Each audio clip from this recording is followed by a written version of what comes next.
swear to God, I will hold you my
Hello and welcome to this day one of week 3 of the OPL. My name is Michael Hingising and I'm joined here by Choo Cheese and also T-Gun at the analyst desk. How you both doing? Thank you for joining us. I'm doing great. Yeah? Yeah. It's a new day for you. It's a new shirt I've seen you picked up. It has been a long time.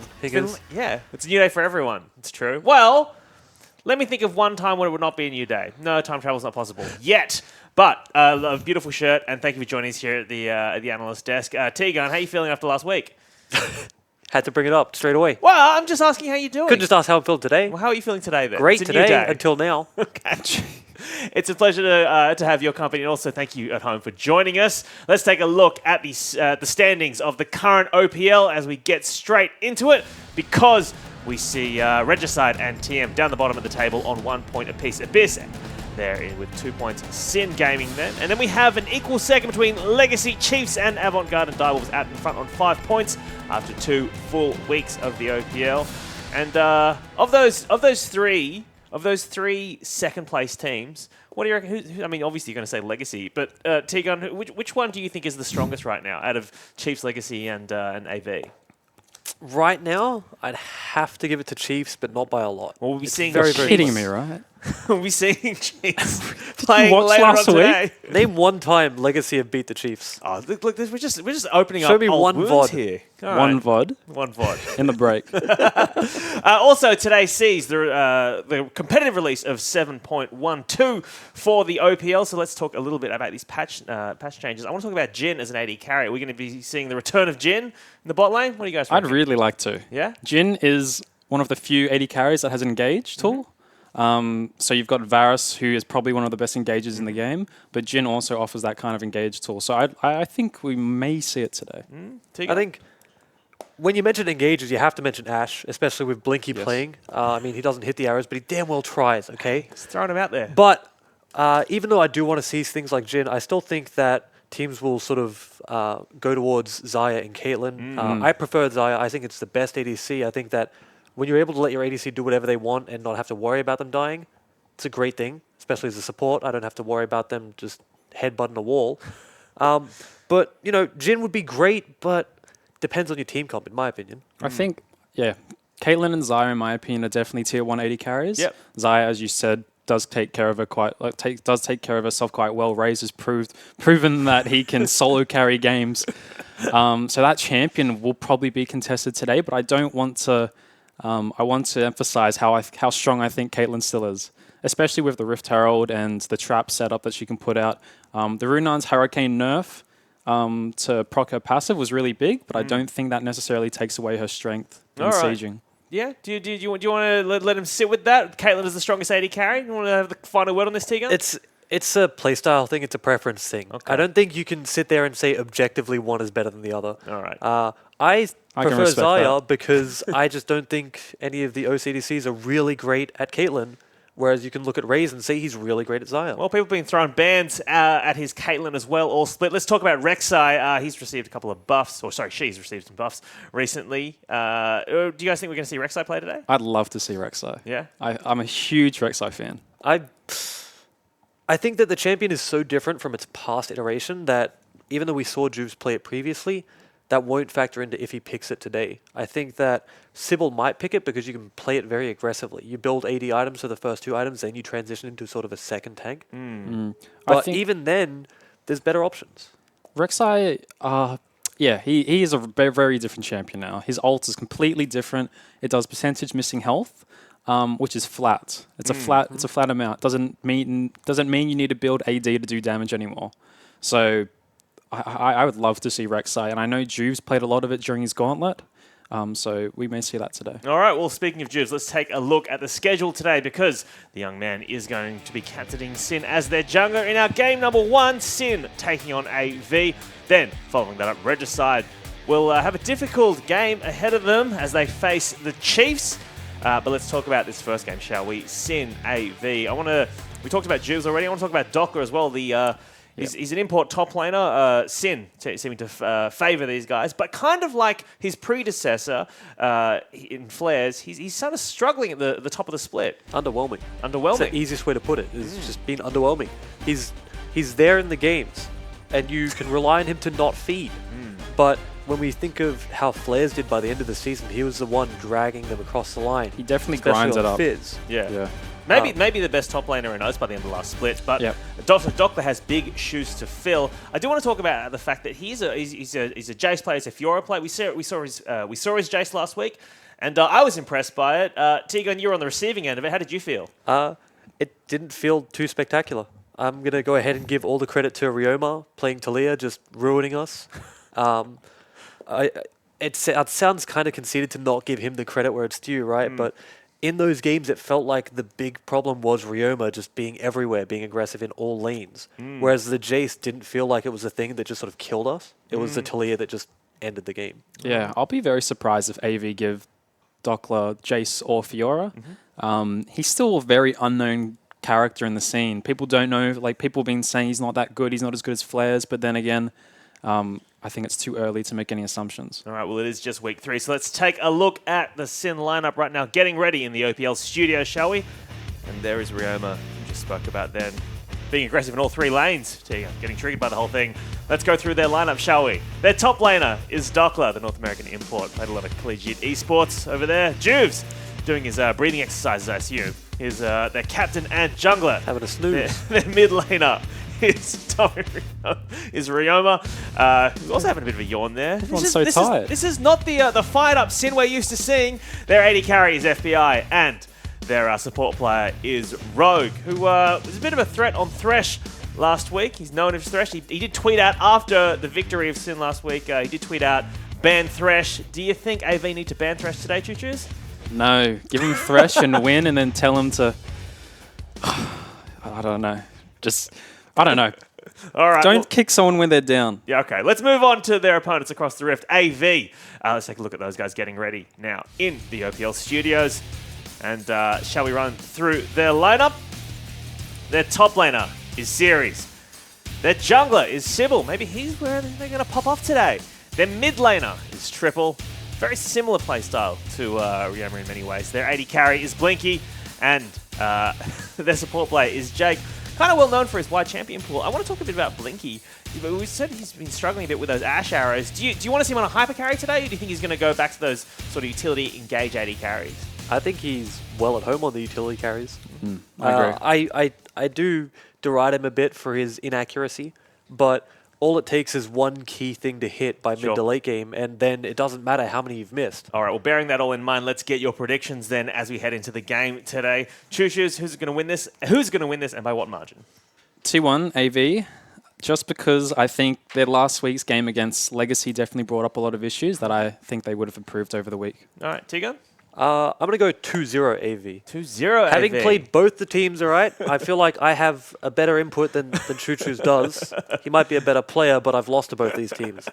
And AV... Very good experience. AV looked a lot stronger versus us, so I'm going to have to back them. All right, let's take a look at your tips at home then, shall we? OPLtips.com.au. And a very even split there, but I will say just over 80% of people think this is going to be a 3-game series. So a fundamental disagreement with Tegan there. I should note as well, there are prizes for the top 50, top 100, and top 250 winners or ranked people in the tipping competition. You're going to get some Uber Eats vouchers. And they are $100, $50, and $25. So there's a lot of money being spent on Uber Eats vouchers. It's a lot of food. It's great. So if you're, be in this. It's good stuff. All right, that is enough from us here at the Analyst Desk. It is time for us to get into our first game of this week 3 of the OPL. So let's hand over to you casters. Not quite sure who the caster. I think it's got cut off there. Apparently there's really good stuff going on in that desk here. I'm Matthew Fish Stewart. Joining me is Jake Spons over here. Hello. And we're about to get into the first match of today. Yeah, we certainly are. It's going to be Sin taking on AV. So this will be an interesting first best of 3. You'd have to say that this is probably the match of the week, Fish, when you have a look at where these two teams finished in the gauntlet. However, I think that when you have a look at the changes that have happened on Sin versus what has happened now on Avant Gaming, you have to have them in at favourites. Yep. I mean, Juves underperformed last week, lost another game on Zach. Dockler doesn't look like he's gelled well with the team whatsoever, and really does look like it's up to the other three members right now to be able to carry through. Whereas AV, they're spreading the load a little bit more evenly. You'd have to say Blinky's underperforming, but it's 80 carries still in 2017. Who really cares? And we kind of said the same thing about Sin and Avant last split, where Avant, when they picked up Sybil, we said they need time to work with their jungler, get to know him, and they've been able to do that. And we said the same thing about Sin, where they had flares. They had time to get to know him, work well with him. They did really well during the gauntlet with flares, and now they've shaken that all up with Dockler. So I agree with you completely. I feel like it's going to be AV definitely coming in as favourites, but still a lot of people expect this one to be a close match. Yeah, and the thing about Blinky that I just want to hit on is the fact that he's playing a lot of Ashe and Varus still. And I feel like they're giving him less tools than, say, what a Chiefs or a Legacy are giving towards their 80 carry, maybe even someone like a Direwolves. Would love to be able to see him pick up something that he's much more comfortable on. You know, give him a Callista, give him a Xayah game or something along those lines and allow him to have a little bit more of a impact around the mid game. So often we just see the utility being thrown down into AEV's bottom lane, and I think that he needs to be given a little bit more of a lifeline than that. Especially with Jake recently stepping up and playing a lot of carry-based supports. They could play a kill lane bottom lane or potentially protect Blinky. I mean, my favorite team in the world at the moment, is, no surprise, over in the LPL, is going to be the newbie lineup with LWX. And he was absolutely popping off. Cogmore, Twitches, Callistas running around on Summoner's Rift. Other regions are starting to really play towards a hyper carry in bottom lane again. And I did like when Blinky was, you know, back in the day known for things like his Vayne. Well, curious to see if he's going to pick up any of those champions. Caitlyn has been banned up by AV though, so we won't see Blinky on that one. And another very curious ban is Sin. They've banned Zach on blue side of Summoner's Rift. This is not the first time we've seen them do this. No, it certainly is not, and I don't think it's going to be the last time. They don't like to play around the tanky jungler. They want pressure coming out of Juves, but at the same time, I mean, you've given up a Lee Sin ban as well as a Zach ban, given over a great counter matchup in Renekton into Galio, if that is top lane, and taken away Rogue's best champion. So far, AV are drafting very nicely. Yeah, Rogue has gone publicly on Twitter and said, ban Thresh or I will win. Well, apparently if you take it away, that might change the situation in the bottom lane. Jake is known for his Thresh as well, but immediately Sin get the counter pick for that support matchup. Tahm Kench has been locked in. They're hovering over Jhin, which has been rising slightly in popularity, and they lock it in. I mean, Jin's good. Since the changes of Static Shiv stacking with the Rapid Fire Cannon, I don't think there's really much behind the mystery of why Jhin started to rise back into population. You fall behind, you can go Essence Reaver. If you hedge, you can rush Infinity Edge. There's just so many ways you can play the champion at the moment. We've even seen some lethality builds, although I'm not a personal fan of it. So, versatile, and has that engage tool out of the 80 carry. We get Gragas being locked in for Avant Gaming as well.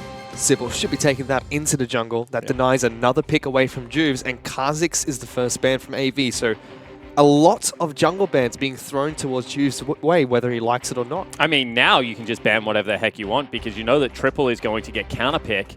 They're probably going to lock in Blinky's 80 carry, and Juves is stuck in a very bad position. I mean, what's that? 5 jungle bans, 2 of which were thrown out by his own team, and no priority put on that portion of the map. Is certainly not setting up Sin's jungler for success. And Sin may have given you what you wanted, Spawn. They banned out Ashe and Varus, so most of the utility-based 80 carries are gone. Told you we'd and play there Callista. we go. Callista locked in with Thresh in the bottom lane. I mean, you can see this coming from a mile away. They've already got good engage tools. They've got good utility. All they need is someone that can really brawl with the Renekton during the mid-game. Callista is definitely that 80 carry fish and has quite a nice landing phase into what is a Tahm Kench as well as the Jhin, because you whittle down Tahm Kench, you don't pull the sticks out until you know the grey health starts ticking away, then you're able to take over. Ooh. And then Olaf jungle. Locked in for Juve, so not much crowd control coming out from Sin, but I do like the Olaf combo with the Galio. And Talia's been locked in for Ryoma as well. Yep. I don't you really charge like on it. in, you're really reckless, you can't be stunned, and Galio just pops on top of you, gives you damage reduction. Yeah, I mean, he keeps you alive for much longer, but it's going to be very hard for anyone to catch the Callista, is all I'm saying. Already got a Lantern, got a lot of frontline that's going to stop everyone else but Galio charging through. True. And yeah, I think Callista is a little bit more than a Galio is going to be able to handle. Also builds very nicely into QSS, so I don't think going to be all that much trouble getting out of, you know, the single taunt / knock-up that's going to come out of Galio. Blinky should be very safe in this team composition, and they have a lot of consistent damage. I do like Sin's intricacies in their team composition here. It's very unique, but AV, they're stock standard at the moment. Really good zone control, great front line, as you mentioned. They picked up Echo as their final pick as well, which is one of Triple's comfort picks. I mean, it's also a really smart pick because when you look at Sin, they're probably not going to be able to 5v5 team fight. They don't have enough set up for it, apart from, wall, get Galio and Olaf into the back line. Yep. So the last thing they had was 1-3-1 and collapse with the Tahm Kench going to a side lane or Talia being able to go back to the mid lane. Echo shuts all of that down. You can no longer 1-3-1. Echo will be able to have kill threat on either side wave, and I think Avant Gaming has really taken this draft. Yeah, they certainly have. I mean, 6 champions taken away from Juves in this game. He's pulling out Olaf jungle. I don't think I've ever seen him play that champion before. I think he's played a couple of games on it. It's going to be really curious to watch him play that one. He's normally defaulted to the Kha'Zix, which hasn't been very popular amongst other teams. Was also banned away. AV decided to ban it away. Yeah, so I think that Olaf was one of the last junglers left available. Potentially could have gone towards Rengar, although right now I don't think Rengar is much chalk either. So they certainly hit the jungle pool hard, but that's what happens when you take away 2 junglers yourself and don't put any priority on that situation. They wanted to be able to pick up the Jhin. They wanted to be able to pick up the Tahm Kench, get themselves a winning bottom lane. And time again, for me, Sin is turning into Ryoma FBI Rogue and losing sight of what made them strong last split. Yeah, especially when we used to watch Sin play with Rhymeister as well. Juves in his back pocket is a very top/mid lane centric team. Very curious to see how they've shifted and if they can adapt to that heading into Split 2 of the 2017 OPL. For now, though, let's check in with Bensel to talk a little bit more about Sin's draft. Thanks, guys. I'm here with Bensel, and I want to ask about the jungle bans. 2 from you guys, 3 from AV, and no Regicide. I mean, talk us through your picks. Well, we expect Juves to get targeted a fair bit. So for this week, we practiced a lot of Olaf, and they let it through at the end, which was, good for us. But we think Sibol's probably the most explosive player on their team, so taking away stuff that he can impact the map early with, and obviously his Zac as well, is pretty scary. So what do you see as the win conditions for your comp then? Well, we definitely out-team fight them. They'll be looking to set up a 1-3-1 with Echo in a side lane, which will struggle to match late game once Echo has his Void Staff and Galio can't match him anymore. But as long as we can keep forcing fights early and maintain the tempo of the game, then we'll do well. Excellent stuff. All right, well, thank you for speaking to us, and best luck in the game. Thanks. I always like when we get to check in with Bensel because no matter what, no matter how funky a draft looks, he always has a reason behind it. Seems like Juves have been practicing Olaf for quite some time, and good to see that they're really respecting Sybil on the AV lineup. Yeah, I agree with the Sybil respect. I also agree that they spike earlier into team fights. So I think that is definitely good. They're going to have a definitive tank. This is going to be cute by Ryoma. He's going to take all of them. He got 4 mini Raptors. That's really nice. All of a sudden with Q, Sybil is going to really struggle to do anything in that lane. And all of a sudden the shove that comes out of Triple isn't all that important. So nicely done by Ryoma. Very smart mid laner. He literally only lost 1 minion mid as well, so he's been able to tick 2 before Triple. Juves hits 2 nice and early with his own Raptor clear, and Sybil, as you mentioned, still stuck level 1 here, battling out against the red buff. Yeah, and this is going to take a while. I mean, we can sit here and watch. Probably going to have to smite away this camp as well. It's not how you want to start on a Gragas clear because he generally is one of the quickest when you're able to get Q and W. But at the same time, it's not the end of this world. We'll be able to... Oh, that is the end of the world. 1 hit point. Sybil loses control of red buff. That's a disaster. He's probably going to have to go back to base here. I don't think he can actually fight this anymore. No, he can't. I mean, he knows it. We know it. He hasn't responded accurately towards it, but all of a sudden, any early game impact that Sybil was going to have is gone down the toilet. That is gone. Absolutely. Sybil not going to have a good time. He might not even be able to do wolves here. He might be able to take the small ones. Nah, he can do wolves. He's got smite back. Yeah. So he'll be fine in that regard. But what are they meant to do in that situation? Is Series meant to run up and tank Talia? He's not supposed to... well, the Talia bit's just actually a heads-up play. I mean, she shouldn't get that closer access. What actually should have happened is Sybil shouldn't have reset his red buff. He should be level 3 right now. Should be probably half a camp behind you, but not the full camp behind that he is. He's actually 2 camps behind. He's so far behind. Yeah, not a good start for Sybil at all. Seems like he's going to move down towards the... well, he wants to go towards Scuttle Crab, but for level 2 Gragas is going to head back to base. Versus level 4 Olaf. And Olaf is one of the quickest clearers of the jungle. So you can see that certainly looks comfortable right now. I think the only saving grace for Sybil right now is that Juves does not know that this has happened. Because Juve can walk straight into Sybil's jungle and take everything on the top side if he wanted to. But because he doesn't know that Sybil has messed up his red buff clear, he can't do just that, but will still farm quite safely. Yeah, certainly will. Sybil goes back, gets his second jungle item, resets also his potion, so should be able to farm okay at the moment. but is certainly not in a good position. Good trade on the bottom side of the map. Blinky using the mobility of Callista quite well, and a great hook coming out from Jake. Doesn't have Flay available. That's fine. But still good damage coming out from the AV bottom lane. Yeah, fantastic damage so far from the AV bottom lane. You can see that there are roughly 7 creeps up, so even though Sybil is so far behind, 16 CS behind in fact Fish. The gold is completely even because mid lane has already shoved back. Bottom lane is winning very heavily in CS. Top lane is also doing quite fine. So Sybil, he's got 3 pushing lanes. He's not going to be able to impact the map the way he would like, but at least will be able to catch up a little bit in experience.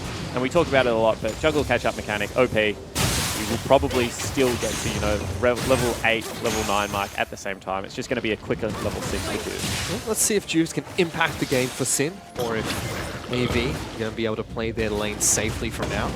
As you mentioned, every single lane pushing for them at the moment. We see the double ring start coming out from Triple. Already uses teleport to get back to lane. Yep. So AV have double teleport on the Rift as well. Double corrupting potion. Sorry, double Dark Seal as well, not double Doran, of course, with the changes that went through on Doran. So once the potion duration buff, and you can see he just stays very healthy and topped up here. Rhyme has done a good job of keeping up in CS, and top lane also has to burn teleport right now. As Dockler goes back into series lanes. Going to look to freeze it up, Fish. Actually, no, he doesn't. He just clears it all out. I was going to say, that's not a bad move because you can probably cost Series a creep wave here. Series walked all the way back to his turret to be able to recall. Would have potentially forced the teleport as well. Nice sidestep from Blinky in the bottom lane. Dodges out the captive audience. Seems like they're forgetting about the W passive that comes off Callista. Because time and time again, FBI is walking up for trades that are actually not good trades regardless, and taking the proc off Jake, which is starting to really hurt. Not quite sure what Series is trying to do on the top side of the map. Jumps at the Galio, uses all his abilities, and then just takes 3 damage. Well, he did have his ultimate and was looking to maybe fight, but then all of a sudden they saw the fact that Juve had invaded on the top side, got 2 very deep wards, was pinged out by Sybil, so they reset the map. You can see that he's also only 5 CS as well, so a Rathacam behind right now, which is pretty much what was taken off him at the start of the game. So good job to Sybil for being able to play catch-up. There's still that camp down, but not hurting as much as I thought maybe he should be. You mentioned the jungle catch-up mechanics, and Juice has not been able to impact the map at all for the past 6 minutes.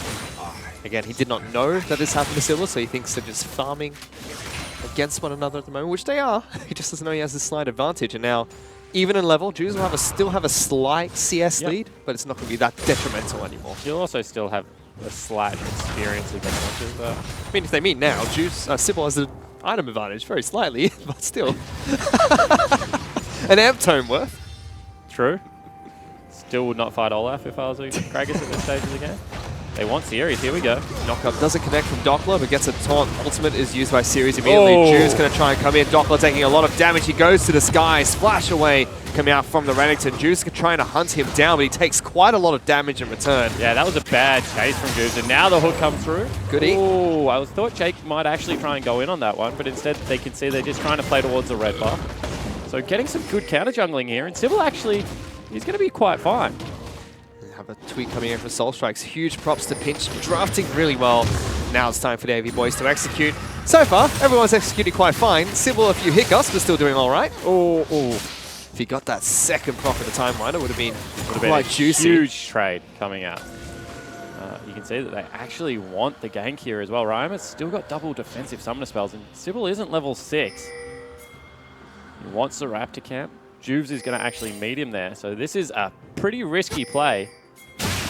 They're going in onto Ryan again. Triple gets good damage down. Sidesteps the shove coming out from Tilia. Here we go. Juves has been caught. Jake and Blake are coming down as well. They lock down Juves. Immediately pops the Ragnarok. Sybil's going to try and chase on through. Jake gets the hook. Can he get the flame after Ragnarok? He can't. A little bit too slow coming up for them. They still get first blood inside of the Sin jungle. That's a pretty nice collapse from AV, but now Sin all collapsing as well. Jake's going to be the first one to fall from the AV lineup. FBI jumps in, gets eaten up by Rogue, trying to get him back to safety. Great health being used. Blinky's in trouble. Gets popped. Double kill. Curtain call. And tap, tap, tap, tap comes out from the Jin. Triple kill for Ioma. And Sin turned that fight around. Huge play coming out of the Sin Gaming lineup. We said that they spike a little bit earlier. They used so much to kill Juves. And then the eat was on point out of Rogue to be able to save his AD carry's life. Teamfight was on a knife's edge, but as we take another look at it, I mean, it was just so much overcommitment and a little bit of misplay there because they had to go too over-aggressive. That's 3 ultimate Jews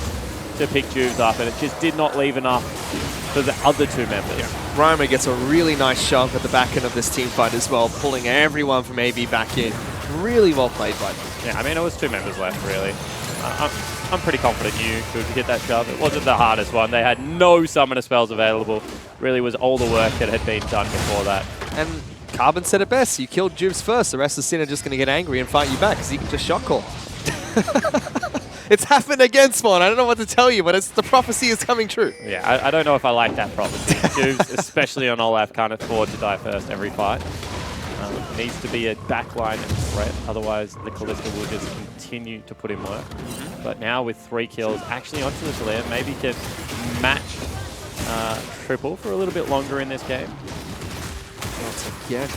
Plus they're just getting angry, they're resetting everywhere. They're losing patience with everyone on Summoner's Rift at the moment. Roma will eventually pick up this blue buff if he doesn't reset it again. But the gold is still relatively even. It's about 700 in Sin's favor, which is not too much, especially if AV can pick up this Infernal Dragon. It can. I mean, there's no way you might steal it away. You have to kill them right now, and no one's in a position to do that. That is so many spears. Ooh.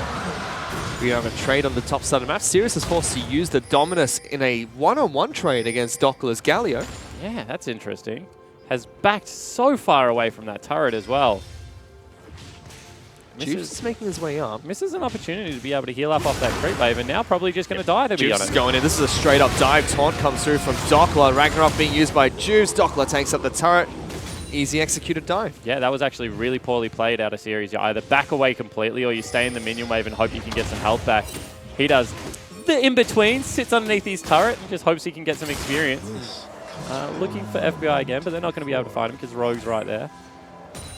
So early game actually going pretty heavily in Sin's favor.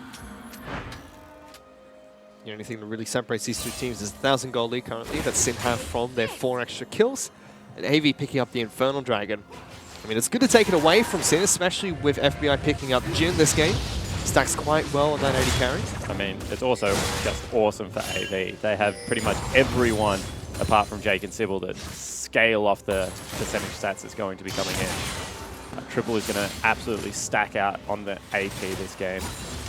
You have Blinky that's also going to go towards it. He's probably going to look for at least double, if not triple lifesteal in the form of Blade of the Ruined King into probably what will eventually be a Merc Scimitar. Jake, good roam mid lane. Yeah, gets right behind Roma. Triple uses the ultimate to get back on top of Taliyah. Good shove. Roma's going to try and run. Death Sentence just misses from Jake, and Roma says, see you, mate. Teleport actually come in from Dockler as well, so a little bit of miscommunication there because Ryoma was out by the time that the teleport came in. Probably should have been a cancel. See, they're just trying to play it safe there, Sin. And Ryoma does get out. This is not forced to use any summoner spells. So Storm made a surge actually that gave him that extra bit of movement speed to escape Jake's Death Sentence. I mean, he didn't have any summoner spells. Heal wasn't available when he was actually going for that play. Series is playing this lane pretty poorly, Fish. Dockler is just trading aggressively against this Remington, not something you usually see from Galio. He's even picked up an Iceborne Gauntlet, but now they've caught out Rogue roaming inside the jungle. Blasts him back inside, deeper in towards their jungle. There is Splash available for him, gets over the wall. FBI tries to trade nicely. Box was used by Jake as well, but Rogue will get out of there. Yeah, that's actually really nice because they burned the flash because that shouldn't have been the play. Heads up to hit the plant and send him back over the wall. You see, a little bit uncomfortable, both teams in this game. Maybe some nerves. This is, of course, a Gauntlet rematch, but AV narrowly lost out to Sin in that last game. Fizz absolutely destroying people. I mean, Triple was one. one. Oh, that's so many sticks. Triple was the one that gave Sin nightmares in that Gauntlet match. Yep. But as you mentioned, FBI getting great trade in the bottom lane against Jake. Juice spots Sybil and goes aggressive here. The 4 members of Sin are going to collapse. Great shove over the wall from Ryoma. They lock him down. Easy kill onto the AV jungler. That is 5 members in the bottom lane. This is what we said their team comp is very good at doing. Collapsing towards the lane, making sure that all the members are there. They're going to look to pressure out this turret nice and early. Yep. Pushing into an Echo at this stage of the game, unless you can kill him, really isn't an easy task, but we'll see whether they're able to make it work. Yeah, because 2 more members from AV are rotating back up They didn't even need towards to the be mid lane. So mean, Triple's cleared this one out nicely, and Series has got a good damage on towards this turret. Doesn't take it down, though. I think that's an overreach. I think the kill is very nice. I mean, it resets tempo on the map. It allows Juves to keep farming on this Olaf. But I think actually extending towards the kill. Oh, triple. Maybe dead. Ryoma's now going to chase him down. Triple does have ultimate. Flashes away. Juves is just over the other side. Ryoma flashing forward. Wants this one. Forces the ultimate out of Triple and picks him up. Great pick from Sin. Yeah, I mean, I don't know what Triple was really thinking there, but as soon as he stopped the recall, should have been content. Look at the tempo they have on the bottom lane, being able to shove into the turret, chip that one out as well. Instead, not really going to be able to pick up all that much, give away another free kill. And the gold lead is starting to get quite serious, Fish. Up around the 2,000 mark. Yep, getting close to it. And when it is a 10-stack Ryoma Talia, the game becomes a little bit more difficult to win. Yep, he's got 6,300 gold to the 5,200 that Triple has picked up this game. So already 1,000 gold up ahead of his opponent. Top side's dead even, slight advantage for Juves, and FBI is completely even with Blinky as well. So it's really Ryoma that's going to be dealing the damage in this mid-game team fights. Yeah, I mean, it's Ryoma and Rogue that are ahead in gold. That's really all the gold advantage they have, just because CS everywhere else is starting to go in favor of the AV squad.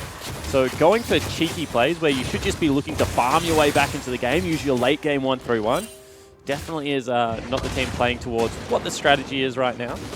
Ryama's going to be able to pick up blue buff for himself as well. Donated over by Juves. Let's head back to base, it seems. Sibyl's caught up just fine in the jungle. As you mentioned, jungle catch-up mechanics, but he's still 2 levels behind Juves. Still being aggressive in this mid lane. Ryoma gets another good shove, throws him through the rock field. I mean, the thing is that Triple's still got all the potions as well as the ultimate. So those trades are winning trades for him, as long as he doesn't fall down. Death sentence hits. Big hook coming out from Jake, but that's why time catch is so popular in this lane. You just eat him up, spit him out, and now look for the lockdown. Jake is stuck behind the Weaver's wall. Blinky's forced to flash. Curtain Call comes out. They'll throw out Jake to pick up the first kill, and the crit comes out as well. Ryoma gets another double. Here we go, collapse in the bottom lane. 3 members are here. Let's see what they can do. Immediately destroying Triple. He just got Jensen right there. Yeah, he certainly did. Tried to dive through, hadn't even used the ultimate. Just was not enough health, and all of a sudden Sibyl's in big trouble. Gets exhausted before the knockback comes out. He's still trying to waddle his way away, but FBI aggressively forward with the captive audience. Perfect execution from the AD carry. And we keep saying it, but this bottom unit of 3 members, 6-0-3 for Ryoma, 4-0-6 for FBI, and 0-0-9 right now for Rogue.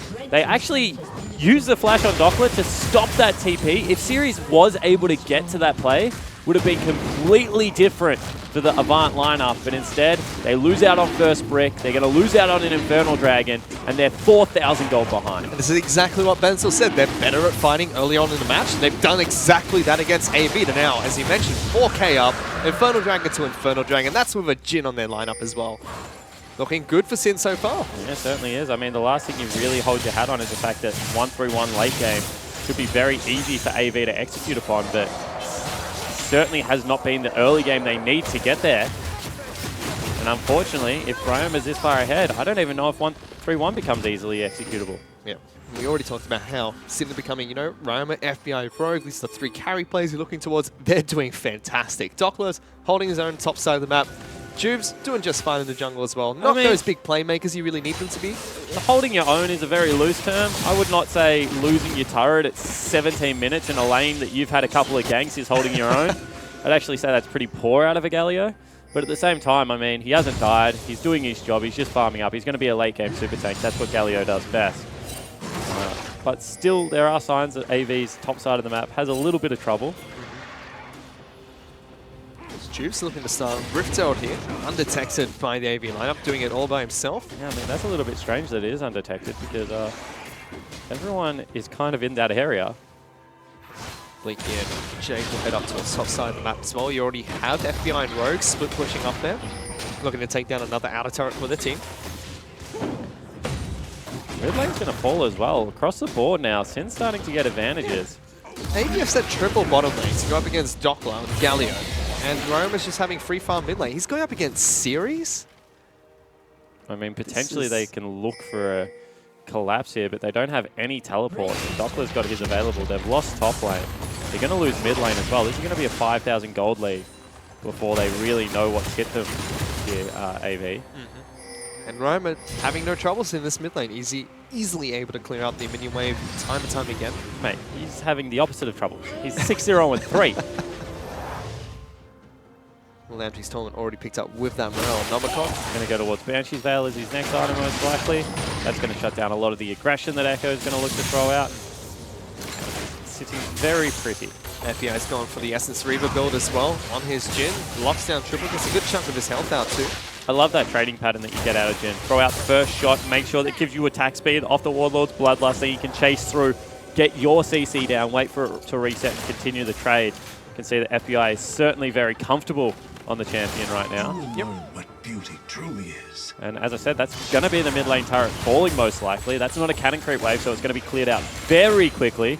Jake's trying to get there in time. Will Lantern in the Echo as well, you'd have to think, but Jake posture FBI is in the wings. Gets a flame back, FBI dodges it. I mean, look at where Ryoma is right now. Sorry, not FBI. Just sitting on the top side, waiting to use the wall, waiting to cut them off from the turret. If the turret falls, they can even go aggressive with it. There is next to nothing that AV can do to hold this turret. Ryoma will rock surface his way back towards top side of the map, continue clearing up that big wave that is stacking up for Sin. 4 members of AV group up in the mid lane trying to defend the last tick of this turret. Yeah, and I mean, not great wave clear yet out of Blinky because he hasn't got the Hurricane. And even when you do, you still need to have access to the creep wave to be able to stack up some spears. So you can see that really nice job so far out of the Sin Gaming lineup to get waves pushing in their favor. And they're going to look to take a 3-1 turret lead as well as 11 kills to just 1. The game's certainly not over, which is very strange to say because generally when a team is this far ahead, it becomes nigh impossible to win. Let's see what they can do here. FBI is going for that turret kill. He's been locked down though. Galliot comes out. Rogue flashes on forward, but FBI dies immediately. There's going to be a 4-on-5. Good hook onto Doppler. Blinky is just kiting away everyone. Roma though will flash after and pick up that crucial double kill for Sid. Still alive somehow. Will eventually get shut down by Triple. No ultimate available for this Echo, but will still keep on charging forward. 3v3. Jake is really low. Still gets a great hook. Double kill picked up by Triple. That was poor positioning from FBI. This is what I'm saying. Even though the game looks like it should be over, 13 kills for 4 now, 3 turrets down. For some reason, Sin just overstaying there. FBI dies with both summoner spells because both he and Rogue were in the stun field. Either that's really poor positioning out of FBI or by Rogue. Either of them could have saved the other's life there. And see that play again. So Rogue gets stunned up, and you can see that just means FBI gets completely destroyed. Yeah. And Sybil able to get out on the back end, pushes away Ryoma. Ryoma does start to get some good damage out on the backside of this map, but because the turret was picked up in the bottom lane as a response, this is a heavy victory for the Avant lineup, just through the shutdown gold, as well as the fact they got a turret afterwards. Just almost feels overzealous coming after them as well. No reason to step up to that turret. It was going to fall eventually. Yeah, And just one Jhin shot would have done it. I mean, they are the team that has the lead. They don't need to go anywhere. AV have to go to them. I mean, now when you have a look at what the lead is, it is only a couple of thousand gold. Rift Herald going to be used. It was timing out. Yep, and they have Rift Herald as well, so now they're going to look to see if they can get a single headbutt in the mid lane. Oh, Ryoma's in trouble. Going to get knocked out of the stun field. Very close. That was centimeters off being a fantastic play. Sybil shows a little bit of frustration, actually goes back in. And now Triple taking quite a bit of damage, gets a Dark Passage back to safety. FBI heals up so much health with that single crit shot in Warlord's Bloodlust. certainly does. AV looking to try and defend this turret again. Good damage. Ryoma gets eaten up by Rogue. Sybil body slams forward and finds nobody. Great damage coming out from Sin as they just poke AV off their mid lane in a turret. And this is much better. I mean, look at the patience that's coming out in the play. Doppler was pushing top lane. They know that Rogue can just save them from the hooks, save them from any of the stun fields. They can approach, and now with that, they have access to the second Infernal of the game. There's no real way, unless you want to burn a teleport, to be able to contest this. It's just going down way too quickly. That's a much better setup coming out of the Sin line. Fantastic from me. They abort the mid lane in the turret. That's almost down anyway. Roma just continues to split push bottom lane. He's 8-1-3 at the moment. Not the easiest Talia to deal with. Triple is trying to make his way to the bottom lane, see if he could pick up a kill against Ryoma, but Rogue was close by. Yeah, Triple probably needs to pick himself up with Void Staff as well, very early into this game, because he has a lot of the damage that's coming out. Looking at double buff, probably... actually, Doppler was just off screen. So that's quite brave for FBI to step forward. if you don't kill Blister in first round, can become slightly painful to deal with. See whether we see any of the funky builds that come out, something like a more Malmortius. Look, he's already picked up the Blaze Road King and Phantom Dancer.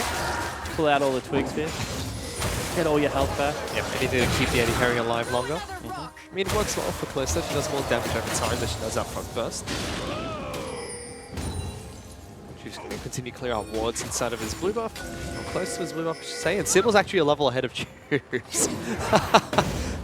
Those catch-up mechanics are great, apparently. I mean, I don't even know if that's a catch-up mechanic. I just think that's a little bit poor from Jubes. He's fallen a lot of CS down. You can see that they want to fight. And there you go, Banshee Spell has been picked up by Ryoma. Good shot back. Blinky almost dies from that single combo. I think if all the rocks hit him, whew. Probably would have, yep.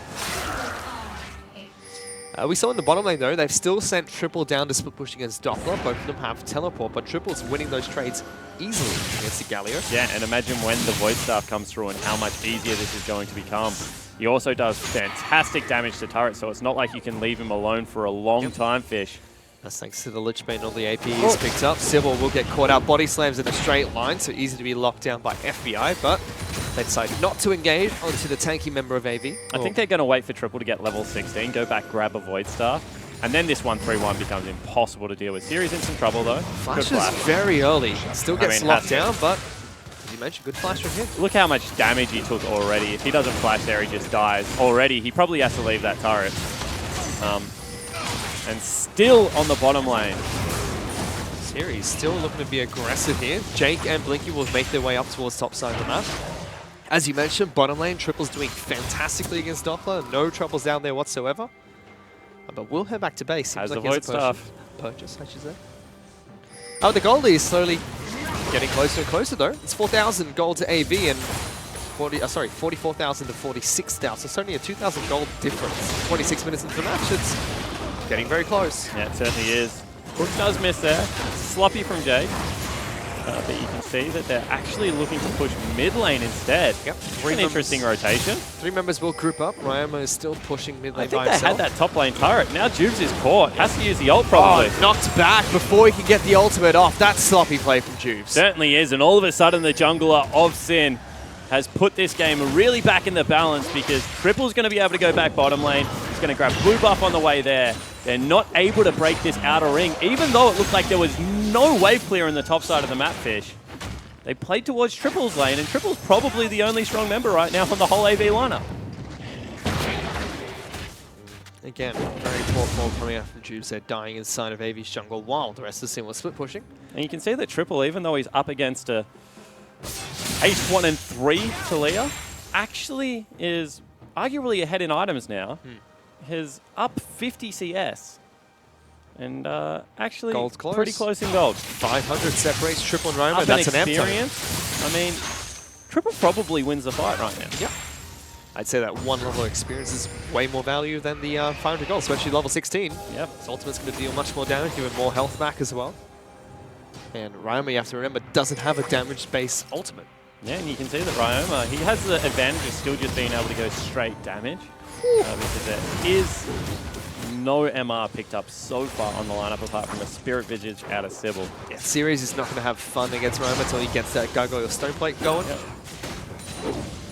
Blocker has been picked up by both supports. Ooh, due to the changes, Blinky taking a beating there. Is that a flash out of Jake? Yeah, Yep. it was.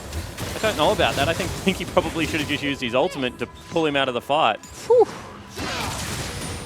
Still taking a beating in this mid lane. Sybil gets locked down by Captive Audience. Sin making sure they continue pushing somewhere to relieve pressure from Doppler on the bottom side of the map. In fact, there's a collapse coming in. Yeah, I mean, he's probably dead already. 2 members. Let's see what Triple can do. He's moving back away. Doesn't dodge the taunt. Field will get knocked up, knocked back. Ultimate's out, but only gets the shield. Still trying to run them around the map, though. Jumps out to a ranged minion. Weaver's Wall comes through. Ryoma jumps over. Easy pickup onto Triple. Nicely done. I mean, and there's no real engage in the mid lane. You can see the series went in, got absolutely punished for it. Ultimate still available out of Sybil, Blinky, and Jake. So I don't know what happened there. And they're going to lose potentially 2 turrets here at the same time, Fish. They moved bottom lane, abandoned their fight mid lane, trying to defend that one instead. 3 members of Sin continue pushing forward. FBI, Rogue, and Juice working together to take down mid lane inhibitor turret. Ryoma looking like he wants to try and cut off Blinky. Might actually find him cutting through. Instead takes the base gate, gets him! Blinky's being caught! Great pick by Ryoma. Yeah, and Blinky still has flash. Mustn't have flashed the shove because all of a sudden falls down. No wave clear now available whatsoever. The only wave clear is Sirius diving into the creeps, and that is not what you want to be able to do against Taliyah. So another turret will fall down. All of a sudden, what was becoming a 2,000 gold lead is now back out to around 4 or 5, and they're looking to break the base turret. Again, no excuse for Blinky. They're taking the cheap way to this mid lane. Instead of going through his base, went through the gap between the jungle and the base. That was an easy pick by Ryoma. So now Sin going to continue pushing through. Mid lane inhibitor is going to get taken down quite low. Wave is as well. Doppler gets hooked. That could be potentially a fight. Blinky's up in a second. AV can look to try and chase forward. Doppler is fairly low. Triple's looking for the engage. Doesn't get it. Gets a big shield instead though. Top lane turret needs to be dealt with. That's going to be taken out by minions all by itself. Now Sin, 6,000 gold lead for themselves. Double Infernal Drake. Setting up the map quite nicely. A single inhibitor has been taken down. Only one outer turret is remaining, and that's in the bottom lane. And you have to question this Renekton pick. I mean, it's really the only pick that I don't like in the competition. I've already touched on it briefly, but when you... Juves isn't having a great couple of weeks. When there's been 20 kills on the map and you've only been involved in 5, as Carbon would say, at least dying is doing something. He just hasn't been all that relevant this game, Fish. No.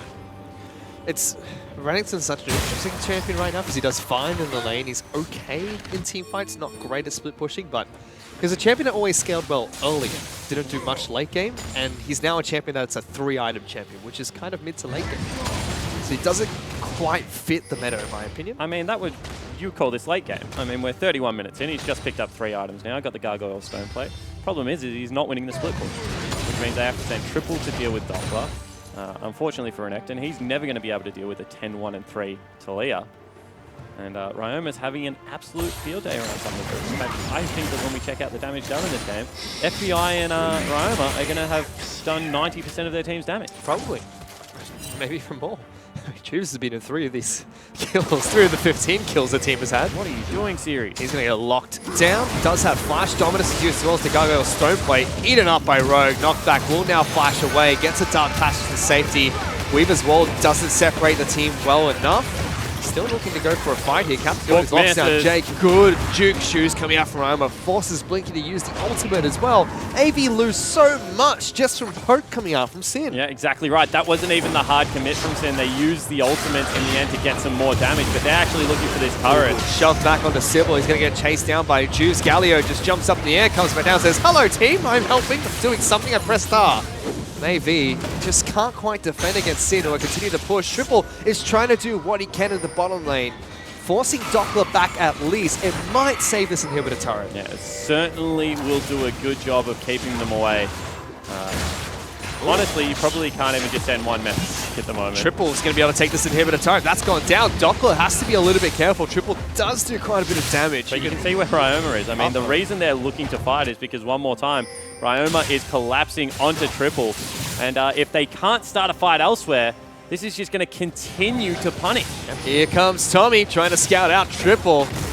Throws out the shove early. Triple is just trying to juke his way around the map. He's finds got back him. to the lantern, actually. There's a lantern there. Flashes to it. Gets away. Jake gets him back to safety. Ryoma might continue pushing, though. Yeah, certainly looks like he wants to.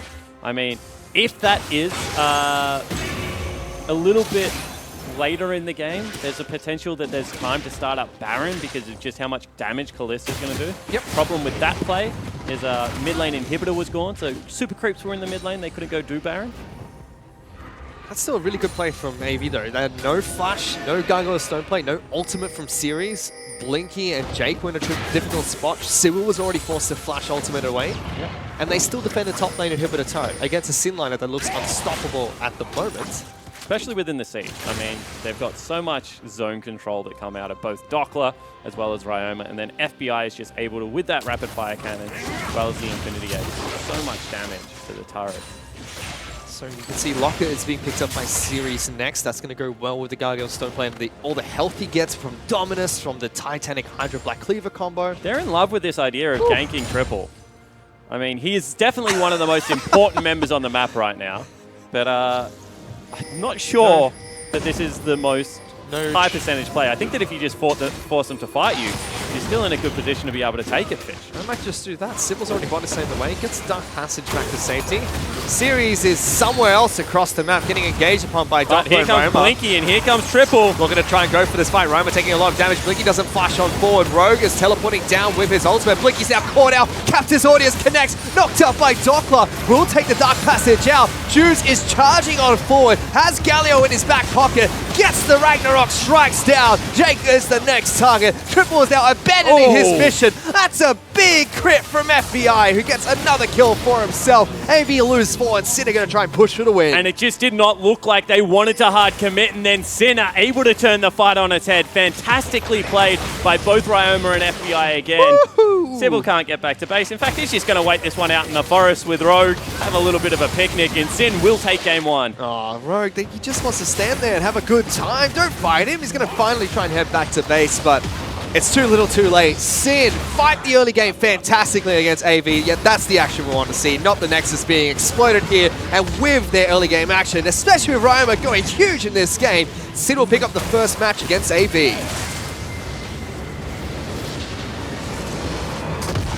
And honestly, you have to look at that game as a Avant supporter and think, what the heck went wrong? Why were we so sloppy in the early game?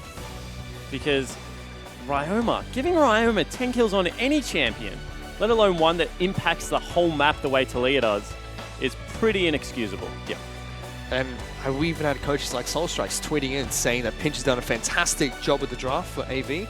Benson was very confident, had everything lined up for the team, said they have to focus on early game skirmishes. They did just that and picked up the game. But again, Ryoma, 10-1 I think it was, as you mentioned.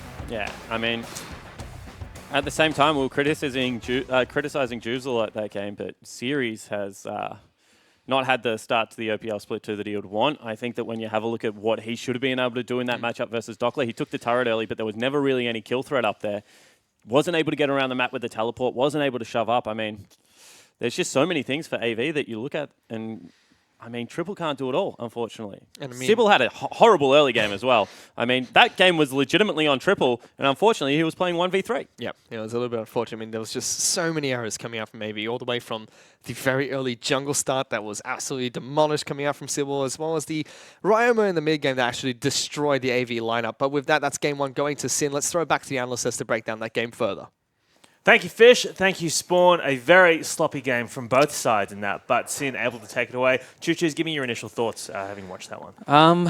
I disagree with everyone thinking that Sin drafted poorly. That was quite an old composition. Jin Talia is like an old combo, and I think that they showed it really. They played it really well this game.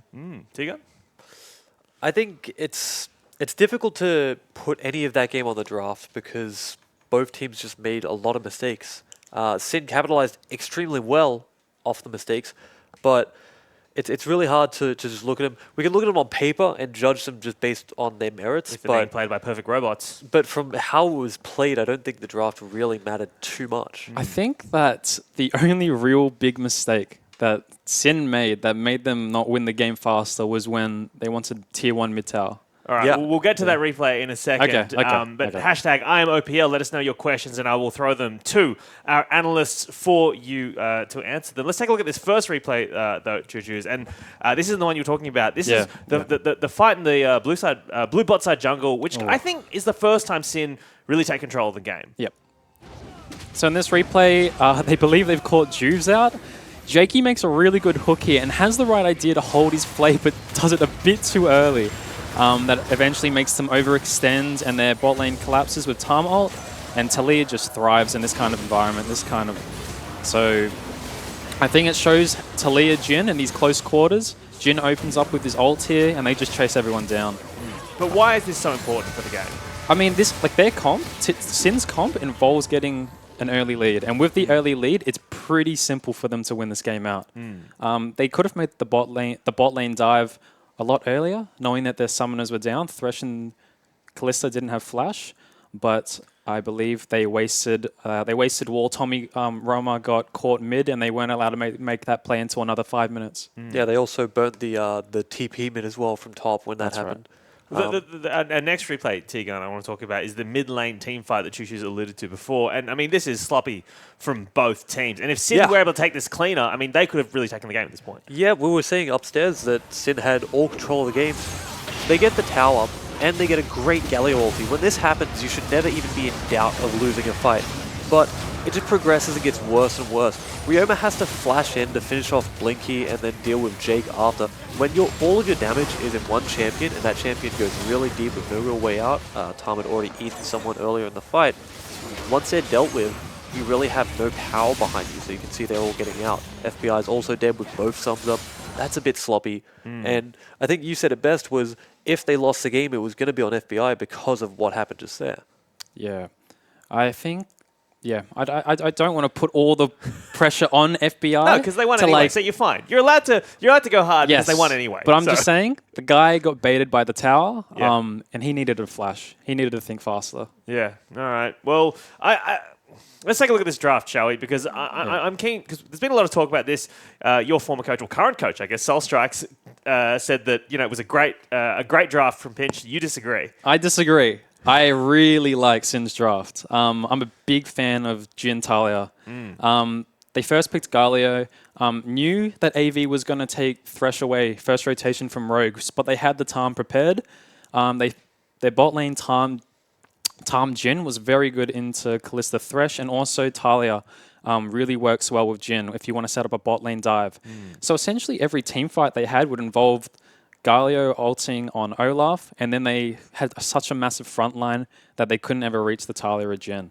And I think they played the comp really well. Besides the one miss TP they used mid. I think while they have their merits in their comp, they fall off so hard that if AV managed to not lose horrendously for the first 20 minutes, which they did, they have the game in their hands. Olaf is traditionally quite useless late game. You were saying upstairs, Talia is probably one of the worst scaling mid laners because she just doesn't do as much damage as the rest, and her ulti is more utility, not damage, like Orianna, like Syndra. So if AV managed to get to 20 minutes slightly behind, they still would have been able to win and deal with the 3-lane pressure that you were talking about, having Galio, having Talia, having Jin and Tarm off in a side lane. The biggest problem was, in my eyes, it just fell apart. They were down at one point they were down 10 kills, but only down something like 3k gold. So they were still managing it, but I think it got in their heads and just kept getting further and further away. So something that interests me about this draft is the AD carry picks that we both sort of talked about as we were going in. We said, look, Jin is making a comeback, and we said, look, do you want to put Blinky onto a Kalista, onto like a hyper carry type thing, champion? Do you think Blinky is playing the Kalista because they banned away the Ashe, or do you think they were planning for this? I mean, when you look at the way they played that game, did they look comfortable playing around a hyper carry? It's definitely something they've practiced. Yeah. It's definitely, like, Thresh Kalista is a really old, like, traditional combo. And it's definitely something they had prepared for today. Sin bans the Ashe, Varus, all the utility champions that Blinky's known to play. So they pushed him onto this Kalista, and he played fine. He had a pretty good laning phase. This game was not his fault at all. Yeah, I think a big thing to look at, since we were talking so much about the draft, is I think this was very deliberate to leave the ADC, bait out the Ashe Varus ban, and go with the Kalista anyway. I don't think there was any point where they were thinking of not going Kalista. So if we look at just that one small part of the draft, that's a big win for them, is wasting essentially 2 bans from Sin as well. Well, one of the reasons Sin were able to take the game is, like we've spoken about, the early lead that Ryoma was able to get. So I want to look at his stats alongside FBI's, because I heard Jake I heard Spawn, I should say during the cast that these guys would do 90% of the team's damage, which is not unheard of for an AD carry and a mid lane. That is so much damage. That is a lot. The big thing for me isn't just the damage that Ryoma did, but it was just the utility he was also providing. He takes chickens off Sybil level 1, which completely ruined his game. He had no idea what he was doing after that. And then he starts exerting pressure in other lanes. So while we look at the damage numbers and we're like, holy moly, that's a lot, especially for Talia, in my eyes, it was just how much pressure he was able to exert in every lane, like we were alluding to before. Yeah, I don't think they should give Roma Talia anymore. That guy's shown to be, I feel well about it. That guy is too good at that champion. And to be clear, that's damage dealt to champions. Yes. So that's not total damage, obviously. No. People watching at home might yeah, you might think, oh, it's not if you include the minions and whatnot. No, that's just damage stealth of champion. So he's doing 40k damage in that game, which is monstrous. It is monstrous. So so if they ban that away, what does he go to next? I mean, we know he plays Orianna. We know he can play Syndra. I think he'll go to Syndra. Yeah, I think he'll go to Syndra. I would rather see him on something like Orianna or maybe even Echo himself. Something that lets him do much more in team fights than just blow one specific person up, which is traditionally what you take Syndra for. But it's hard to predict because he has such a big champion pool. You can't really sit there and say this is what he'll play, and if that's banned, this and then this in a very flowcharty way. He has answers to most things, and he's very comfortable on a lot of champions. I'm actually amazed at how little damage Juves did. Well, I mean, I mean, Olaf falls off after 20 minutes, right? So he's not going to do a lot of damage in the second half of that game. And then, like you were saying upstairs, but on top of that, I mean, you've got 5 bans going to the jungler during the draft phase. So both Juves and Sybil aren't playing on champions. Yeah. They're preferential champions, presumably. And as a result, they're not going to look super comfortable. I mean, there's something to be said about that, about just not being comfortable, but also a lot of the early game was Juves getting caught, Quote-unquote. and then they turn around the fight. Talia Yeah. comes in, kills everyone. Jin comes in, kills everyone. So he's there as just sort of a potato tank instead of someone that's brawling, that's dueling, that's doing damage over time. That's actually a really good point. Juves didn't actually... No flame, but Juves didn't really do much that game. Juves really... Actually, he did nothing that game. Well, I think that's a bit too far. He You could say he got caught, and it turns around due to Jake's misplay, but then he also got caught I think twice, 2 more times, and that did happen to, I think, every single time it did turn in Sin's favor coincidentally. Yeah. But isn't that what Carbon was saying? Once Juves is dead, hands off the keyboard, you can just shock call, right? There's something to be said about saying he got caught, but I like to give credit where credit's due. I'm going to give them the benefit of the doubt and say he wasn't caught, he was just setting up a play, all right? It was all deliberate. Baits. He was never caught. He saw it in the mirror. He saw it in the mirror. He saw it in the mirror. I need to get Juves, caught here. The master beta. All right. Cool. No? All right. Okay, Hingers. I thought it was good. No, nothing from you guys. That's fine. That's fine.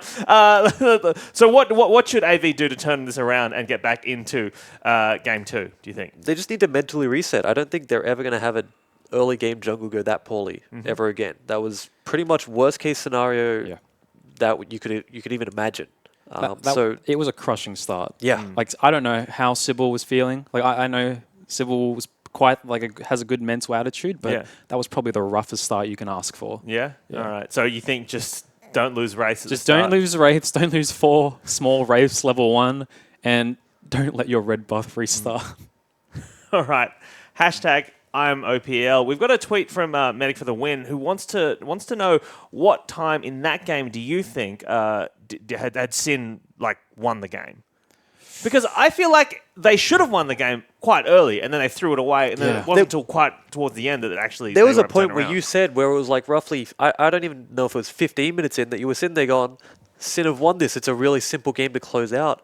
And then they obviously made a couple mistakes. It's a very simple comp to close out. A bit harder, but it's a hard question to answer. Do you answer it with where you expect them to be able to close it out for optimally? Because then it's a lot earlier than where it actually hit the tipping point and became nigh impossible for AV to contest. I think when they made the first spot lane play, when they double killed Thresh and Kalista and then turned that into bot tower, I think that was when they won the game. All right. Well, sorry, I kind of brought that up as we were talking about what AV can do to get back into this series. And Tegan, I did cut you off there because that was actually the second part of Medic's question. So please do continue your point. What do AV need to do? So, like I said, they have to just sort of mentally reset. The jungler is going to be way more effective in the next game. It doesn't even matter if he loses chickens again. He's not going to let the red reset again. So he won't be pretty much out of the game from level 1. On top of that, you had a great player in Triple trying to do his best to bring the game back, but you didn't really give him the ability to do it. You let the other team have a very powerful split pusher in Galio and another powerful split pusher in Talia. If you give them 2 very, very powerful split pushers and expect one person to deal with them, it's not going to work. So maybe try and work that around in the draft. They obviously expected Renekton to do a lot more into the Galio, and he just quite simply didn't. Yeah. So that's on series. I don't know if it's on series or on the matchup. Maybe they weren't as experienced in it as they should be, but they need to work out if they think Renekton is way better than Galio, which is what I'm assuming given how the draft went. I'm not so sure that's true, and I think maybe that's a point where they can sort of pivot, maybe either ban Galio or find a better counter to it to alleviate a little bit of the pressure off Triple.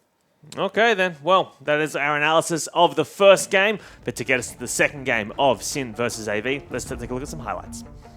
Jake gets the hook. Can he get the flay after Ragnarok? He can't. A little bit too slow alright, still coming got after them. They still get first blood inside of the Sin jungle. That's a pretty nice collapse from AV, but now Sin all collapsing as well. Jake's going to be the first one to fall from the AV lineup. FBI jumps in, gets eaten up by Rogue, trying to get him back to safety. Great help being used. Blinky's in trouble, gets popped, double kill, curtain call, and tap comes out from the Jin. Triple kill for Ioma, and Sin turned that fight around. And now look for the lockdown. Jake is stuck behind the Weaver's wall. Blinky's forced to flash. Curtain call comes out. They'll throw out Jake to pick up the first kill, and the crit comes out as well. Roma gets another double. Here we go, collapse in the bottom lane. 3 members are here. Let's see what they can do. Immediately destroying Triple. He just got Jensen right there. See what they can do here. FBI is going for that turret kill. He's been locked down though. Galio comes out. Rogue flashes on forward, but FBI dies immediately. There's going to be a 4-on-5. Good hook onto Doppler. Blinky is just kiting away everyone. Roma though will flash after and pick up that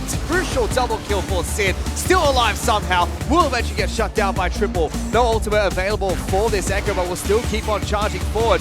3v3. Jake is really low. Still gets a great hook. Double kill picked up by Triple. That was poor positioning from FBI. Here comes Blinky and here comes Triple. Looking to try and go for this fight. Roma taking a lot of damage. Blinky doesn't flash on forward. Rogue is teleporting down with his ultimate. Blinky's now caught out. Captures audience, connects. Knocked out by Doppler. Will take the Dark Passage out. Juice is charging on forward. Has Galio in his back pocket. Gets the Ragnarok. Strikes down. Jake is the next target. Triple is now abandoning his mission. That's a big crit from FBI, who gets another kill for himself. AV lose 4 and Sin are going to try and push for the win. And it's too little too late. Sin fight the early game fantastically against AV, yet that's the action we want to see, not the Nexus being exploded here. And with their early game action, especially with Roma going huge in this game, Sin will pick up the first match against AV.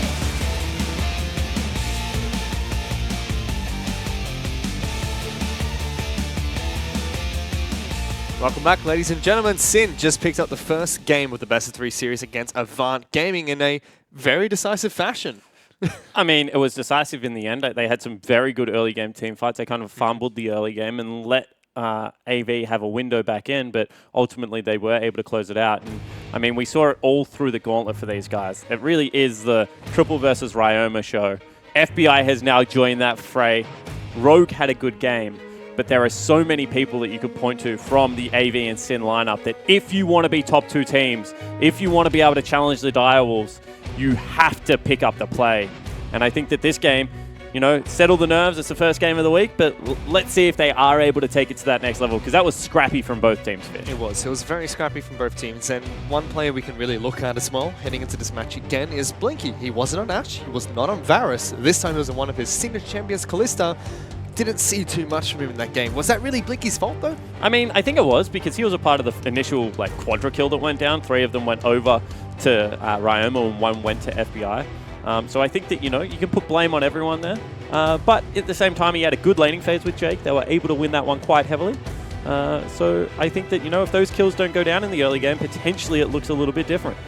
This game, we have standard red side bans. Sin will be the one that ban out Zac, Elise, as well as Galio. That gives over Caitlyn, so Blinky's going to have a chance to redeem himself heading into the second match. But again, Sin, they're forced to ban Zac no matter what side of the rift they're playing on. Yeah, exactly right. Don't want to give that one over to Sybil. Big news, however, is, you know, things like Cassidy are still available, which we've seen on red side a lot, and you can ban away the counters. Yep. Things like Fiora are still available. You can ban away counters for that, as well as Jace up in there in the top lane for Doppler. And Jungle Pool hasn't been completely gutted just yet. Has not. The AV side of bans, we have Talia being taken away, so they don't want Ryman to have a repeat performance. Rogue is not going to be able to get his Thresh this game. Gragas has been taken away, but Sin, they lock in Zyra, which I really like for Rogue, takes it away from Jake, who has been using that champion quite phenomenally so far. And Jubes goes straight back to Kha'Zix. That's strange to me, because Lee Sin is still available. And Kha'Zix is, you know, a little bit more damage and assassination, but doesn't bring the utility. And Jubes hasn't had the games where he's, you know, got a couple of early game kills and started popping off. We'll see whether he's able to get into that top lane. Normally when he is really effective in the early game, it's, you know, those level 3 ganks top. But he gives over arguably Sybil's best champion here behind Zac, which is absolutely busted. AV look to go for Renekton again in the Don't top like zone it. map. Very heavy priority pick for series. Yeah, really don't like it out of series. I mean, he's had a good laning phase, but after that was nigh irrelevant. As you said, he's kind of good at no items, then good at 3 items at the moment, Renekton. Just not fitting in. And we're going to have them go back towards Jhin and actually hide both solo lanes here, so very hard for AV to ban out. Yep, so Ryoma's going to be locking in FBI's 80 carry here. And speaking of Ryoma, it's his 18th birthday tomorrow. So happy birthday to him. Picked up a win so far for Sin. Let's see if he can get the 2-0. Yeah, did he pick up a win? Let me tell you, had a very good game 1. If you're a Taliyah player and you want to know how to collapse around team fights and also help out a losing split push lane, Ryoma certainly was doing everything all over the map. So which bans do AV go for here? Because they're going to get Ban out counter-picked at Ryoma. both lanes. Throw a Syndra ban in there. I don't know. Depends if you want to get rid of Orianna as well or whether Triple wants to take it. Well, there's that Syndra ban. I don't think he can get rid of Orianna because he might just blind Vladimir into you. I mean, there's so many things that he can do right now. And taking away your range supports off Jake is certainly a good tactic here. And those are the 2 supports that generally do well against Zyra as well. Karma as well as Lulu. You still have Misfortune available, but she hasn't seen much competitive play. No, we're not seeing a Misfortune Split game. If we see anything, it'll be a Nami coming out and they'll just look to live through the lane. Also match the shove a little bit. Echo, another ban from AV. So let's see what Sin decided to do. They have counter-picked top lane here, but they could prioritize a pick for Ryoma with these mid-lane-centric bans coming out from AV. I mean, is it really prioritizing a pick? That's better. A little bit of a flex there. Ryoma can play at mid. Doppler definitely can play at top. Will be comfortable into the Renekton matchup as well. I was going to say, I mean, she's blinding a LeBlanc there. I actually don't think that's priority at all. I think that's just, you're scared what Doppler is going to have to play into on the top side of the map. I mean, a couple of players have told me that Renekton does well against the Jace. I don't believe that for 1 second. I mean, you go Dorian Shield, you pick up your boots too as well, and you don't really take that much damage. You shove out quicker than him. But yeah, it's not the ideal matchup. You don't say, you know, as a Renekton player, let me counter-pick the Jace. Let me just, you know, have this Renekton matchup for myself top laning as a champion that outranges me and can knock me away every time to dash in. That's going to be a fun and enjoyable matchup. Hey, mate, you have 2 dashes. He only has 1 knockaway. That's true. The law of mathematics says... It's on Renekton's side. Don't quite believe that one either. Orianna has been locked in for triple. That's the champion that gave Sin nightmares in their gauntlet match against AV They have a last split. squishy comp so far as well. They do. Nami's been locked in for AV. So we have a Nami Caitlyn lane, which is, I mean, very comfort for AV. It's a fantastic lane, honestly. I mean, Tycoola's Blessing, probably going to be maxed out second there as well. And there's not all that much... apart from Jhin, there is no ability to start a team fight, is what I will say. Nope. Hoping that Rogue can flash forward and hit a root for me just isn't good enough. So you've really got the Jhin ultimate coming out, and then damage out of every other quarter is really what they're relying on. Something I really like from Sin, though, is although they can't start these team fights, if they ever get engaged upon by yeah. AV, whew, good night. I mean, unless you catch one of them out. But they're going to have to be careful. I mean, there's so many things. I would say, you know, once again, a better, well-balanced team comp coming out of AV. But early game power, certainly in the bottom lane, is going to be difficult to overcome. Triple certainly needs to be rolling. Rift Herald has forced Orianna out of the meta slightly at the moment because mid-turret is much easier to break with that buff. So we'll see which draft is able to come out ahead. And Ryoma versus Triple is just so fun. Victor versus Orianna. That's the area of the map I really want to concentrate on because that's one of the matchups that, you know, isn't really favored by either. Victor's certainly got an okay time into it. I mean, you would say it would maybe be slightly Victor favored, but Orianna not going to be all that worried. And then it's about whether Sybil and Juves actually get in there this time. Because last game, Sybil was so far behind and Juves was non-existent. we don't see this matchup very often. We don't see Victor in the current meta very much. Orianna's being pushed out quite a bit, but at the same time, this was a very common matchup in last split's gauntlet run, not just from these two teams, but I think we saw it played Claire? from Sin against Legacy as well. That was a very crucial matchup for them as well, so it's going to be very interesting in the mid lane, and from what last game told us, it's definitely going to be where this game hangs in the balance, so to speak. Completely agree. I mean, whichever mid laner is able to carry through in these team fights and have a better laning phase is probably going to win their team the game. I like Victor at the moment. I think that with Lichbanes, he's still in a good place, and see whether Ryoma can do it back-to-back games, Fish. Yeah, let's see if he can pick up a very early birthday present for himself as he turns 18 tomorrow. But for now, let's check in with AV's coach, Pinch, talk a little bit about last game and their draft. Thanks, guys. I'm here with Pinch and a rough game 1. So, what, as coach, do you say to AV backstage to get him prepped for game 2? Sure. Well, you don't really want to dwell on the mistakes of the previous game, but something I do want to tell you guys is that we didn't lose to Sin that game. We lost to ourselves. Like, we made a lot of mistakes that really weren't us. In scrims, we wouldn't make them, so we just need to work on translating to stage at this point. All right. Well, the other thing I want to talk about is Blinky's picks today. We saw Callisto, we've seen Caitlyn. Is he off the Ash forever now? No, definitely not. I'll pick him Ash when it's the best pick, but at this point, like, Caitlyn's very strong on the patch. They banned out 80 carries. We were very ready to play Callisto, so yeah. Excellent stuff. All right. Well, best of luck, and thanks for speaking to us. All right, thanks so much. There you go. Speaking about AV, they lost to themselves, according to Pinch last game. Don't disagree with that one. Blinky was very vocal on Twitter that if he gets Caitlyn, he's going to play Pulsefire Caitlyn here today, and he's going to get that skin on the Rift. Was he? Yeah. Apparently it was very clunky, but now he's got it. I think it was requests more, so to speak, coming out from people on Twitter instead. Okay. I don't like Pulsefire Caitlyn. That's the only reason I say it. Yeah, not my favorite skin. Caitlyn's a lot Ooh, of great Triple's skins. just faked a Raptor start. Did you see that? So he moves the ball, costs himself the mana. All of a sudden, Rome is probably going to signal the fact that he thinks Sybil started Raptors instead. Sybil has started blue. See whether that means Sybil wants the cheeky invade or whether there's a play to be made in the bottom lane. And this is something you kind of talked about in your breakdown of TM only's jungle pathing, how it's very important for Lee Sins to know where the opposite side of the jungler starts. So curious to see if that affects Jubes at all in this match. A small intricate note is also that forces Triple onto a Q start on Orianna. Not going to affect them too much in this matchup. There are certain matchups where you need the E start. Yeah, definitely not the Victor one. I mean, you want to be able to match a little bit of shove. Victors generally go Q start as well and look to harass you, so it's not the biggest deal in the world. And you can see that this lane matchup so series favored that he can't even get in range of a creep. Dockler will eventually force that one forward. Blinky getting good damage onto Rogue in the bottom lane. Nice Blinky! bubble. Come on, Connects with mate. Jake. That was Jake. Blinky got the damage. Jake got the bubble. I don't even know if that's true. I think Technically, I wasn't wrong. I think Blinky hit him with one pilt over Peacemaker, and Jake's Psycaller blasted him in the face as well. Eben Flo does sick deeps at the start of the game, Fish. Yeah, 2 crosses. Not wrong at all. Right, already AV getting a good push in this bottom lane. Lee Sin for Sybil, Caitlyn for Blinky, Orianna for Triple. Couple of picks across the board for AV, and Jake got Nami. How did we forget that? The guy's synonymous with the champion. there you go. That was purely damage coming out from Jake in the bottom lane as well. I mean, but we kind of said this about AV's draft last game. That looked very comfortable. It looked like a great draft for them. Curious to see if it's going to be a different story this time around. See if Pinch's pre-game pep talk worked out for him. Topside gank is on the table here. That's a massive creep play. Curious has seen it coming. Will spot out now probably. No, actually didn't ward over the wall. That's a mistake from the young player. But Jude's not going for it.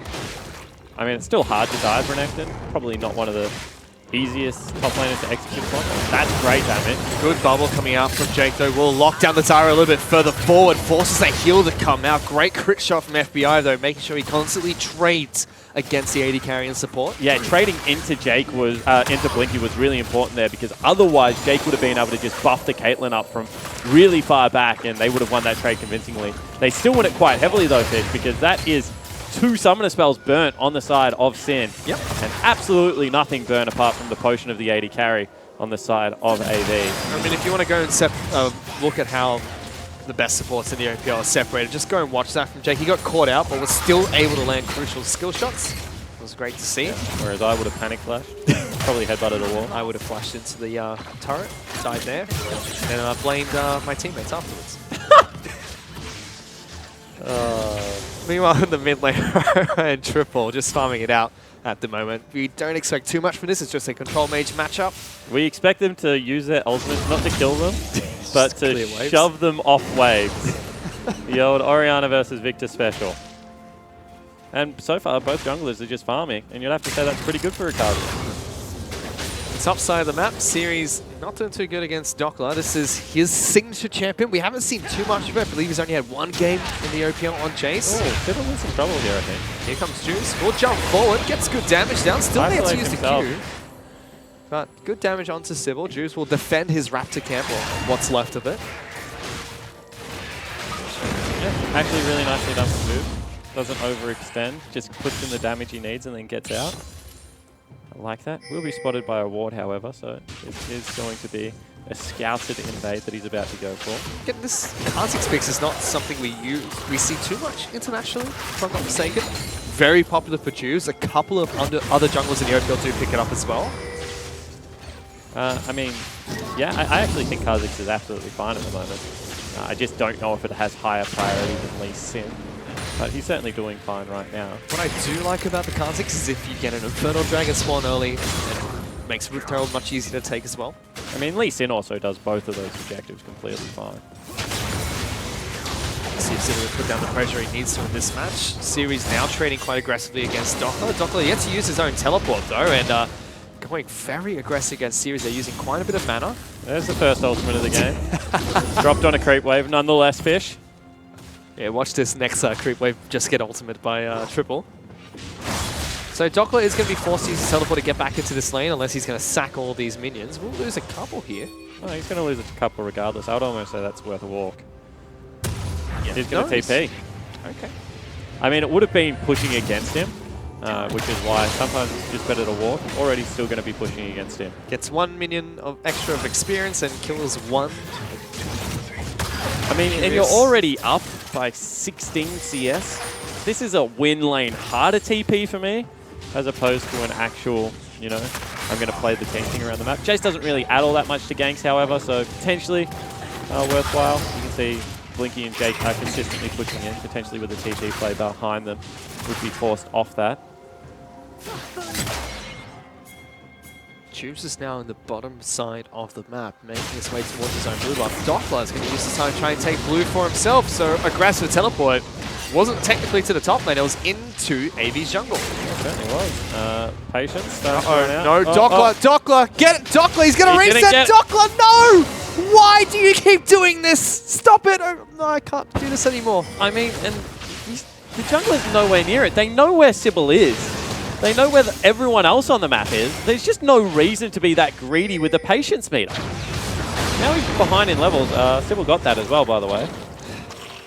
Good steal from Sybil. Gets the Juicy Plant as well to heal himself back Doppler up. now has no mana because he's burnt it all on a blue buff. And it's gone with the Blade of the Ruined King. Don't understand. This is the third time this game, this series I should say, that we've seen a reset.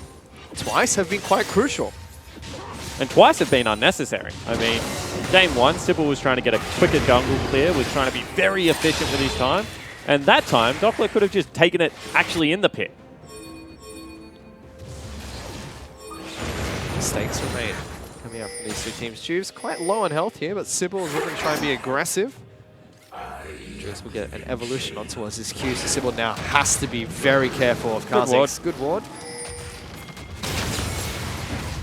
Doppler's now forced back to base, so that teleport top lane is going to cost him actually. Sybil's now looking to try and take this red buff. Actually looking to collapse onto Sybil here. There's a jump from Juves, gets the ultimate, flashes forward, very aggressive from the Kha'Zix. Good kickback. Oriana's shield gets thrown out, keeps Sybil safe. Oh, Juice. He's in trouble. Looking for the shockwave, gets the blast cone over. Series is now chasing. Doppler going to get caught first blood. Actually picked up by Triple. That was a surprise kill there. And all of a sudden, Doppler's in so much trouble. Yep. No mana. Ultimate available for Oriana. Does have flash. Shockwave comboed out with the stun. Doppler's a dead man walking. Series gets that kill. AV 2-0 up on the board. Yeah, really nicely done from AV. Doppler had overstayed. Using that mana on the blue buff cost him massively. All of a sudden, Triple, who would also force Ryoma back, is able to rotate into the jungle. Juice thought he had a kill there, so he used flash, but really it was over aggressive. And now, even though they're zoning Blinky off a little bit of farm here, Caitlyn's not in any real danger of dying. Things looking quite good for the AV lineup. Certainly is looking good for them so far. Good lockdown. That's a dead Blinky. He's going to try and flash his way away. Does he have the blue suede shoes? One more. Not going to connect. That was quite close as well. Blinky escapes with a sliver of health. There's no reason for Blinky to be that far up the lane. I mean, he has potentially just cost himself a creep wave there. A little bit greedy out of the AD carry of AV, Fish. A little bit? Yep. That was very greedy from him. He's still 20 CS down somehow in this bottom lane. FBI's caught up. Fantastic. I mean, Jake left to cover mid lane for a lot of that skirmish that was happening in the jungle, so it makes sense. But at the same time, losing double summoner spells certainly is not what you want. No. I mean, without ultimates available, there's very little kill threat on him now. Whew. But still great damage coming out of FBI. It's very comfortable on Jin. Ash and Varus were available this game. Went for Jin instead. Sybil is going to find Juves again, or don't think he's going to want to take that fight. Meanwhile, Series, he's in trouble. Dockler's chasing him down. Doesn't have that Shock Blast combo yet. Will have the Q, though. Flash. Oh! I'm not even going to talk about that. And Dominus is nearly back available, so Series can now stay in this lane. Doesn't have to go back at all. Dockler just used all his mana as well. He's got to be careful. Series can just double dash in. Not going to. Instead, we'll get the Rage meter and heal up nicely. Oh, bottom lane though. FBI's just killed Blinky. Juves came down for a gank. So not having those summoner spells certainly bad. Reimer dodges out the Q, gets flashed on by Sybil, but Reimer turns it around. Good flash away from the Shockwave. Forces Orianna to use heal as well. Sybil still trying to find him inside of Fog of War. Can't. Double summoner spell used out of Ryoma there. 2 summoner spells used on the side of AV as well. Series still going topside. Dockler's in trouble. Dominus has been popped. Can he get the stun? Gets all of it. Good use of the furry meter there. Very good patient play from Series. Dockler just gets taken down. And this is Dockler's signature champion as well, Fish. Into a lane matchup they said they wanted. Jake using the bubble there. Not really sure what those ultimates were about. Potentially trying to slow down the turret take, but did not work. Nope. So we will have first turret for Sin, but topside map is just falling apart for him. Here's that kill onto Blinky, just walking against the wall.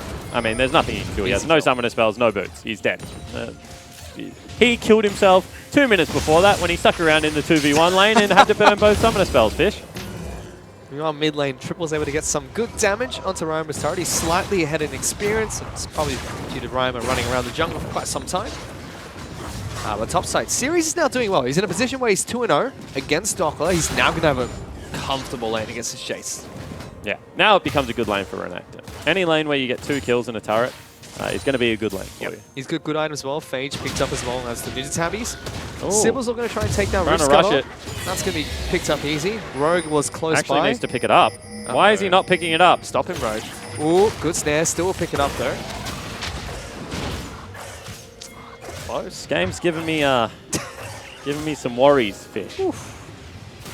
TPing. Actually, they want to keep Dockler really far down.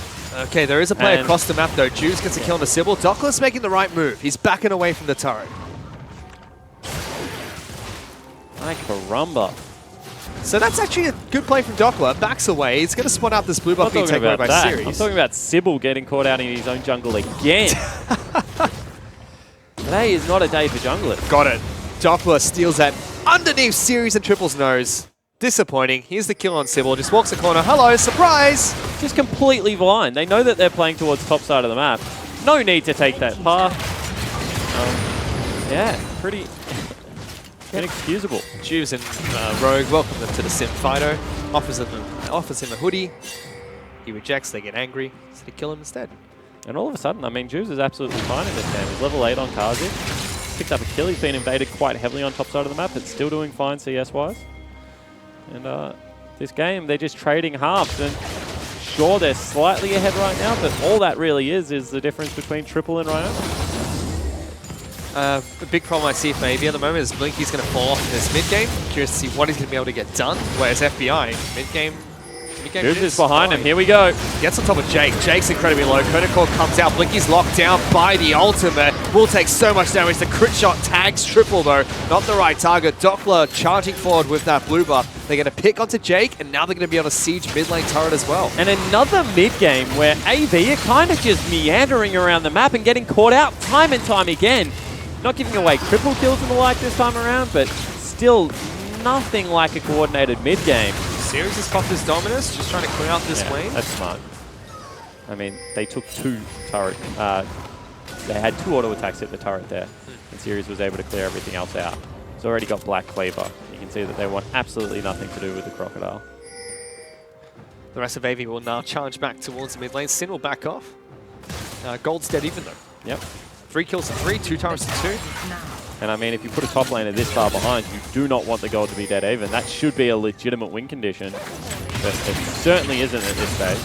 Now AV looking to try and charge this over. Look at Blingy's health. We'll get the Avant flow to heal him back up, but FBI 2 attacks as well as the Q will be enough to poke him out. Series taking up the turret. AV make a good counter push. Yep. Now they are a turret up. Oof. Ouch. Blinky, stop catching these skill shots. It's not great. Safest hands in all of Inner Sydney Fish. If you have a skill shot, he will catch it. He is the Ash Ketchum of the OPL. If there are any cricket teams out there looking to pick up an OPL team, AV is the way to go right now. They've already got a wicket keeper on their side.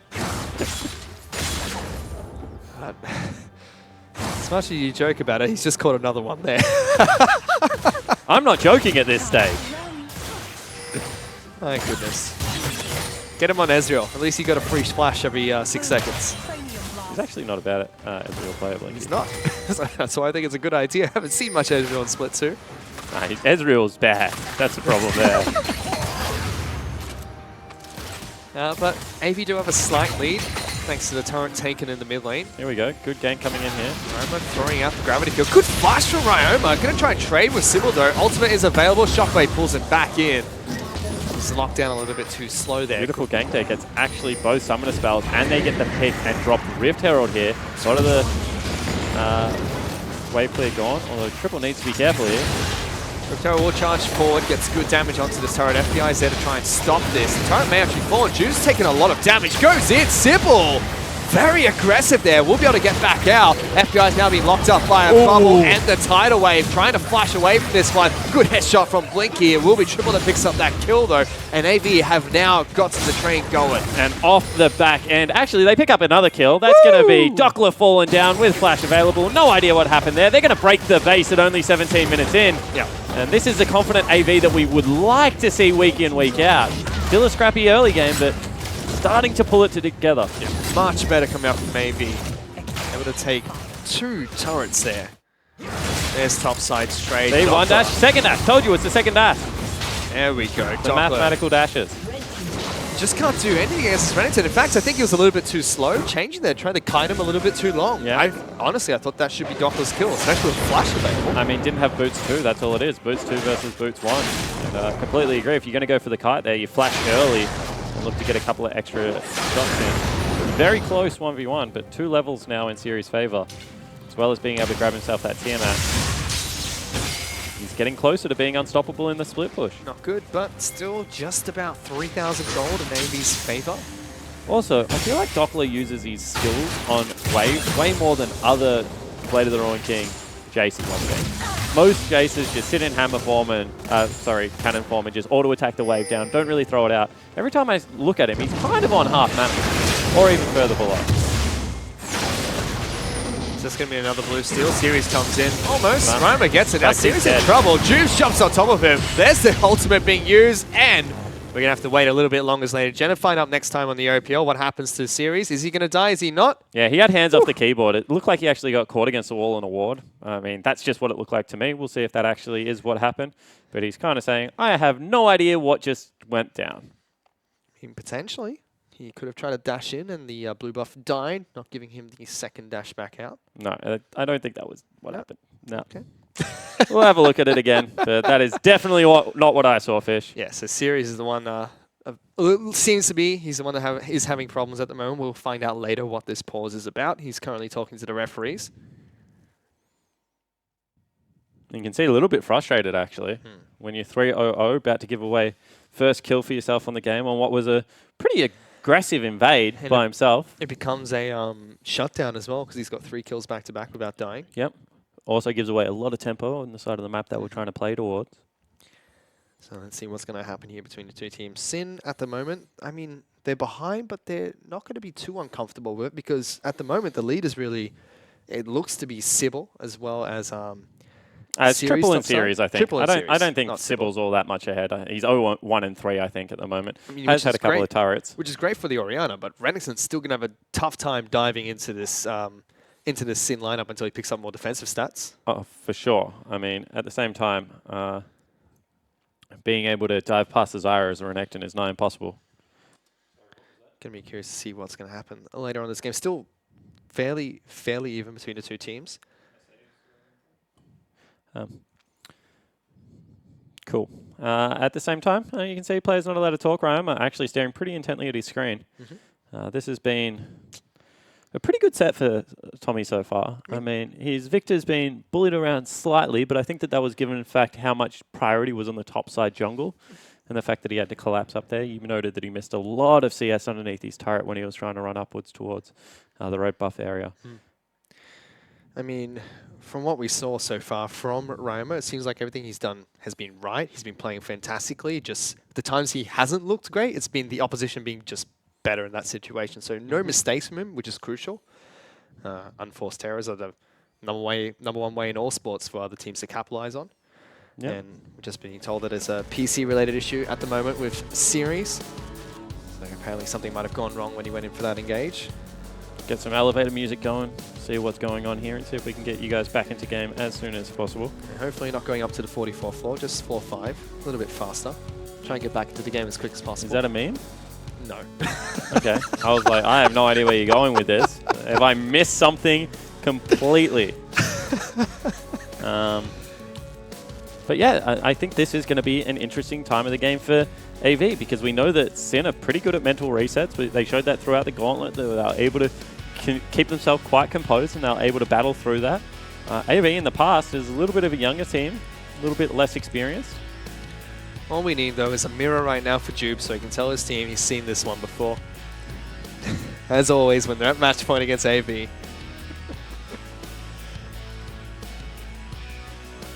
but still investigating this issue. Hopefully it's going to be able to get resolved soon. But what do we expect now? Moving forward in this match against Sin and AV, it's slightly in AV's favor. Still 2,000 to 3,000 gold, especially if a series is going to fall here. Yep, I mean, what we expect is for AV to want to start grouping up in the team fight. Caitlin's eventually going to come online, about 1.5 items right now. As soon as you get towards the 2.5, 3 items, Caitlin's going to want to group up in team fight. Oriana is in the exact same situation as well, so would not be surprised to see them all on the same map, apart from the Renekton. Renekton has to join a little bit later, has to be able to get access to that backline. And if Series does fall down here, getting the shutdown reset will be good for the mid lane and jungle right now of Sin Gaming, but it still won't mean all that much when he goes 1v1 versus Dockler, who unfortunately is just in a world of trouble at the moment on Jace, falling behind so far in the early game. So I think that it's not really going to change the tempo of the game, just gives a little bit more gold into those two people in your screen's pocket. I mean, it was Coach Jish who was the first one to really speak about Dockler being known really for his Jace on the top side of the map. But we haven't seen too much from him. The first time he pulled out Jace was phenomenal. It was great to watch. This game, not so much. I mean, you say it was great to watch, but once again, it was with Italia. And I'm telling you, Ryoma is a really good player. I would love to split push when Ryoma is playing Talia. He just makes it look so damn easy.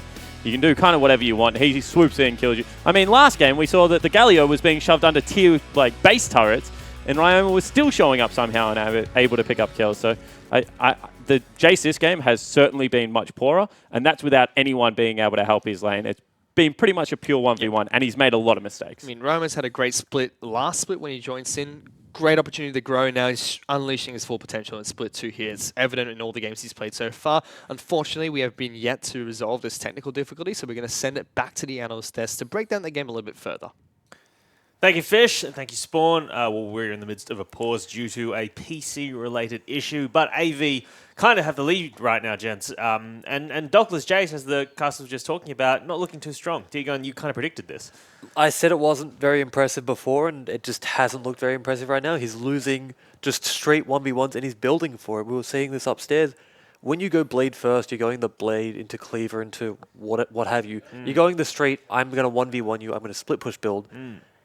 And it does not look like he's ever going to be able to 1v1 this Renekton. It's actually so ironic that this guy was known as a Jace one-trick, 1,000 games. Only 1,000 game Jace player would build Bork into Cleaver. Like, no one does that really. But like that pretty much means that he just wants to solo, be on his own island and just do his own solo queue thing. And the fact that it backfired and he's been solo killed twice is just... Yeah, I don't know. Series is playing great. So if you're Sin, then how should Dockler have played the Jace then? Do you not want to see Jace as a split pusher? Like, what's the build then? I'm not going to tell a 1,000-game Jace player how to play. You know, all right? but what's the more talk us through what is the more That regular blue build buff. then? It was the blue buff. Yeah. I The actually reset, think the blue buff reset. People may not know, but that blue buff reset probably it gave first blood. It meant Juves got solo. Not solo killed, but Orianna flashed over the wall. Like it snowballed. A lot of people. It actually snowballed quite heavily and ended up losing him the lane because he played early game quite well. So why did he pull out of that blue buff then? I don't know. I mean, he didn't pull out of it. He was just trying to be really greedy in where he takes Yeah, it. He wanted to be as close to getting out of there as possible by the time he took it, just in case someone showed up to. I think he was worried. Punish him. He was definitely worried someone would come around the corner and steal it from him. But yeah, it was just I don't know. Both of these teams are really struggling to secure blue buffs. I even said on Twitter they're banned from taking buffs. All of them, every player in that game. I don't care who it is. No one can take buffs anymore because they're all horrible at it. It's just resetting. It's being stolen. Nothing's going right with the blue buffs, the red buffs. Stay away from them. Just go back to your lanes. Hashtag I'm OPL or at OPL if you've got any questions for our analysts during this game pause. Like I said, if you're just joining us, Sin have taken the first game, but AV have quite a strong lead in that second game. But we're pausing now because of a PC related issue. And should we maybe take a look at a replay, shall we, Tegan? Yeah. In this second game, as we bring it up on your screen. I know you want to talk about this because this for you was a moment that kind of things began to change. Yeah, this was basically the point where I felt like AV had full control. I feel like Sybil could have kick flashed there, but I guess he was completely content in knowing Triple would just follow up and get the kill. Then they are able to drop the Rift Herald, go deep for the tower. On the other side, you have Sirius staying in that split push where he already knows he's extremely strong, so you have both parts of the map working for you. I want to criticize AV a little bit. I feel like they could have taken this tower a lot cleaner. There's no need to go for this dive. Just take the objective and get out. Yep. Why are you overcommitting? Was he going for that dive then just, because he's playing aggressively? It's almost like a show of force, right? It might be Lee Sin syndrome where once you land the Q, you got to take the Q. Exactly. But that's like my only criticism of basically their macro play right there was take the objective, then look for kills. Don't look for kills on an objective when it's pretty much free for them. And on the other side of the map, you also have Sirius dealing with Dokla, and he actually got the 1v1 at the same time as well. So they're working on all cylinders. But when you're already getting ahead, you don't need to keep trying to get even further ahead. Just let it happen naturally. You say, I would disagree. So you're saying, because the whole thing is like when you're ahead, you shouldn't try and win. You should try and get further ahead. But you're saying don't force it too much. Just let it happen organically. Is what you're saying. Yeah, that's pretty much spot on. You don't need to overreach when you're in advantageous positions like that. You're already ahead. You're already taking pretty much probably the best possible trade they could have. Good use of Rift Herald, good split happening. Why are you then trying to overcompensate and go even harder when you can just take the advantages, reset, get the gold on your players spent, and then move out again? But do you feel like they were punished for that overreach? No. Not at that time, but they definitely could have been. Definitely could have been, and there's no need to give Sin the opportunity to come back in the game. They have control of the game right now. And why give your opponent a chance to win when if you just close it out nice and cleanly, you pretty much are unbeatable? Right, but these are choices people are making, and not just sort of like spur of the moment decisions. That sorry, just like reactions or whatever. You're saying people have decided to overreach in this moment. Well, I mean, it's not like they went into that tower and said, "Hey, I'm going to dive randomly." It was just a series of things hit Juves. He got really, really low. Sybil probably thought he'd just kill him and went for it, but in reality, he wasn't able to kill it, and that might just be you haven't been in that situation enough in practice. You didn't really judge your damage effectively. You didn't know what the enemy team had to deal with it. So, it's hypercritical of what they're doing. Keep in mind, it's very, very critical, but that's where we come in. While we're waiting for this sort of this PC-related issue to be resolved, guys, I want to ask you about like what Sin do to reclaim this game, because they're kind of a bit behind right now. If we go back into this game, I mean, how do you see as their path to victory from here? I think they scale. I think they outscale. I know Rama on Victor, 6 items would solo carry this game. Right. As well as Jace should win the 6-item battle. Renekton does fall off. If they can somehow manage to get this game to go on for another 20 minutes, then they can probably come back into this. But AV do have the Caitlyn, they do have the Orianna and the Lee Sin. So they've already broken bot tower, I think. They've already got bot tower inhib. So this game does not look really good for Sin. Yeah, the problem is how do you stall out? Because AV have a team that can force the issue, especially when their split pusher is going to have to be dealt with by more than one person. And I don't believe Sin was running double T, but I can't quite remember. But if AV just set series off in a side lane, preferably opposite Baron, and then start baiting at Baron or start baiting at objective, it's going to be really, really difficult for Sin to deal with it. And the question is, how do they deal with that? They're going to have to start trying to make picks, trying to control vision in key areas and work through it like that, as opposed to, just trying to stall and hoping it doesn't get worse, at least. That's how I sort of approach it. All right, we are currently in a pause due to a PC-related issue. We're going to take a 10-minute break. And while we resolve this issue, we'll be back right after this.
Welcome back, ladies and gentlemen. We're about to get back into the second match between Sin and AV. Unfortunately, we've had some PC issues apparently on Siri's computer.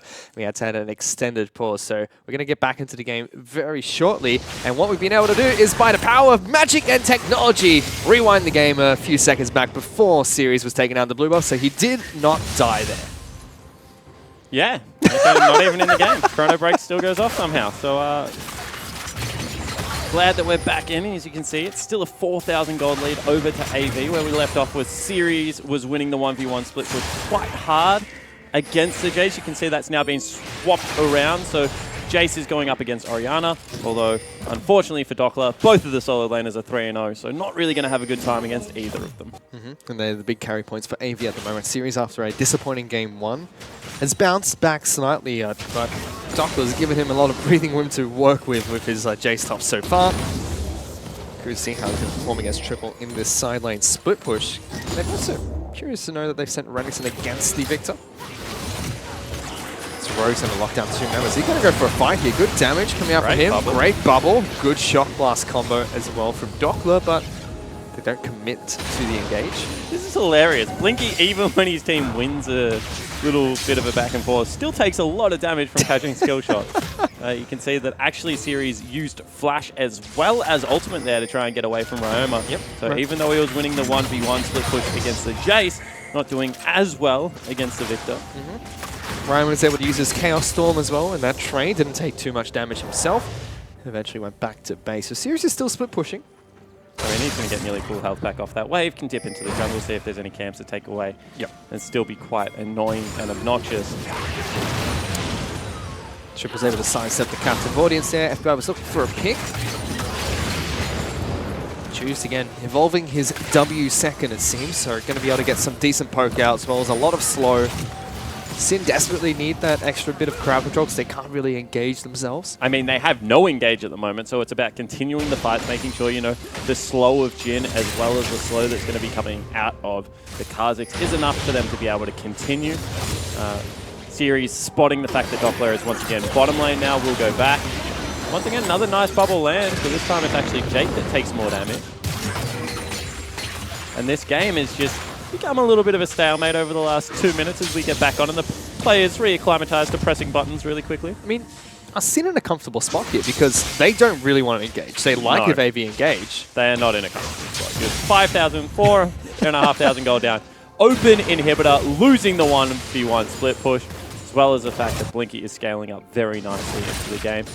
They do have a good, late game answer to the 1-3-1 if Doppler continues to scale up, or rather the 1-4. Neither team's really going to 1-3-1, but he's going to take a long time to get there. I mean, he's not even halfway towards his Black Cleaver or Bridge 2.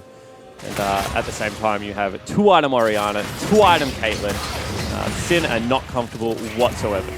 FBI is picking up a couple of items for himself as well. Rapid Fire Cannon has been completed, but that's essence of Rapid Fire Cannon in comparison to an IE Static Shift Caitlyn. So Blinky is still going to output quite a decent amount of damage. Depending on how much levels Blinky has in trap, if FBI actually steps on a trap, Blinky will one-shot it. With the Nami bubble on him, as well as the fact that he's got IE already, if it crits on the headshot proc, he's going to kill it. You normally see trap max second, I believe, from Caitlyn, sometimes even first. Yeah, generally you see 3 points in tilt over Peacemaker if you're winning the lane, and then continue to max out trap. There you go. Done. Max out Look at traps. that. It's nice when they do the things you say. Let's see if anyone steps on those traps there. Blinky still catching skill shots, but not having as bad as a game. Sybil does get locked down here, but healed up nice and easy. Captive Audience does not connect, and again, it's just AV trying to push for these small advantages. Sin holding on, trying to farm up waves, crashing towards their turret. Again, the later this game goes, the less the gold lead that AV have acquired matters. We're only 22 minutes in though, Fish. I mean, people haven't even really picked up second items yet.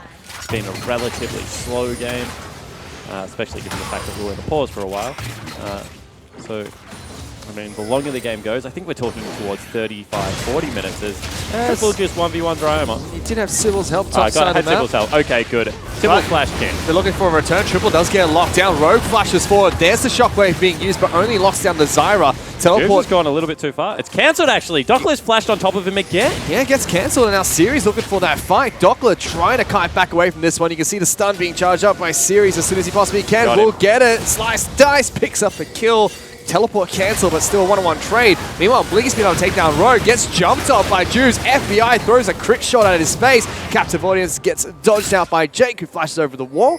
And that's been a chaotic trade all across the map. Yeah, it certainly has in the end. What is it, a 3 for 2? still In going. favour of AV, although yes, you're right, they're still continuing to chase Fish, and Juice actually might have just caught Jake. Great Captive Audience as well from FBI, locking him down off the back of the spikes thrown out by Juice. So that's 3 kills for Sin, trading for, I believe, 3 as well. Yep, 3 for 3. So in the end, everything's normal. Summoner spells burn everywhere. Let's take a look at what actually happened here. Flash kick, good damage coming out. Didn't even get the ultimate off. I mean, that is as simple as you like, Fish. Big worry still is the fact that Dockler keeps dying. He's owned full. Has his Black Cleaver now. So 2 items to 2, but Series is now heading back to base. Already has the core components of the Renekton build picked up. Now going towards the Gargoyle Stoneplate next. Nearly has it. I mean, he's just so far ahead. This is where he comes online. The Titanic Hydra Black Cleaver combo gives you so much health. Just the simple Chain Vest as well as Negatron Cloak, that's going to give you enough to be able to sustain through team fights nice and easy. The active of the Stoneplate is always a nice touch. Yep. Oh, not Sybil again. going on towards Ryoma here. Can use the ultimate this time round, but has to dodge his next Q, or will he need to? Because Juve shows up. Picks up a kill for his team. Yeah, it looked like Sybil thought that he was going to have a shockwave on the back end of that, but did not come through. Now Doppler looking to chase in, and Sin have got a couple of picks back in their favor in the last couple of minutes, Fish. And this is what I was saying. I mean, Sin seemed to be one of the teams that actually withstand pauses quite well, able to stay switched on towards the game across high pressure situations, and now they're shoving in for a seed. Good damage from Doppler into the back lines. Juve's looking to try and dash on in. Great lockdown from Captive Audience. Just allows Sin enough time to pick up the mid lane outer turret, pulling the gold lead back slightly. Now about 3,000 gold behind AV. Heads up play out of Juves there, able to force triple away. Gives his team the space to be able to disappear into Fog of War. Otherwise, that was a potential collapse coming out as Series was heading back into the mid lane. Big worry is right now experience. You can see level 12 and 13 for Blinky and FBI. That's relatively close. Everywhere else on the map, I mean, Triple's a full level, nearly a level and a half over Ryoma at the moment. It's 3 levels right now for Series. The solo laners for Sin are just so far behind. That's a big one, but Blinky's been caught out. Flash forward from Juice will get locked down by Sybil. Great kick in the Piltover Peacemaker picks up that kill. FBI now in trouble. Ryoma tanks up the ultimate from Caitlyn, keeping FBI alive a little bit longer, but now he's been exhausted. Dodges the bubble, but Series slices and dices on in. Ryoma desperately trying to run away. We'll get the Storm Raider Surge. No, it's actually Deathfire Touch he's picked up, using the Ghost to try and run away. Doc looking to do what he can, but there's a Crocodile right behind him who dices over the wall. Sybil is very low. Dockler would definitely be looking for that snipe, and AV say, let's try Baron now. Exactly right. All of a sudden, you get the ebb and flow through. They're going to be able to tank it up with Series, so Sybil shouldn't take all that much damage. It should be a free Baron. And AV finally able to peg this one close back to closing it out. I mean, back and forward game, but that was actually just no summoner spells available for Ryoma and Rogue, and actually going a little bit too aggressive there. Yep.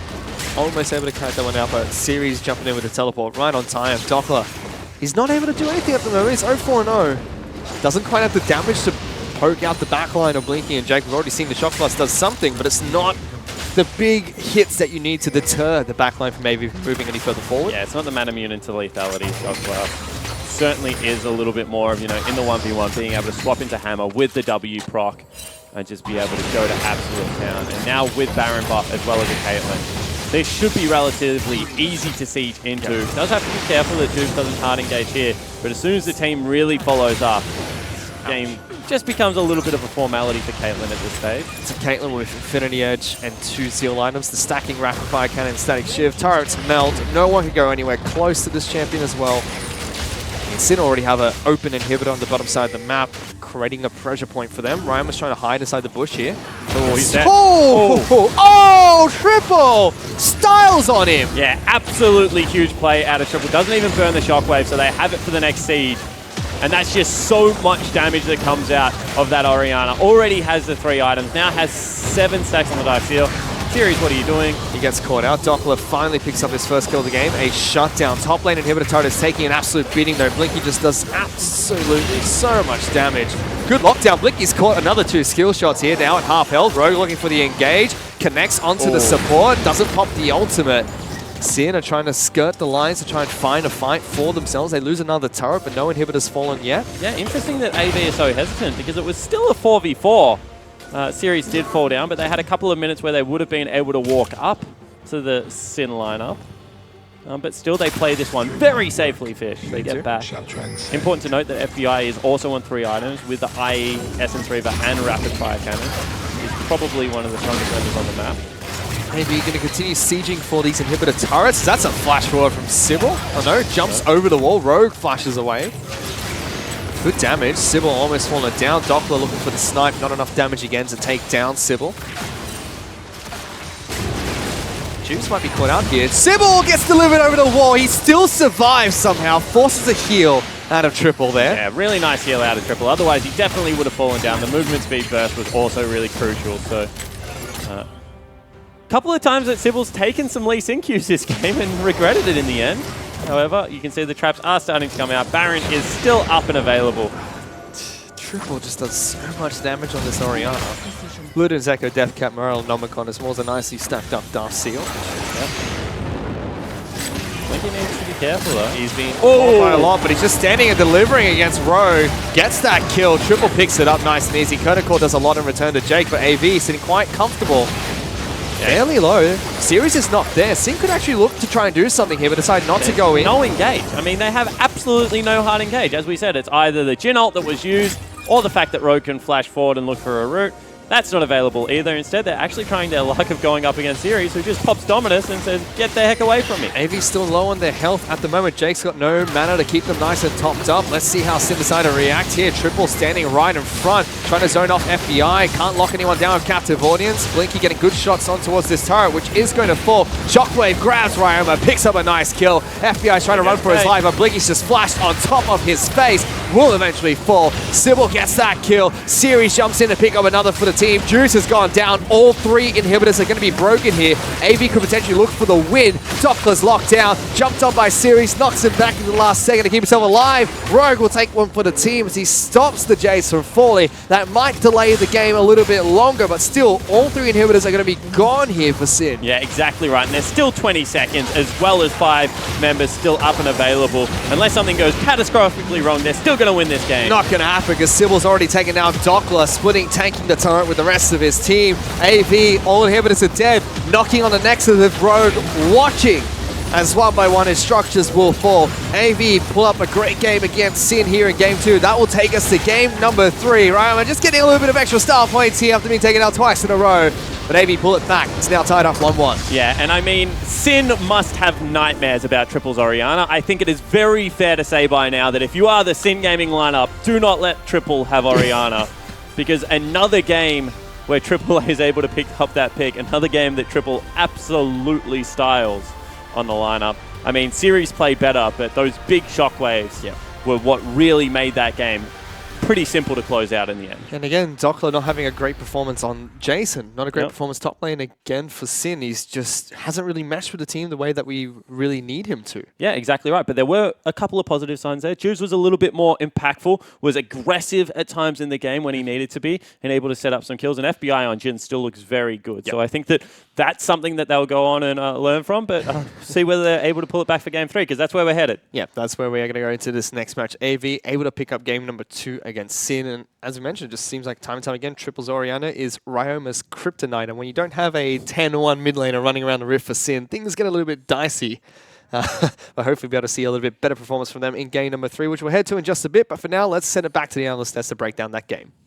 Thank you, Fish. Thank you, Spawn. AV taking that second game. And what we've seen today is 2 games both carried by mid laners. First by Ryoma and that one by Triple. Give me you guys initial thoughts on AV's win. Was it as clean as they would have liked? Triple and Sybil, 2 men carried that game. Yeah. Those 2 were so impressive that game. I want to give a shout out to Series.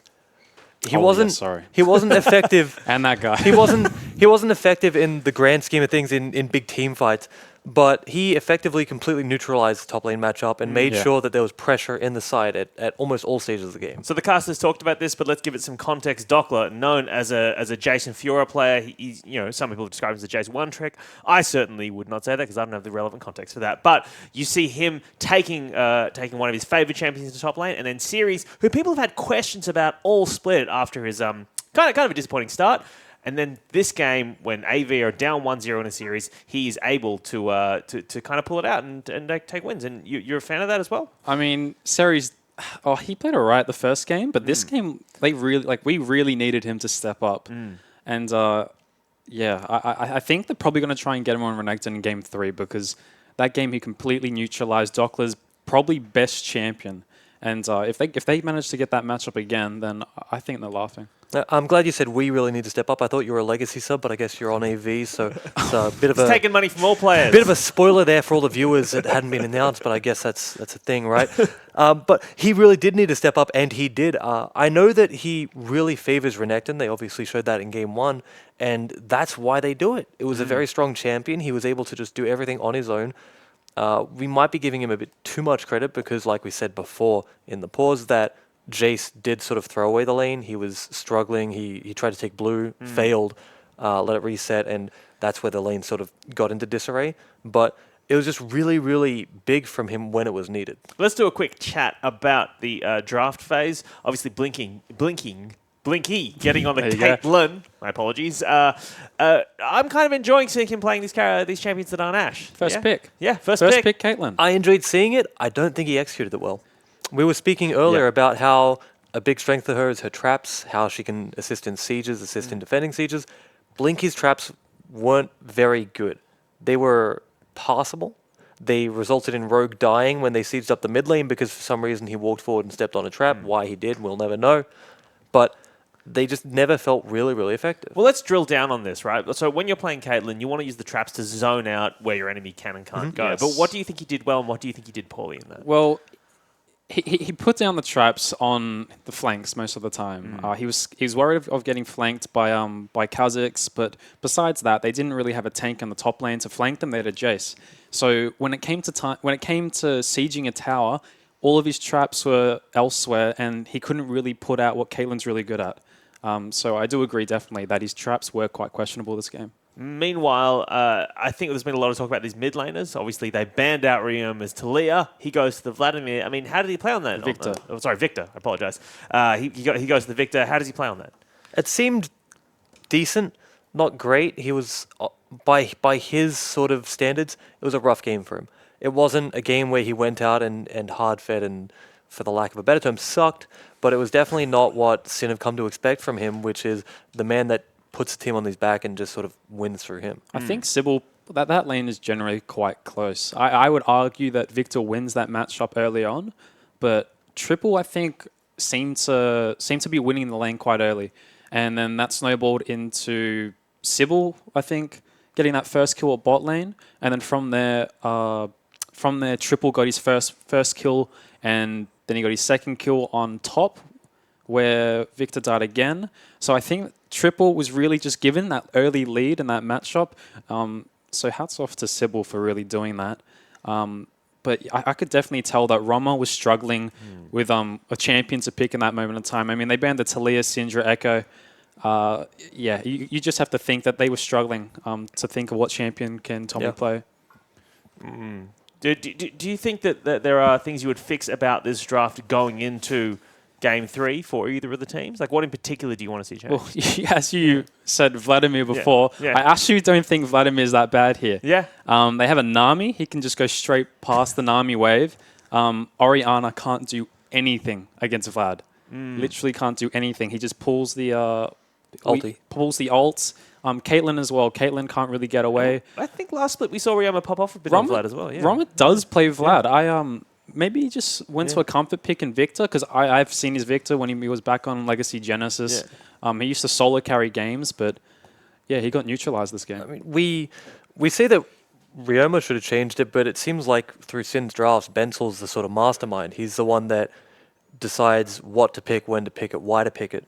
So maybe we either say Ryoma doesn't have enough input or isn't giving enough input, but at the end of the day, Bensel was the one that picked it and decided that was what he wanted in the position, right? So it's difficult to really place it all on Ryoma. I don't know if it was draft related.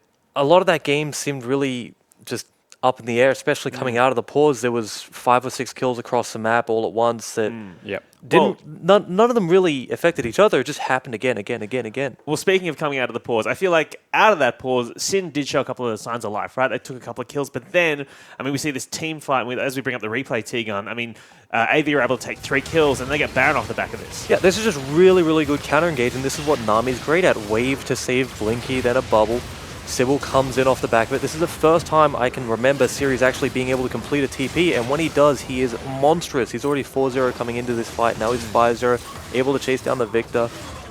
Once you get your splitter, who is already extremely strong, into the fight, and he's obviously there a lot earlier and a lot more effective than Dokla, they're able to do so much with him. That fight in mid, even though it was initiated by Sin, AV took it, rolled with it, and moved off the back of it into securing Baron after taking a couple kills. And that's pretty much what you want from a team with a stronger split push. You can look for spots to TP the split pusher behind and be proactive, or you can leave your splitter off to the side with a comp that can at least peel back a little bit, like one with Nami, and then bring him in late to clean up the fight. I think it's also important to note that the timing couldn't have been worse for Sin. When they lost that team fight, Orianna and Caitlyn were sitting on 2 items, and they got Baron, and that rolled into them having their 3rd item. Orianna picked up Death Cap. Caitlyn had 80% crit chance. Like, we were just saying, this game's going to end. Like, they've just spiked at the perfect time. Sin, it was probably the worst time that could have happened. Yeah, and when we saw them pick up their spikes, Orianna 3 items, Caitlyn 3 items, if they failed to end there, that would have been like a massive, massive poor form from them. The weirdest thing I saw after taking that Baron was they went up top, they tried to take the inhib, they took the tower, Series died mid, and they sort of didn't know what to do. I'm not quite sure what to make of it. Maybe you'll be able to provide some insight, but they just sort of hung around, sitting in bushes, trying to make more picks instead of resetting and coming back as a team. Yeah, this is just advice from when I was a pro player, but as opposed to a washed-up analyst, but continue. I'm a washed-up analyst now, but I'm still going to give advice to these guys. Generally, if you know that, okay, AV have Baron, we're in a really bad spot. The only play you can make is you can't sit in your base. If you sit in your base, this is what just happens. You're going to lose the game. You need to push up off their reset from Baron. You need to push up, find a bush or find a spot of where you can make a pick. One pick will probably burn 3 minutes of the Baron, and then that will give. That's the only way you can really get back into the game. But Sin didn't do that. Sin were too scared. Like they stayed in their base. They wanted to farm up.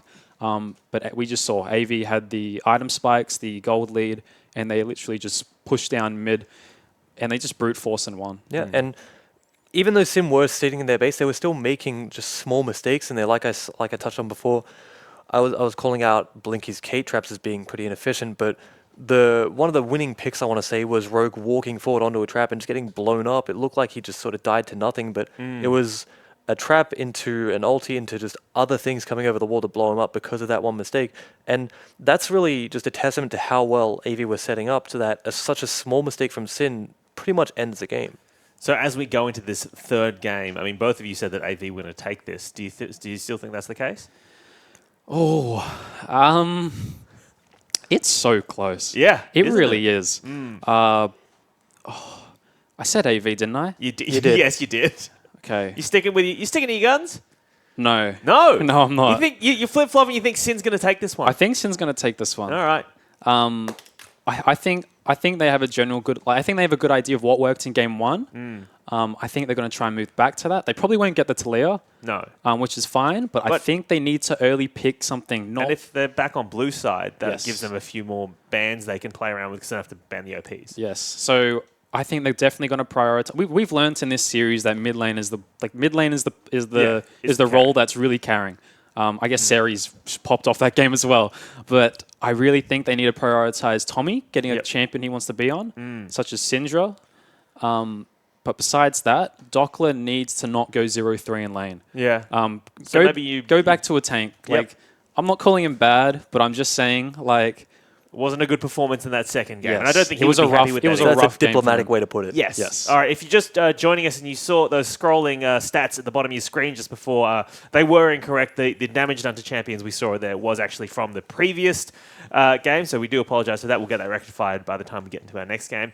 But Tegon, do you want to change your AV prediction, your AV 2-0 prediction? You know me, I never change. Never done. Never do. It won't be 2-0, but I'm pretty confident they'll bring it back to 2-1. All right. They've failed me a little bit, but they're going to go the distance. They're going to take it. I'm looking to Series to have another big game. Yeah. You were saying it's a game won and lost by mid lane. I'm hoping they can just neutralize the mid lane, go to the lane that really, really, on his own, just did everything, and then work from there. And ban the Renekton. He's got no I chance. wonder what Bensel's going to do. Yeah. I reckon Bensel's just like thinking real hard about like. He's doing the beautiful mind right now. Like He's we just picked pulling up this champions top laner together. from NA who's known to be like a Fiora Jace, but then that Fiora didn't wasn't- work. Jace didn't work. Fiora Yeah, that wasn't doesn't banned, work. was it? But No, then- Fiora wasn't banned. Take the Fiora Yeah, into take the Renekton. Fiora. Maybe that'll be better. Has he played Fiora? Yeah. No. I can't remember. Well, Yeah. he's known as it. I Yeah. don't know. I think they'll go back to a tank top lane. All right. Yeah. Yeah. All right. Well, I believe that brings us to a point where we can get into some highlights from our second game.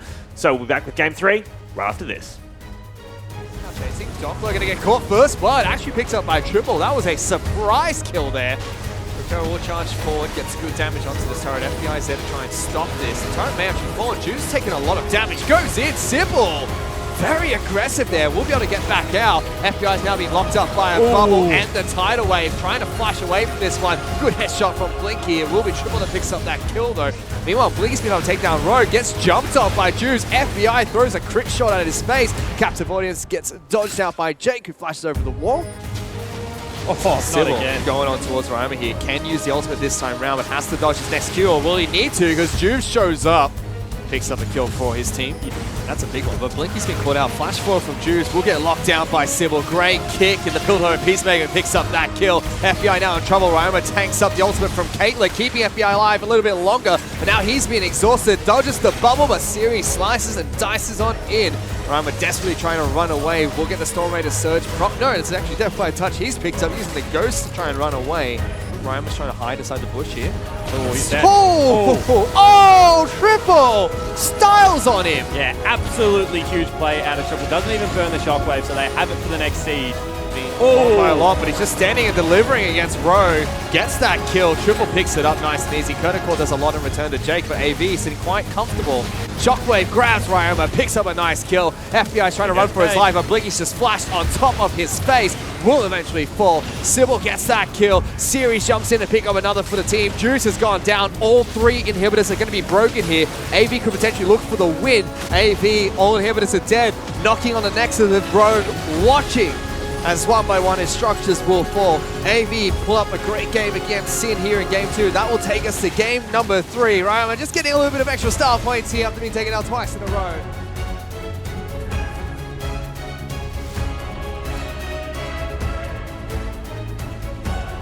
Welcome back, ladies and gentlemen. About to get into the third and final match between Sin and Avant Gaming. Currently tied up 1-1 after AV put up a phenomenal performance in game 2. Yeah, and you have to look at the solo laners and think when the game is on a neutral footing, when there's not a big snowball at the start of the game, AV solo laners showed up. They were able to get it done this time. We were talking about Series a lot and the fact that he got 2 solo kills, but also you have to look towards Triple and the fact that he was absolutely popping off on the Orianna again. So I just think that, game 1 looked like there was a big turbulent early game. Sybil getting mucked up. Triple kill going over to Ryoma. Game 2 looked a little bit more normalized. Still some things going wrong. I mean, the reset on the blue buff for Dockler probably cost him that lane ultimately, Fish, because he was just dove afterwards and had no mana. But I was hoping that both of these teams were going to show up today and play really clean League of Legends, really decisive League of Legends. That's what they have said time and time again they want to be able to do. They want to break that top 4. They want to break the top 3. And unfortunately for both Sin and AV, I don't think either teams would be looking at this as a win today so far. You would not. I mean, you expect this to be a close game, but for many different reasons from besides what we've seen today. It is nowhere near the close game because both of them are playing perfect League of Legends at the moment. It's just been a little bit of a clown fiesta at certain times today. Certainly has been, but that's why this Game 3 is important, because now if you clean up the play, now if you go into Game 3, execute towards what the draft is, make sure that the coaches are setting their teams up for success and they're able to clean up a lot of the mistakes. That would allow them to go home, both teams, I think, with their heads held a little bit higher. The 2 points is still very important, especially for Sin, who will fall down 1-2 at the moment if they're not able to pick that up. AV, it gets them back towards the top of that ladder, although you would have to think that Legacy and Chiefs are looking this week to 2-0 as they go up against Regicide and TM, respectively. We'll see, whether that means that AV unfortunately lose that equal second spot right now. Yep. And these are the two teams which a lot of people expected to do what they did last split and make it to top 5 at least, go into the gauntlet run. And both AV and Sin are vocal about how they don't want to just be 4th and 5th. They want to move further on. Yep. They need to clean up a lot of their play if they want to do just that. And I mean, both of these teams should be looking to move further on, because we know when Juves is playing well, then Sin becomes a very multi-dimensional team. They can play around Ryoma, they can play around FBI, and Dockler has had some good performances, not some great performances yet, but still very new to the team. And the same thing can be said about AV. I mean, when Jake and Blinky are playing well, and at the moment it doesn't look like they are, they also have 3 lanes that can potentially win. So I think that both of these teams have what it takes to become top-tier teams. It's just that sloppiness within their play that's really holding them back. Yep. And we've seen it's not just been staple. One person has been playing sloppy so far. It just bounces back and forth between 100%. multiple members. I mean, Juves had a bad game 1. Juves had a good game 2. Dockler was fine on the Galio. Dockler was very poor on the Jace. I mean, then when you look on the other side of the rift, I mean, the Echo didn't do all that much, got blown up in team fights. I mean, in the split push was very effective, but all Echoes are in the split push. I think that's fair to say. Whereas in this game, I mean, the Orianna was massive. Series game 1 wasn't all that much on Renekton. In this game, it looked like it was the best champion in the world, and you should pick it every game. I mean, I'm completely confused how you draft around these teams. I think the one thing that is sure is that you just get rid of Orianna, because both of these mid laners are monsters on it. But apart from that, I mean, anything really goes. It certainly does. I mean, again, the scoreline sells it itself. It's 1-1. These two teams are dead even. Unfortunately, we're not yet been able to get into Champions League for game number 3. Been told we'll get there as soon as possible. The big thing we talked about Sin for forever. It's these two people on your screen, the top laner and Juves. Juves, he's had up and down performances back to back. It's just really inconsistent. When he looks great, he is one of the best junglers in the OPL. When he looks bad, he looks like one of the worst junglers in the OPL. And when they brought in Flares, they brought in this great top laner who worked well with the team. Took a while to adapt, but you saw during the gauntlet run, he looked like one of the best players in the team. Dockler hasn't had that great standout performance that Flares had when he first joined. Because when Flares joined, he was just like Juves. Great when he was at his best, and poor when he was at his worst. So they're just so contrasting. Yeah, we haven't seen the ceiling of Dockler No, yet, we've just seen him have bad and okay games. And I mean, I think it's important to note that last regular season, AV beat Sin both times. Yes. That they played. They were in the same group, I believe. AV was able to take them down, and then, of course, in the gauntlet run, it went the other way. All of the games were really close and relatively competitive.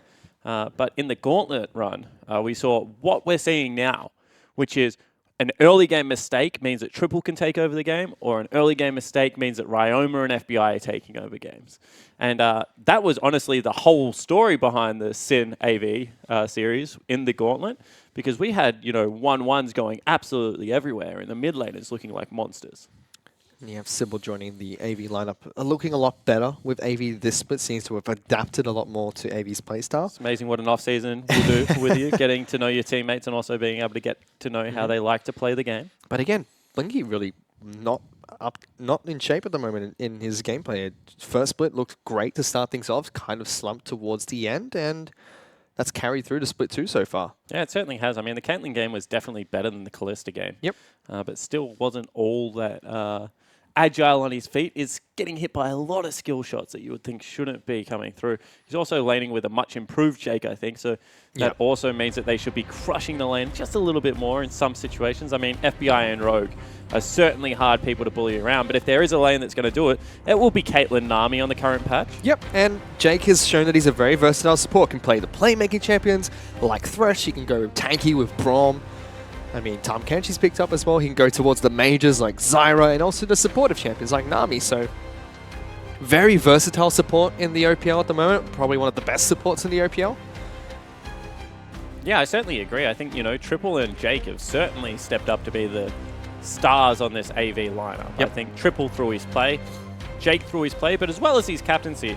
And we're seeing, again, double jungle bans thrown from Sin's blue side. One of them, Zach. And that's not a good sign for Sin when the most powerful champion in the current meta, which is permanently banned on red side. We saw this with Camille a lot. Last split has to be banned when you're on blue side because your jungler's lost 2 games on it, and from what we can see so far, not very comfortable in the champion, just throws a ban away, allows AV to get these target bans off, like the Caitlyn now being banned out, denying one champion from them. And this time it's Sin that prioritize Renekton as their first pick. Yeah, interesting. So they pick up what they consider the best bruiser on the patch at the moment. See whether Series can play something into it. I would be surprised if that is a jungle Gragas after how poorly Game 1 went. However, you can't really put much down to a couple of stolen chickens and a re-leashed red buff. Who knows, Series could pick that one up heading into the top lane. Gragas is fine into Renekton, has the tools to duke it out against him. A great disengage if he ever gets into a sticky situation. This is a pick I would really like from AV. Deny the Thresh away from Rogue, and Jake's comfortable on the champion as well. It's a decent support pick at the moment. I think it's the best support pick at the moment. I think that if you're a great Thresh player or you're a great Rakan player, you should play both of them. Yeah. They've just got so much good playmaking. They've got the ability to go forward and backwards. The hook is devastating when it causes picks. I mean, all in all, we've seen Rogue play it to such good effect. Yeah. We know that denying him is good, but also the fact that it gives your team comp something. On top of that, in the first game between AV and Sin, instead of banning Galio as their last ban, they banned Rakan, which gave Doppler that first pick of Galio. So far, nothing much has changed besides that first pick. Juves has gone back to Olaf in the jungle. As you've mentioned, a lot of jungle bans going through. Kha'Zix is not one of them. So now I'm curious to see if they're going to try and pinch Sybil or if they just throw Gragas into the jungle instead. And Rogue picking up Tahm Kench, quite stable into Thresh at the moment. Yeah, it certainly is. And I think now on the second rotation, you have to ban Talia away because we already saw what can happen with the Tahm Kench and the Talia combos. You can see that Sybil also getting the Kha'Zix for himself. So that is going to be a top lane Gragas, unless Triple is like a Woody Fruity fan and is going to be played in the mid lane full AP. Oh boy. He has some great montages. Fantastic montages. Makes me want to play Gragas. I'll play him for a game, I'll get raged at, and I'll just never play him ever again. Yeah, I'm playing Riven at the moment. Oh boy. People are not enjoying solo queues. There's a Talia ban coming out from AV, targeted towards Ryoma. It was actually a first ban for them when they were on the blue side of the Rift last game. And deserved first ban. Ryoma is just so good at impacting other areas of the map. I wish there was a TF meta that we got to see Ryoma play in because he just reads plays incredibly well. Orianna ban from Sin, not allowing Triple to pick up that champion. I, for one, am shocked, Fish. Did not see this one coming. It's the kryptonite of Sin, Triple on Orianna. It's been proven time and time again. Even in games where they've lost, somehow Triple still gives them nightmares, as we heard from interviews last split. Syndra, another ban from AV, so both teams targeting mid laners at the moment. I mean, all they need to pick up now are 80 carries and mid laners, so it makes sense to target out Triple and Ryoma. Blinky, we've seen that he has decent champion pool. FBI can play whatever he likes. And with Caitlyn ban, you don't really have to ban out anything else because you've got both utility 80 carries open and still go towards the Jhin if you like to. Zed's a curious ban though, thrown out by Sin. I mean, that means that they think it's going to be a last pick out of Triple. But if you're going to get rid of an assassin, I mean, maybe it's because of the amount of magic damage right now because Sirius has got it, but I think that he prefers Echo regardless. Ooh. And I'm telling you, he's going to only play Caitlyn Kalista for the rest of the split. Kalista locked in for Blinky despite 3 of the more heavily picked AD carries left open in the current meta. Picked by who? LWX plays Callista, my man. Who's that again? AD carry of newbie over in the LPL. FBI has been picking up Jin. Ooh, mid lane Karma. 3 times today, and that's going to be a Karma in the mid lane for Ryoma, already switching out his summoner spells for teleports. Potentially worried about a Vladimir or an Assassin coming through. Karma does well into both. But he historically doesn't do great into control mages, however, Fish. I really like this, though. It's going to be able to buff up both the Olaf and the Renekton charging into team fights. Time catch as well. And Ari is the final pick coming out for triple. I mean, that's a carry pick for triple. See what build he goes towards, whether he's a Gunblade Ari or whether he just goes Morellonomicon. I prefer Morellonomicon for the cooldown. I think it's very important for a wave clear, but there are stranger things happening in solo queue at the moment. I mean, AV just have such a heavy pick comp at the moment. That's fine a team fight as well. Everyone on their team has a way to pick off someone. Sin, on the other hand, it's a really run straight down the front line, get to the back line, kill as many people as possible. I mean, it's a take the Renekton into the back line with Tahm Kench. Yeah. And hope that Ari doesn't get to Jin. Because that's how this game is going to be solved, I feel. If ever FBI opens up to start off the team fight, Triple will just go searching for him. So again, very different team comps in all 3 games from both teams. And very curious to see why this Renekton is being prioritized so heavily. We talked a lot about how Black Cleaver into Titanic Hydra use would come back into the meta thanks to Gargoyle Stoneplay as well as now the Locket changes affecting that so much, but didn't quite expect Renekton. Thought maybe Kled would be a little bit more, Jarvan even higher priority than that, but that's what surprised me, the lack of Jarvan priority this series, because Jarvan's in such a good place. You only need 2 damage items with Jarvan, and then you can build a pure tank, and he will still do relevant damage. I still feel like the damage out of Renekton falls off slightly, and it's just because it's harder to get out. I mean, Jarvan can just dash into the backline, get the Cataclysm down, then you have to fight him.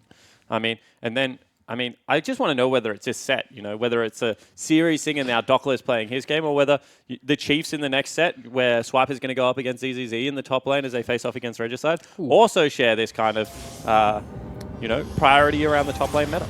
That's going to be a fun match to watch out next. I know it's a stacked match. Chiefs somewhat top of the table here against Regicide, new team who are currently bottom of the table. Definitely would be in favor of the Chiefs, but still ZZZ against Swiper. That's going to be a fun one to watch. For now, though, we are back onto the Rift for the final match between Sin and Avant Gaming, the first match of this week of the OPL. Before we go into a little bit of a break, I think it's a couple of weeks before we come back. I mean, it's not really a break. We have Rift Rivals coming up as well.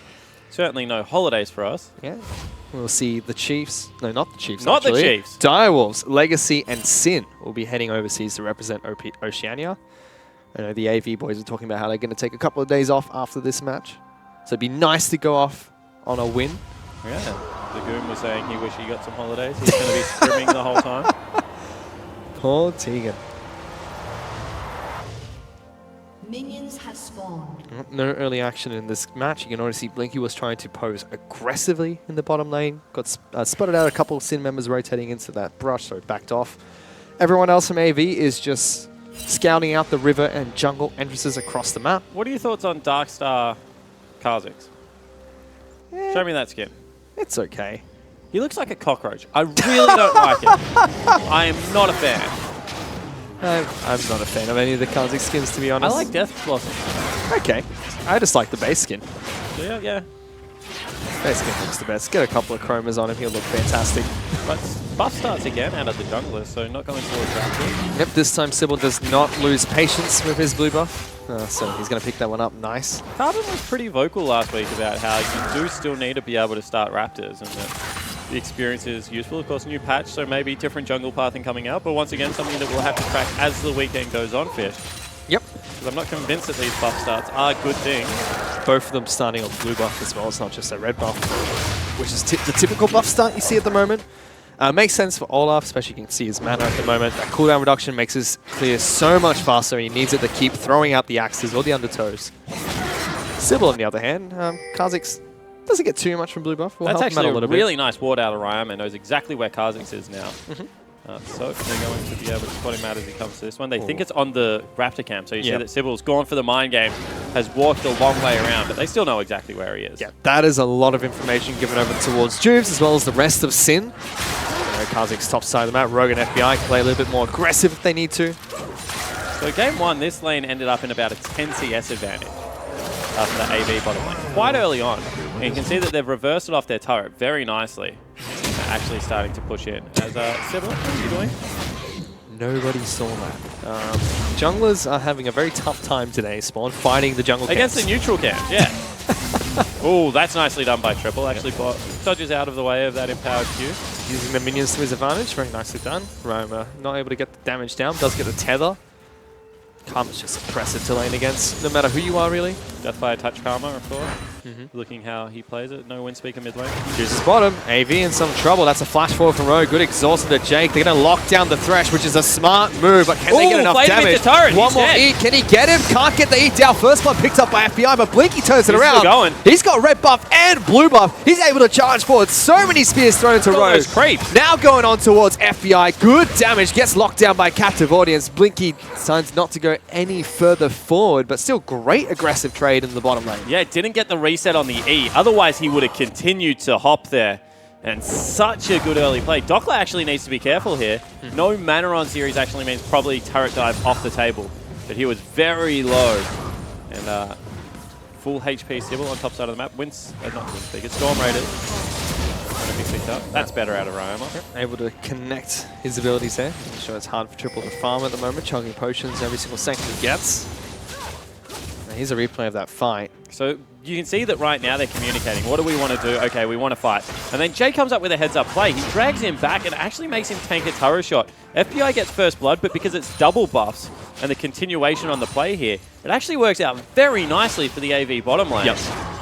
It was smart from Sin against the Thresh lane. You should target the Thresh. If not, Dark Pass is just going to get his AD carry back to safety, but way too deep coming out from Juves there. You can see that it results in about a 6 CS lead at this stage of the game. In fact, 7, because he picks them all up. And they're going to lose all of that golden experience. So FBI, no summoner spells now. Rogue, no summoner spells. And a Kha'Zix that's been able to steal away a topside jungle. Potential for them to get very active on this bottom side of the map. Maybe Blinky heard us. He's going to have a game now. I'm sick of these casters making fun of me. I'm not a wicket keeper. I'm a bowler. Come here.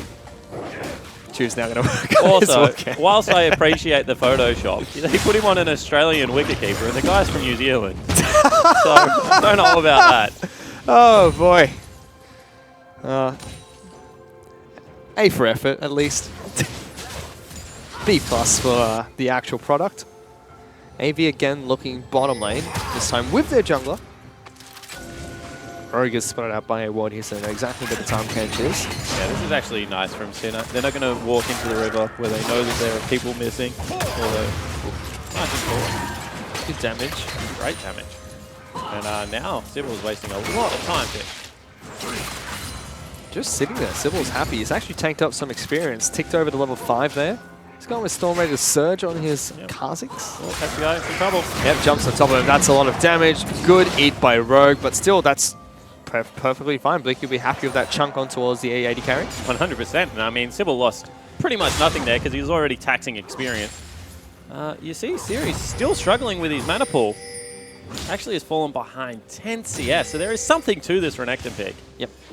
You can see that already mid lane is walking up towards top, so they're looking for a dive. Gragas is one of the champions that was affected quite heavily by the Doran's ring changes as well.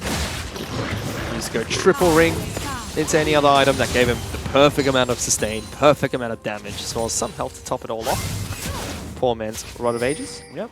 Of course, Rod of Ages is just way too expensive. You see whether they sit on a Catalyst or something like that, maybe go towards Righteous Glory late game?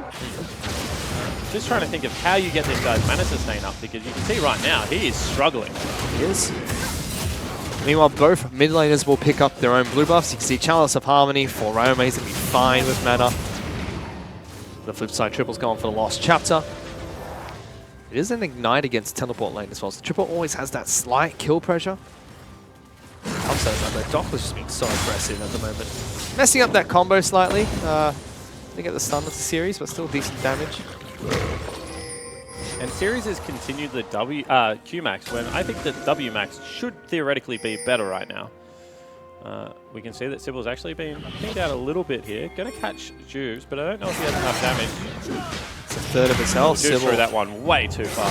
Still going aggressive there. You can't overthrow axes at this stage of the game because if you chain them, you do so much damage. You can see that, unfortunately, he really threw that one quite a distance. Forces Juves to recall, gives Sybil some control over the Sin jungle, calls upon Jake as well as Blinky to move up towards the red buff. We'll be able to take that. Now I want to see if Series takes his blue red buff. He snuck, Doppler, sorry. He snuck into the AV side of the jungle, so, I mean, not a bad trade. Still knocks Juves out of the jungle, and Sybil has the experience advantage, hitting 6 first. That's what I was going to say. Gives the experience advantage over. Okay, cool. So we're going to go towards Frozen Heart as the first item.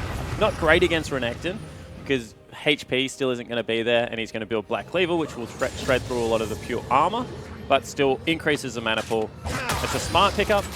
Don't mind it. Potentially is still going to be something like an Iceborne Gauntlet as well, which I would much prefer. The reason I say Frozen Heart is because he's already picked up another Cloth Armor, and we've seen Series do it before. Well, there's 3 heavy AD dealers on the other side of the map. None of them rely on attack. I mean, reduces Jin's damage. Yay! You're a positive guy sometimes. Like, you give things way too much credit. See whether they sneak another dragon here. This is definitely the similar drawn-up play. As soon as they had life steal last game, they walked towards the dragon pit. Of course, that time it was the Infernal Dragon, so a lot higher priority. Now it's just a Cloud Dragon, which is probably the lowest of priority in dragons at the moment. In the early game. I think in the late game, Cloud's still fine.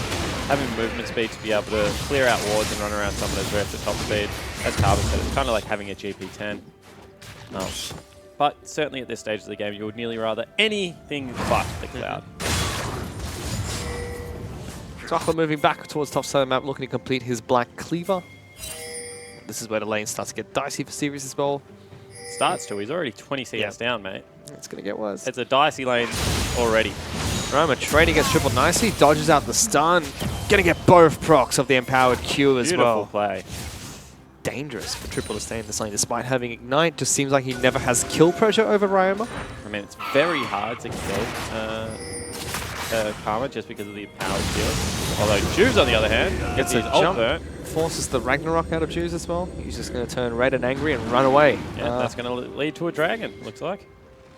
Or potentially they're just going to go for a gank. Flashes are available from Jake. Does he flash forward? Let's see. Rogue and FBI playing very carefully at the moment. Least up onto the CS. He does, but no play being made. They don't know that Juves is here, but... Juves? Sybil. When you have this big wave crashing on forward, I mean, you can always just wait for it to hit the turret anyway. You're not going to miss too much, maybe 1 or 2 creeps at most. But it's once again a 10 CS lead right now. Jungler's going to meet again. Juves takes a brunt of damage from Sybil, but look at this. Good dash to the wall from Triple. Juves is going to be the first one to fall. Doppler does get down there, but great separation from Series. FBI trying to snipe Triple, tags him, gets the crit shot. The sniper from downtown picks up another one for AV. Yeah, really nicely played out of FBI. He plays for Sin, however. I can't get them right this game. No, that's all right. We're all fine here. We're dandy. But at the same time, oh, here we go. Jake's actually window shopping. He's dead. He's caught. FBI is going to be able to walk gobbled around. It should be an easy kill. There is flash available for Jake. Let's see if we can do something tricky. Good hook, but FBI is going to lock forward with a crit shot. Gets it eventually. Pretty inexcusable. Yep. You could see that Blinky already wanted to go back. They knew that on the side of Sin. And Jake just had the shop open because he did not move at all at the start of that little bit of aggression. Nope. Dead man. Now FBI's got 3 kills. Not looking great. They're going to continue shoving this one further forward. Blinky has come back into this lane. Does have Sybil in his back pocket if he needs any assistance down here. The problem is that this is the time that Blinky should actually have started winning this lane. He's completed his walk in really nice time. Only 11.5 minutes had gone by. He was up in CS. He still is. But off the back end of that, 2 kills going across means Infinity Edge and Brawler's Glove.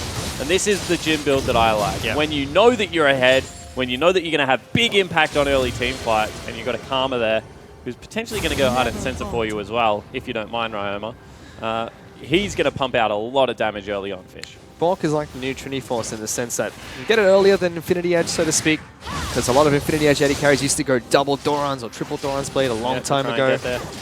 Blade of the Ring King's just so much faster. Stop. If you reset another camp, I am done with you. I agree with Tegan. These two teams should be banned from taking any neutral monsters. Just 2v2 top lane, 2v2 bottom. Goodness sake.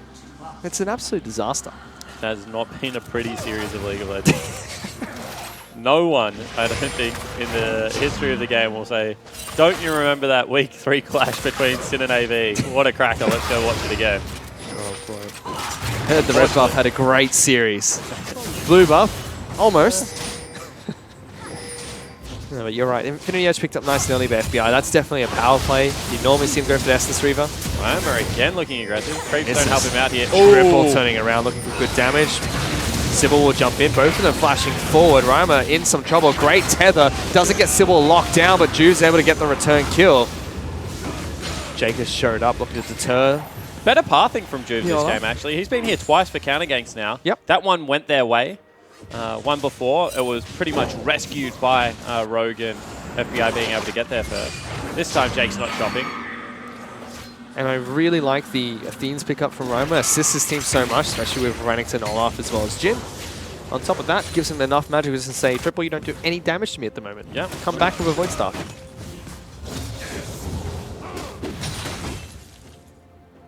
That's still very early in this game. About 1,000 gold lead for Sin at the moment. Big worry for AV as well as their top lane turret has taken so much damage. What would have been with a W Max Gragas? I honestly don't know, but that's historically what you used to be able to trade pretty effectively with Renekton. It's gone E-second as well. Yep. I like the Max Security for the trade, but I mean, I don't like the Frozen Heart that he's actually going to be building. Told you. It's got the Warden's Mail ready. It's a curious build. I mean, I don't like to... when you have AP, Q-Max makes so much sense. He has 0 AP in this build so far. I just don't think it makes sense. He's getting dove. He's going to be dead. Good stun from Doppler. He gets behind him so he can't use the ultimate easily, and locked down by Roma. Easy kill on the top side map. That'll be first brick as well. And time again, we're seeing Renektons take over games with a kill going down as well as 100% of first blood turret going across. This could be another one of those games. Juves has made his way down into the bottom side of the map as well. So they share the gold top turret between the two carries of the team. Triple's trying to do what he can to chip away at mid lane. Out turn. He's going to get it. Ooh, teleport will save it. Teleported by Ryoma. Does get good chip damage. Sets it up for later. Dodges out the stun as well. So that's good for Sin. Sybil gets the red buff this time. Doesn't let it reset. The Triple's hunting for the wild Renekton inside of AV's jungle. It's actually recalling. Must have just been out of vision there. So, Black Cleaver complete for Doppler. Series has completed his Frozen Heart, nice and early. And now Ryoma stepping up to deal more damage. Looking for the Haunting Guys as his next item. Sorry, Leandra's Torment. Yeah. That's an interesting build fit. So he's got the cooldown reduction, still wants to be able to do some damage. Triple, big rotation down into this bottom lane if he actually commits for it. Just because of the fact that they've already done so much damage to it. If it goes wrong, they're going to lose out on a lot here, and they're already 2,000 gold down. Oof, good damage on Jake. Blinky takes some to the face as well, and FBI says, hello, welcome to my curtain call. Have some fun. They're going to use everything to get into this bottom lane as well. Series gets the flank first. Has the W auto attack before ultimate. That's a mistake. Blinky now in trouble. Captive audience gets caught. Series trying to body slam his way away. Triple's Everyone's actually here. used his ultimate to try and get closer to this fight. Triple wants to try and get even further closer to Doppler. That turret is low. FBI's working on it. Sybil waiting in the back lines. Juve's going to be able to face check him right now. Series though jumps on in first. Good stun from Doppler. Sybil has the ability to try and jump away. They're still chasing further forward. That smite's not going to give him enough health. Undertow just barely misses, but it doesn't matter. Doppler chases him down and says, that's how you play Renekton. And this is why you do not defend turrets that are on sub 10% health. Because time and time again, the enemy's just able to set up for it. They knew the teleport play was coming down. They're able to beat them to the punch. And Sin walk away without even killing the turret with such a massive gold lead now, Fish. There was such massive abilities being used by AV and Trader for the curtain call. Dark Passage to get Blinky to safety, and then Blinky used his ultimate to get Jake to safety. It was interesting. Yeah, but at the same time, they were able to grab Ryoma. This is why neither Sybil or Triple had their ultimates available when they got down there. And somehow Doppler dies. Okay. So all of a sudden, I mean, Blinky, who was having a really rough game, is still up in CS, now has a place to live in this mid lane. They might even be able to grab the turret. AV just chipped themselves back into the game. That would be turret. Ryoma's going to try and do it again. Oh, Actually, here we go. They go for a fight. Juice has jumped in very low on mana. Can't throw out any more abilities, but they've locked down Series first. He's not the tankiest member on the squad, despite what his items tell you. Rogue almost falls, but that were so many big shields. Great eat, keeping FBI alive after the hook comes through, and right as Triple arrives to the scene as well. Yeah, 1-for-1. Triple didn't stay bottom lane, doesn't look to clean up that turret. Instead, they're going to hard commit to this mid lane. That was a really close miscalculation by Blinky again, because the Karma shield ran off before the Grey, after the Grey health did. And he obviously had timed the Grey health, because as soon as that fell away, he pulled the twigs out. But Ryoma had also added a Karma shield to it, and was able to make that one work. I do like the play from Sin, though. Makes the best out of the worst situation. I mean, after Doppler had died. Yep. Do not reset this blue bar. Nah, it's staying. Thank goodness. Oh, okay. It's all good. I don't trust them anymore. You've lost your blue buff privileges. You've lost all jungle privileges. No smite allowed. But still, it's a slight lead for Sin. Just under 3,000 gold. Ah, here we go. So the adaptation came out of FBI towards his build, because there's a genuine tank on some of there. So you can see right now, he's got his Infinity Edge, got Rapid Fire Cannon, but is actually going towards the Last Whisper as his next item. So potentially against squishier targets, likes a cooldown reduction, whereas against the super tanks, like the Gragas's in the top lane, likes to go towards IE and then pick himself up a Lord Stomp. Makes sense as well, because Series has rushed armor so early, he has no health. Once you shred through any of the resistances that Frozen Heart are giving you, he is a very squishy Gragas. Sybil now trying to get some good damage onto Doppler. Can't tell who's caught who. Triple charms up Juice. Didn't expect that one coming. Nothing too much happening between these two teams. Jake shows up to the mid lane just to help out Blinky, who chucked a couple of spears into FBI. And it's interesting, right? Because it looks like Rogue's Tahm Kench is kind of countering both the Thresh as well as the Kalista at the moment, denying a lot of the damage that would come out of those spears. So one of those things that maybe teams, if you are going to be playing the Kalista as well as Thresh, prioritize. Oh, Body block from Series, gets the ultimate off as well. Ryoma will flash over the wall. Good charm from Triple. That's going to be a dead Karma, we think it is. Series comes back for round 2. Almost dies for it. He still might. Touch. Almost, but not enough. Series will still survive there, but so Leandri's burn can't kill you because it's current health burn, whereas Deathfire Touch can, I believe, is the way it works. You can see Sybil has also gone the W evolution second, moving towards topside through the jungle, trying to give some level of safety to Triple, who is up massively in CS, another 50 CS advantage for Triple, if you don't mind, as well as the fact that he's got himself a 2-1 and 2 scoreline. But again, it's relatively even between AV and Sin. We saw this last game around 20 minutes. 2,000 gold in Sin's favor. AV still making proactive plays across the map, but they've got FBI to deal with, which is going to be difficult. Blinky, though, again, having a much better game this time round. Has his Bork as well as Hurricane. Yep. Actually goes with a Hurricane this time. Had picked up the Phantom Dancer in game 1. Was interested to see if that was because of Hurricane's nerf, which shouldn't have impacted Blinky all that much. Or whether it was because of the fact that they were diving on his face over and over again, and Phantom Dancer was going to save his life.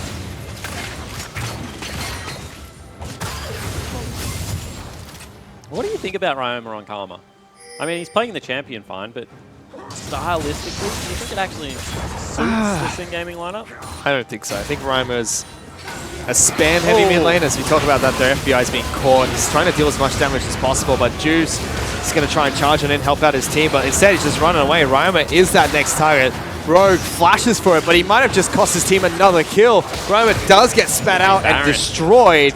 And AV just leave him to die. Blinky flashing aggressively forward. Juice is dead. Rogue has his hand on his head. Double kill picked up by Blinky. And that's 4 kills for AV, turning the game completely around. And it's going to be Baron, because all of a sudden you've got a Renekton, but you've got a super tank that can take this up. You've got all the secure in the world, plus a Bork user there in Blinky. And he's looking much more comfortable on the Kalista this time around. And as we said, that game 1 snowball looks so impressive, so promising for Sin. But since then, AV have had very firm control of this series. Suddenly have Baron is picked up very easily by Kalista, as well as a smite coming out from Series, and completely turns things around. It's now a 3,000 gold lead for AV. With 2 turrets bottom lane to just be picked up whenever they want, they can send the Ahri down there. Let's take a look at this. Good hook comes out. Huge shields are available there out of Ryoma, but they continue the fight. And this is what Kalista's always been able to do well. No upfront burst damage out of your AD carry, but the ability to just continue hopping, continue chipping, unmatched mobility, unmatched consistent damage. You can see in the end flashing on top of Juves to just secure the jungle pickup. It certainly was the right call, because otherwise Baron becomes a little bit iffier, and now they have the whole map to work. And that shows why Hurricane still picks up on Kalista. Yes, it doesn't give you the extra damage of Bladed Ruin King through those bolts, but it still gives you those spears, which is what she likes. Gets the great resets, throwing them into multiple target also helps out as well at the end. With that AV pick up Baron, and you were talking about Ryoma and Karma. I like it. He looks good. He understands the intricacies of the champion, but I prefer him on more spam-heavy mages who have very low cooldown, like Talia, like Cassiopeia, even Victor from time to time. Orianna comes to mind too, because I feel like he's just much more prominent in dealing damage for his team that way. Yeah, I mean, I feel like it's good to give FBI a carry game every now and again. He certainly deserves it. He's such a promising young AD carry. But I feel like Sin are at their best when it's, you know, Ryoma and Juves unlocking the rest of the map. Yeah. I mean, I like Sin the same way I like Jax, the Protected Jax comp, where you have multiple threats. Give FBI and Ryoma those threats. Make it so it's just difficult for the other team to choose who they need to kill. So now they just dive into FBI, as we saw in that last fight. Once he's dead, all right, game's over, let's go. But AV is still trying to make the most out of this Baron buff. They push down bottom lane outer turret. Triple is 3 levels higher than Ryoma at this stage. About 16 as well. Yeah. On the assassin on that, certainly hard to cope with. Going towards the void stuff as his third item. So AV going to be able to pick up 3 turrets with this initial Baron. Blinky works in the bottom lane inner. That's 2 turrets picked up there. Ooh. FBI almost gets hit by that hook again. Jake's doing really clever things with the hook, though. He's auto-attacking wards first to try and disguise the action. Certainly is having a pretty impressive game on the thresh. Game 1 didn't look all that comfortable. Game 2 looking much more. It's really good at hiding the direction as well. Make sure he's facing away before he throws the hook. The character has to turn around in the man animation. Makes it a little bit harder to predict. But still, AV very happy with this Baron play so far. 6,000 gold, and that's swung a 3,000 deficit, so total of a 9,000 gold play. Just off that one team fight, picking up Baron and what they've gotten so far from it. Rogue's really good with saving his allies at the moment, but can't keep doing that often. Series looking just fine now. He's got 2 tank items. Doppler getting good trades. He has to flash away from that ultimate. Good flash, but I mean, you don't want to die at this stage. There's only so many skill shots that can hit, although that's really bad. That's not good. Series body slams away. Now Triple's taking so much damage. Jake will block the final shot there. Maybe the sacrificial lamb for his team. Juice up there. Big play coming out from the Thresh. Throws Streamers back in. Doppler trying to get into the back lines, but he's taken so much damage. Blinky throws one back. Triple has been sniped out, but at what cost? Ryma will trade further forward. Juice has no ultimate, and Blinky is still incredibly healthy.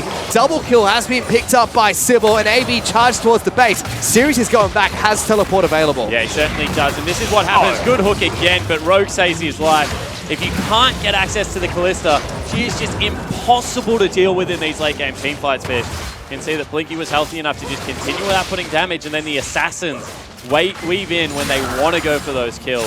And this is why people say get Blinky on Kalista, get him on Jinx, get him on Caitlyn. Put him on these hyper carries, because he looks much better in teamfights when his job is to deal damage than it is to use utility. Off the back end of that, they should have some huge jobs coming out. You can see Void Staff as well as another Blasting Wand picked up. Goes back, picks up a Bloodthirster, going towards what should be a Merc Scimitar, although wouldn't be surprised if it was just going to be a...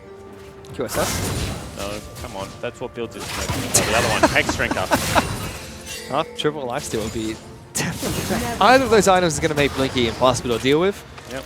I don't like the QSS as much, because the only stun he's got to watch out for is Doppler.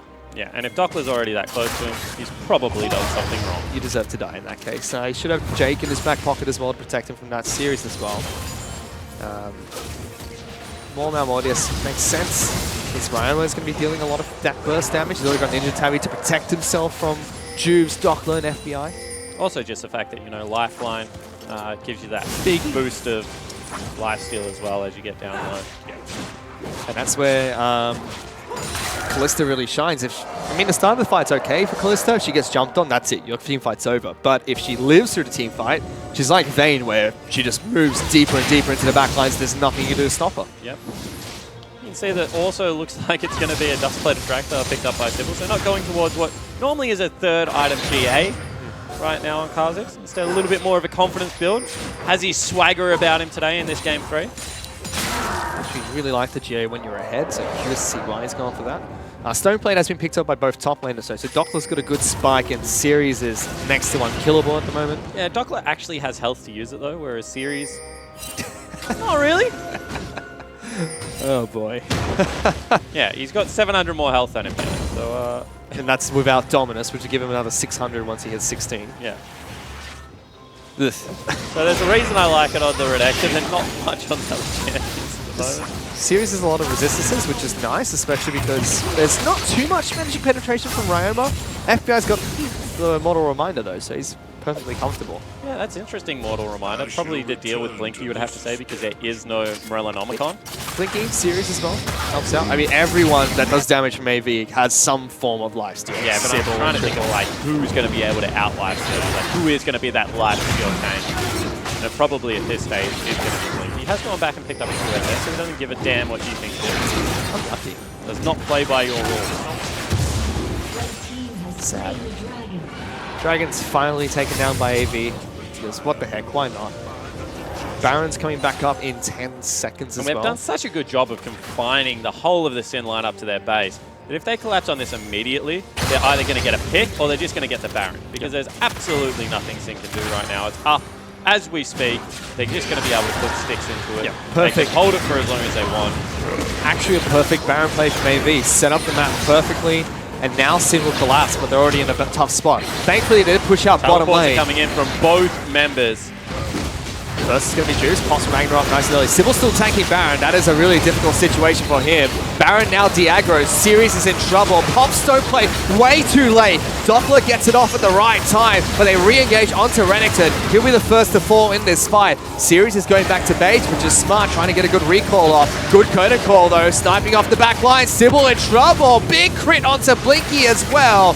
Almost lives. Great sniper shot. Jake Blinky just killed him. What the heck? How did you catch that one? Here comes Series from the back line, flashing away from the charm. Good use of the tether. He's back to half health. And Sinner turning around this team fight. Series, you do no damage. Sybil's going to go back to base. He's trying to be one with the jungle pit, but it's not working. He's gone over the walls here. Series is trying to do his best to run away, but still, that's a 2-for-2 trade. Sin will be happy with that one. Yeah, they certainly will. They're actually still chasing. They short arm that ultimate there, but Jake just killed his AD carry with a flash. Blinky was like, I don't have to worry about this captive audience. Last moment, Jake flashes out of the way. Blinky goes down, and unfortunately, the meme lives on, Fish. The meme lives on. So many mistakes. There was one that came out that I was talking to you about. I didn't know that you had to use Stoneplate early because it's based on your current health. Series didn't know that either. Used it when he had 10% health left. Yeah, that wasn't the best use of the item I've ever seen. Let's take another look at it. So the first thing is they don't stay on the Baron. 4,000 health left means they don't want to sit in the pit. You can see that I was questioning whether that was actually good use of the East, but it does keep him alive for much longer. Doppler goes back in, does some great front lining. And if they just kept fighting this front to back, this would be fine. Instead, this is where it goes wrong. Triple dives onto the wrong side of the fight. They're able to eat him up, and you can see that FBI is just outputting so much damage. Captive Audience comes out right, bang there. Jake flashes. It would only hit the first person in the line. Instead, unfortunately, he also will fall down. And this tether that you were talking about, 520 health back, 347. All of a sudden, Ryoma's back to health. He can continue the fight. Series, no Iceborne Gauntlet means he does absolutely no damage. Will survive, but probably both teams not liking the way that fight was eventuating. Maybe still have a 9,000 gold lead there. Most of that play was off of a sloppy Baron attempt. Sybil's already at half health. They're actually going in for an engagement. Sybil jumps on towards Juice. Pops the Ragnarok very early. Locked down by Captive Audience. But look at Jake just waiting patiently. Goes out the bomb. Gets FBI after Rogue. Eats up the jungler as well. Sybil is going to get so many resets off the back of this. He's unstoppable. That's a dead catfish as well. That actually might be the game. All of a sudden, the 80 carry's dead. That is so much of their damage. Ryoma also going to fall down to Sybil here. Goes into GA, doesn't really care. Stop chasing the Renekton. Yep, Interior Crocodile Alligator doesn't care at the moment. Blinky doesn't want to put up that fight either. Instead, charging straight towards the base. Dockler's got to try and grab aggro of the minions or do something here. But it's next to impossible, and you only got 20 seconds for the nearest respawn timer. AV get one perfect pick into a great Baron play. Almost fumble in the mid-game, but they had such a great buffer that with taking down these two Nexus turrets, they're finally going to be able to take down Sin and repeat what they did in Split 1. Go 2-1 against Sin in this best-of-3 series.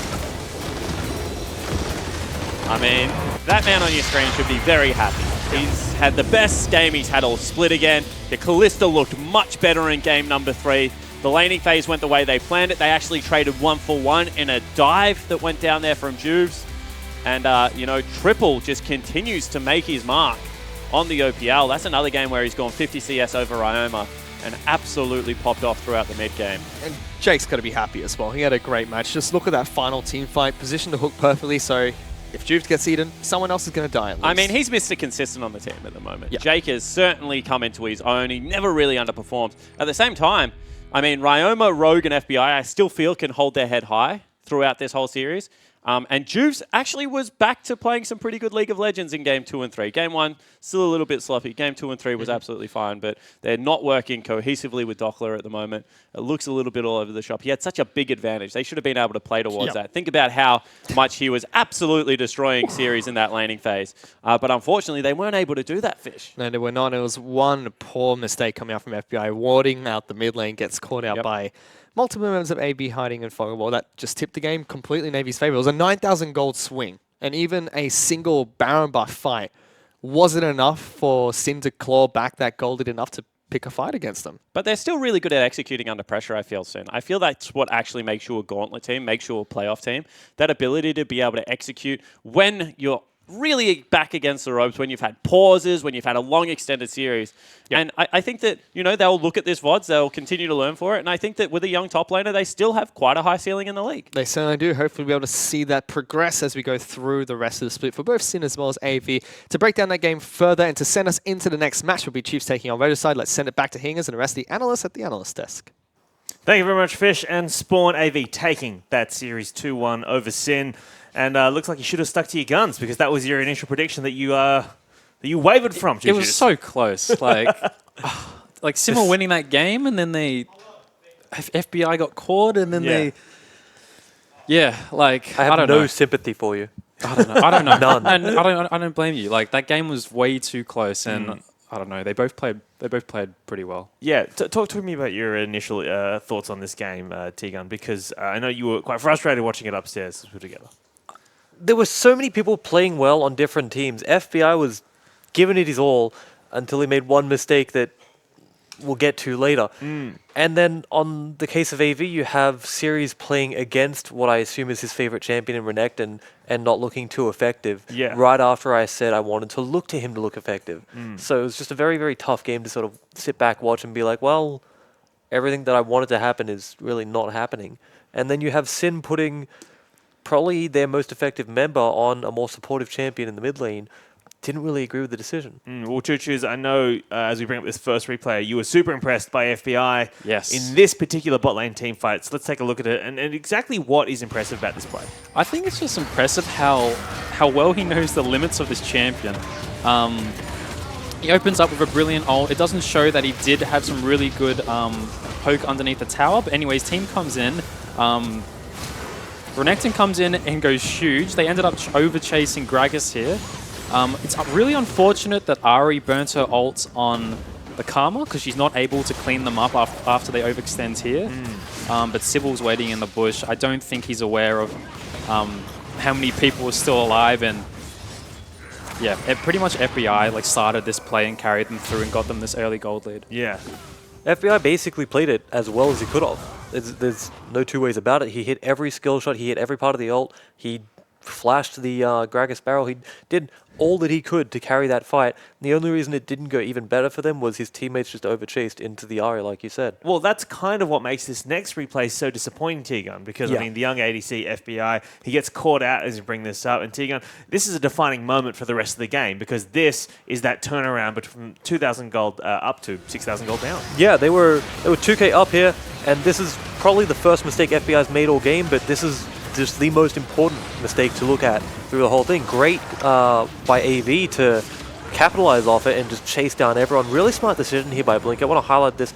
To change on the Jews and chase him down. Burns a flash. People might be sitting there thinking kind of a waste, but that absolutely makes sure there isn't even a 1% chance of losing Baron. Now, with Callista, obviously there's very little chance, but when you take it from very little to no chance, that is very, very important. And you could tell after that they went from 2K down to, I believe it was around 8,500 up by the end of the Baron, which is, help me out here, I never do math on the spot, but let's go ahead and call it what it is. It's roughly a 10K gold swing just based on the Baron alone. Like, that is something that you have to go back, look at, and say this was just the turning point in the game for us. Yeah, and for this AV side, I mean, they last split beat Sin twice.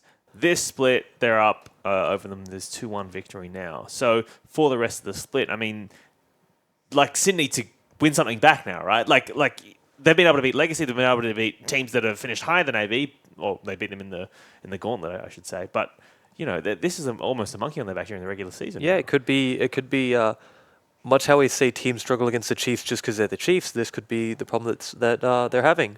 It's hard to say from an outside perspective, but it's something that if they go back and they look at the VODs, they'll know that they didn't really play as well as they hold themselves up to as far as the standard is concerned. And I think they're going to come away disappointed from today. Yeah. I also want to talk about the bot lane, and particularly the AD carries. We talked a lot about FBI already, but let's compare him to Blinky as we look at this. Because, I mean, Blinky is now moving away from the Ashes. We saw him play today. 3 games on these hyper carries. And T-Gun, you're looking impressed by something there. I love that it just says champion, right? Because that's what they played. They played. That's all they need to know how to play. I mean, Damage Blinky is so played other close. champions, but Yeah. Very so close game. when damage is this close in a game that looked like a blowout by the end of it, I tend to give more respect to the losing team's player in FBI here. Like we were saying before, he was there shining light in the darkness. And he was playing really, really well. He played 3 games of Jin today. Yeah. And we spoke about Jin at the start of this segment, but I really think it shows how much they value this champion. I mean, Xayah went through every draft, I think. No one picked. Yeah, I don't think Xayah's anyone touched Xayah. It this might have entire been a draft. stylistic choice. Maybe they're not confident on it. Maybe they don't rate it. Going back to Jin, I think FBI well proved himself, like validated the pick 3 games in a row. He played pretty well every single game, especially the 3rd game. And looking at the damage dealt to all the champions, he's head and shoulders above the team. Renekton sort of lacking is the thing that jumps out to me. Karma, you sort of expect a lot of damage because she has so much poke, but Something I want to point out is that Sin actually prioritized the Olaf over the Kha'Zix this game. They were given the option to pick Kha'Zix, but they chose Olaf. And, I mean, as you can see, Kha'Zix has done a lot more work in this game than Olaf. And I find it surprising because Juves is a really good Kha'Zix player in that game too. He played great, and I just found it really surprising that they gave that one over. Do you think is Sin's comp in this 3rd game? They're trying to take this game early, aren't they? Yep. it seemed like they were doing what they did in game 1. They tried to go back to a sort of early game, just get into your comp, maybe try and play around the globals. They tried to get Dockler on a damage top champion in Renekton, and they felt that Roma didn't need to play too much of a damage mid laner. It's more of a Karma to support the damage top laner, FBI and the Jhin again. And I think it did work well. Like, the comp was working really well. They had a great bot dive, and it all just fell apart after FBI got caught in the mid lane. But besides that, I don't think their comp was that bad. I think they had a good idea going behind it. There was good map movement by Ryoma early too. You look at Karma mid, you say it's a lane bully that scales in to be a supportive mid, but he bullied out mid, he ran top, got top a kill. He was all over the map like he normally is on Talia, so it's hard to really fault his play. But it just comes back to, in the other games, he was so influential, and in this game, you're sort of limiting what he can do to a certain degree. On this in this 3rd game, right? They've obviously given Dockler in Bensel's draft quite a bit of priority because they first picked Renekton. But you also see their first ban they throw out is Rumble. They did the same thing in game 1. I mean, if he's not playing Fury or Jace, which are theoretically his like go-to champions. Why are they banning out Rumble and picking Renekton over Rumble? It- Like, Rumble's really good right now. Yeah, that might be it. Obviously, we're still teething through the 7.12 drafts and trying to work out what is priority and not, but both these teams seem to place a high priority on Renekton. Obviously, AV did initially, and then Sin came back and said, you know what? If you can do it, we can do it. And I don't really want to fault them. I think it's a great champion. I think it's very strong. So maybe we'll see in the coming... maybe Chiefs will pick it up. Maybe Regicide will pick it up. Maybe we'll see it overseas somewhere. But I think that Renekton's going to be the next sort of power pick that might just slip through drafts constantly. I did not know that score was... I mean, that does not look good for Juves, and he has not had a good start to this split. Obviously, Sin are not where they want to be on the table, and their captain is frankly underperforming, and I think he would be really upset with his performance today as well. Yeah, I don't think he should take it too hard. Yeah. He definitely had like a really good game one. On the Olaf, like he did his job. Even though he baited and essentially they counter-engaged, his game 2 on Kha'Zix just showed how proficient he was on the champion. I don't know if they've been practicing Olaf a lot in scrims. I think Bensel said they had been. Yeah. They had been? Yeah. So this is obviously something they practiced, but today it felt questionable. Right. I'm not going to be hard on him. He's going to be hard on himself. I don't need to sort of add on to the pile. Like you said, he played well game 1. He played pretty well game 2.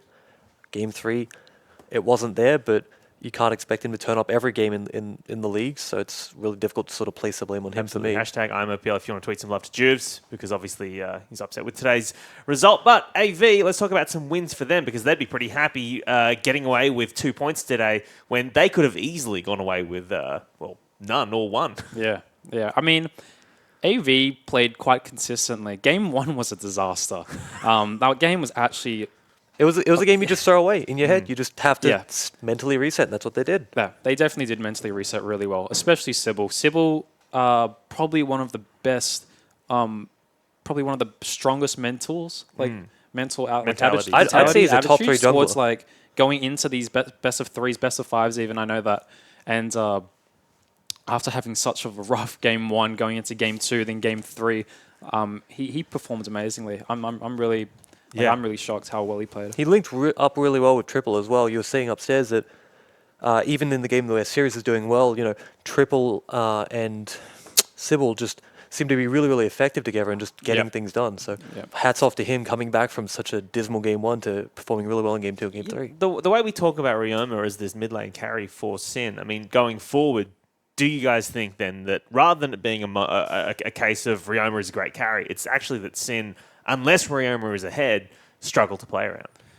Yes, but like that's hard to say. Like what we saw game 1 when Tommy gets kills, like he solo carries the game. Yeah. He solo carries the game. Every game he's played Talia, I think he's gotten kills and he's just solo carried. So yeah, you do raise a really good question, because if he does fall behind, it looks like Sinner don't know what to do. Yeah, and we look back to when Flares was here. At least they had a fallback, if you want to really frame it around Ryoma being just the main carry now.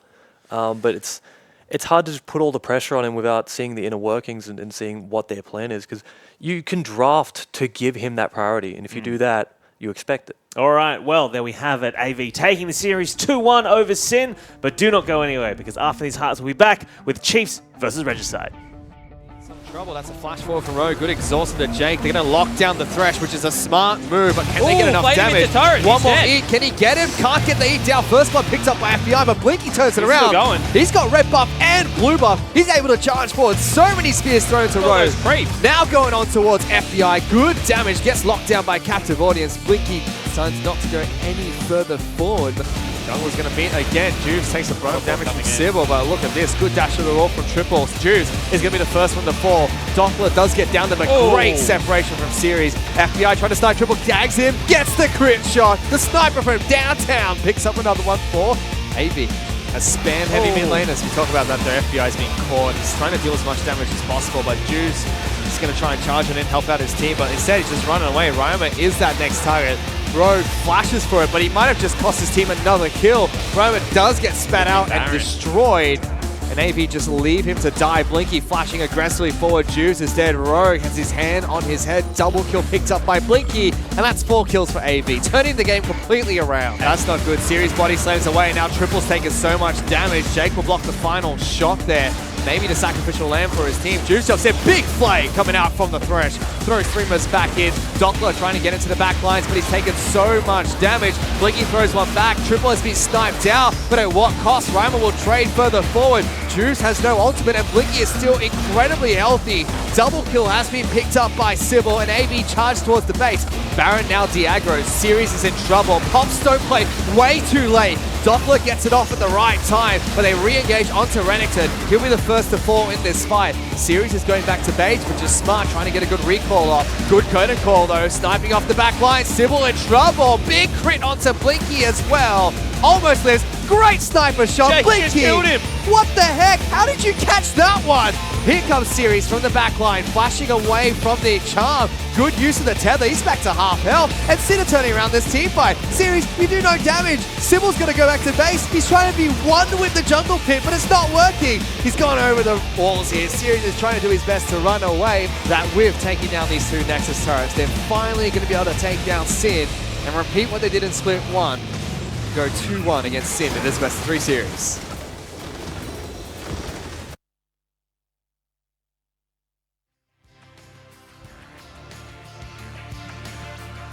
Whilst an OPL game takes about 30 minutes to play, it's generally won from a series of plays that only take a few.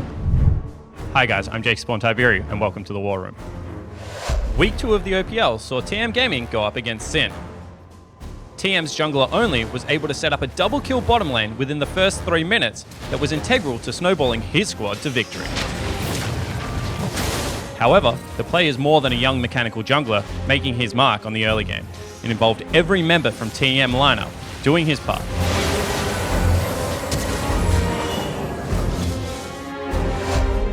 This is a small detail, but any early game gank requires you to know exactly where the enemy jungler is. As Ryoma comes into lane with missing mana, TM's jungler knows Juves is starting his Raptor camp. Clear towards his red buff before finishing his clear on the top side of the map. With this in mind, TM's top laner Praetor will clear out his wave and ward his own jungle. This will be crucial as the play progresses, as the ward will spot out Juves and allow Praetor to avoid being dove. This provides TM's bottom lane with the safety they need to hard commit. Only races bottom lane, skipping his own blue buff, and as he enters the lane, T-Gun on Thresh flashes forward for a double play on both FBI and Rogue. Once the duo summoner spells are burnt, a death sentence secures the kill on Sin support. Generally, the play would end there, but with no summoner spells, FBI is a sitting duck. Only assists low to push the wave into the turret before looping around for what results in a trade 2-for-1 kill.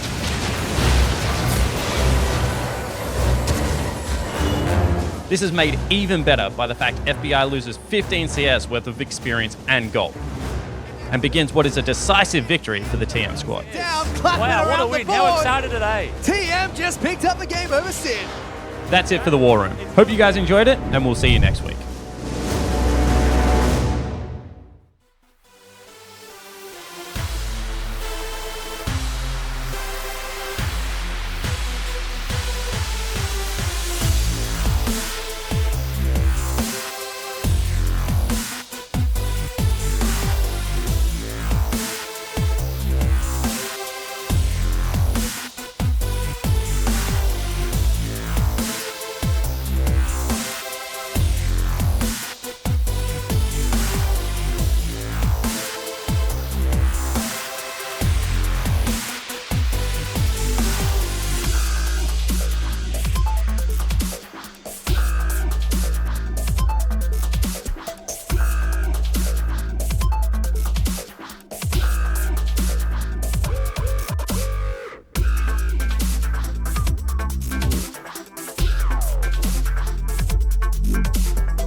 Welcome back from the break. My name is Michael Hingis and I'm joined here by Choo Choos and Tiga on the analyst desk. If you're just joining us, we're about to get into our second game of the day. AV have beaten Sin 2-1, and now it's Regicide taking on Chiefs, and this is a difficult game for Regicide, Choo Choos. Yes. It's I don't know. Chiefs have looked shaky, so I still think there's hope for them, but Regicide showed signs of life against Abyss as well, so they have the capability to take this. Like you said, it's extremely difficult, but there's definitely a chance. All right, well, let's talk about potential Chief weaknesses. In particular, I want to shout out my good friend Jish, who I would say has sat here in this seat that you're in right now, Choo Choos, and has said, you know, this is the split the Chiefs are going to, you know, he's making them great again. But the problem is last week when you look at his drafts, he had one very good draft and then he had a very poor draft in his first role, in his return as the Chief coach.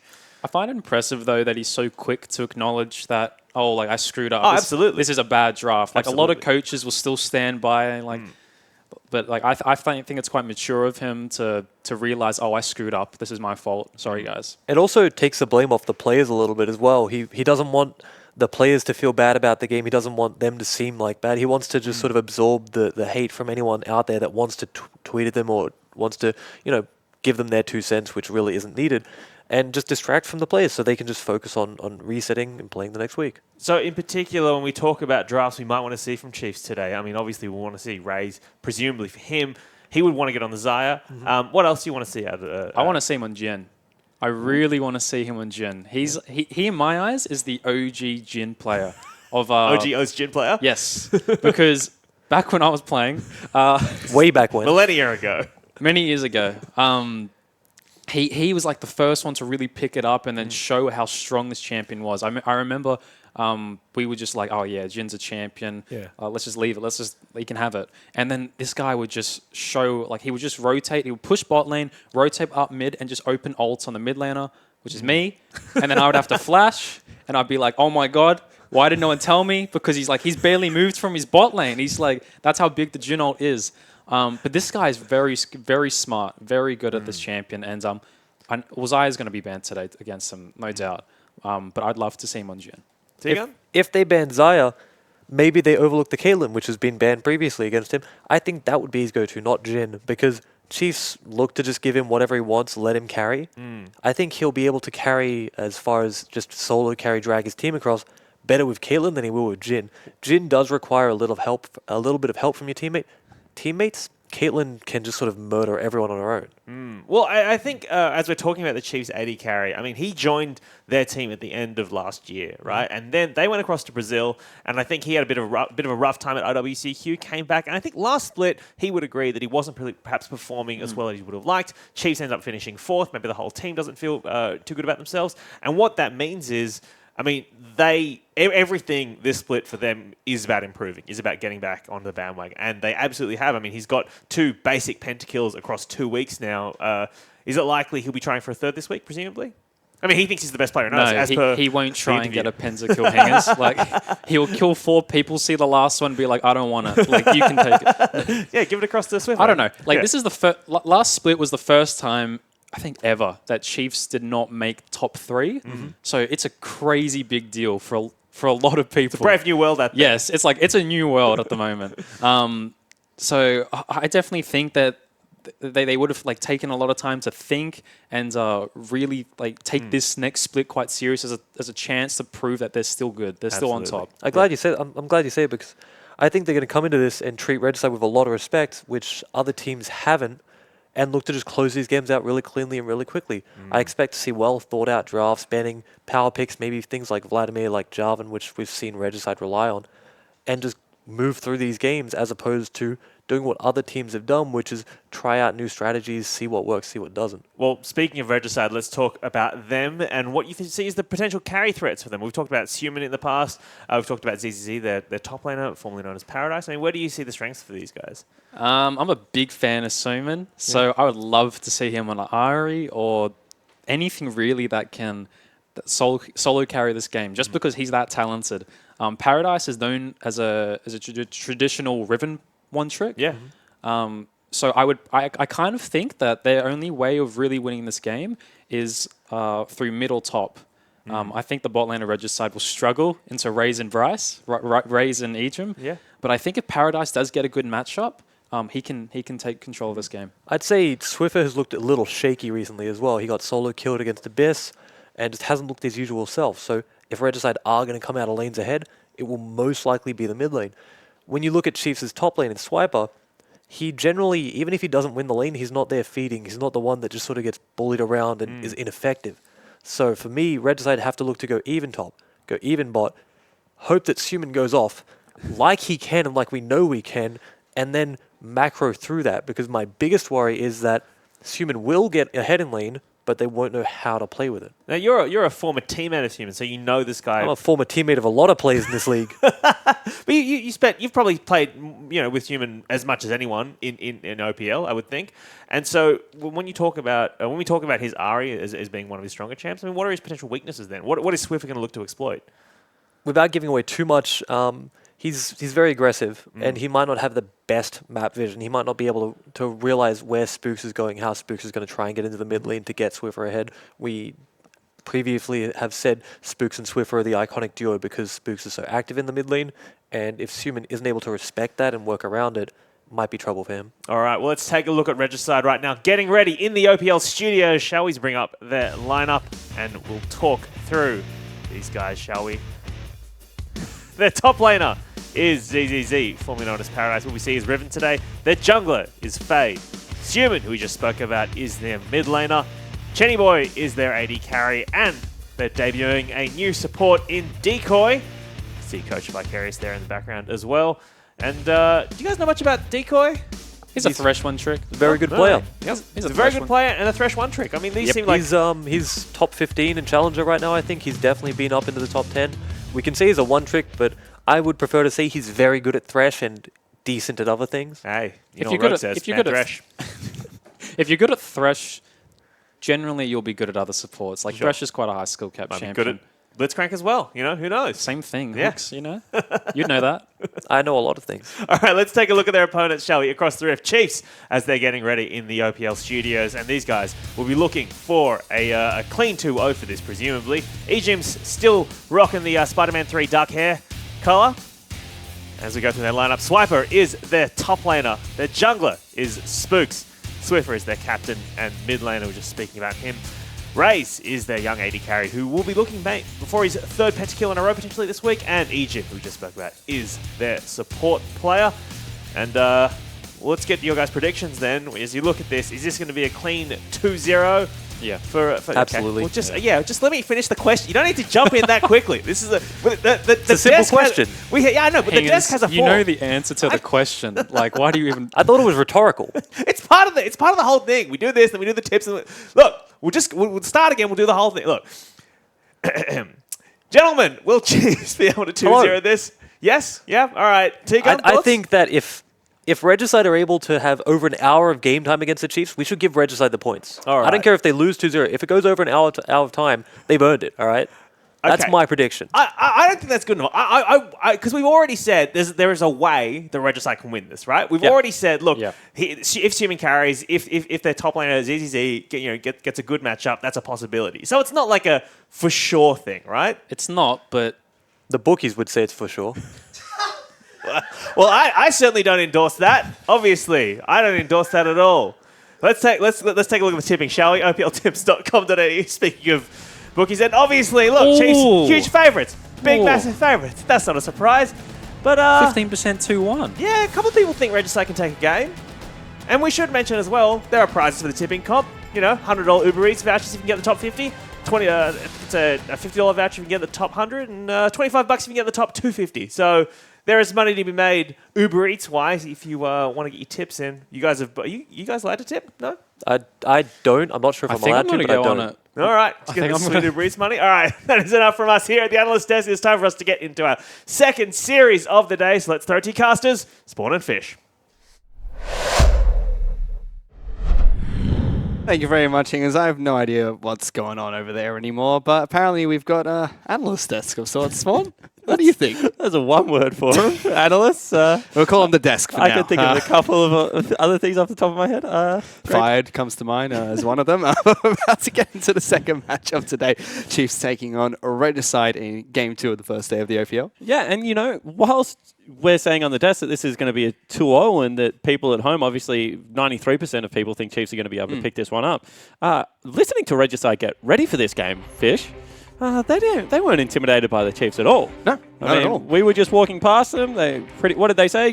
Get kills, get objectives, get the win. I mean, as simple as the game was to them. I mean, even before they went into a match against the Direwolves, they were talking about ZZ and Chenny Boy having a discussion how they think they can exploit King in the bottom lane. They're very positive coming into their matches against some of the big teams in the OPL. So excited to see what they can pull out. So far, we've seen constant improvement from them, but they've only been able to pick up a single map victory so far.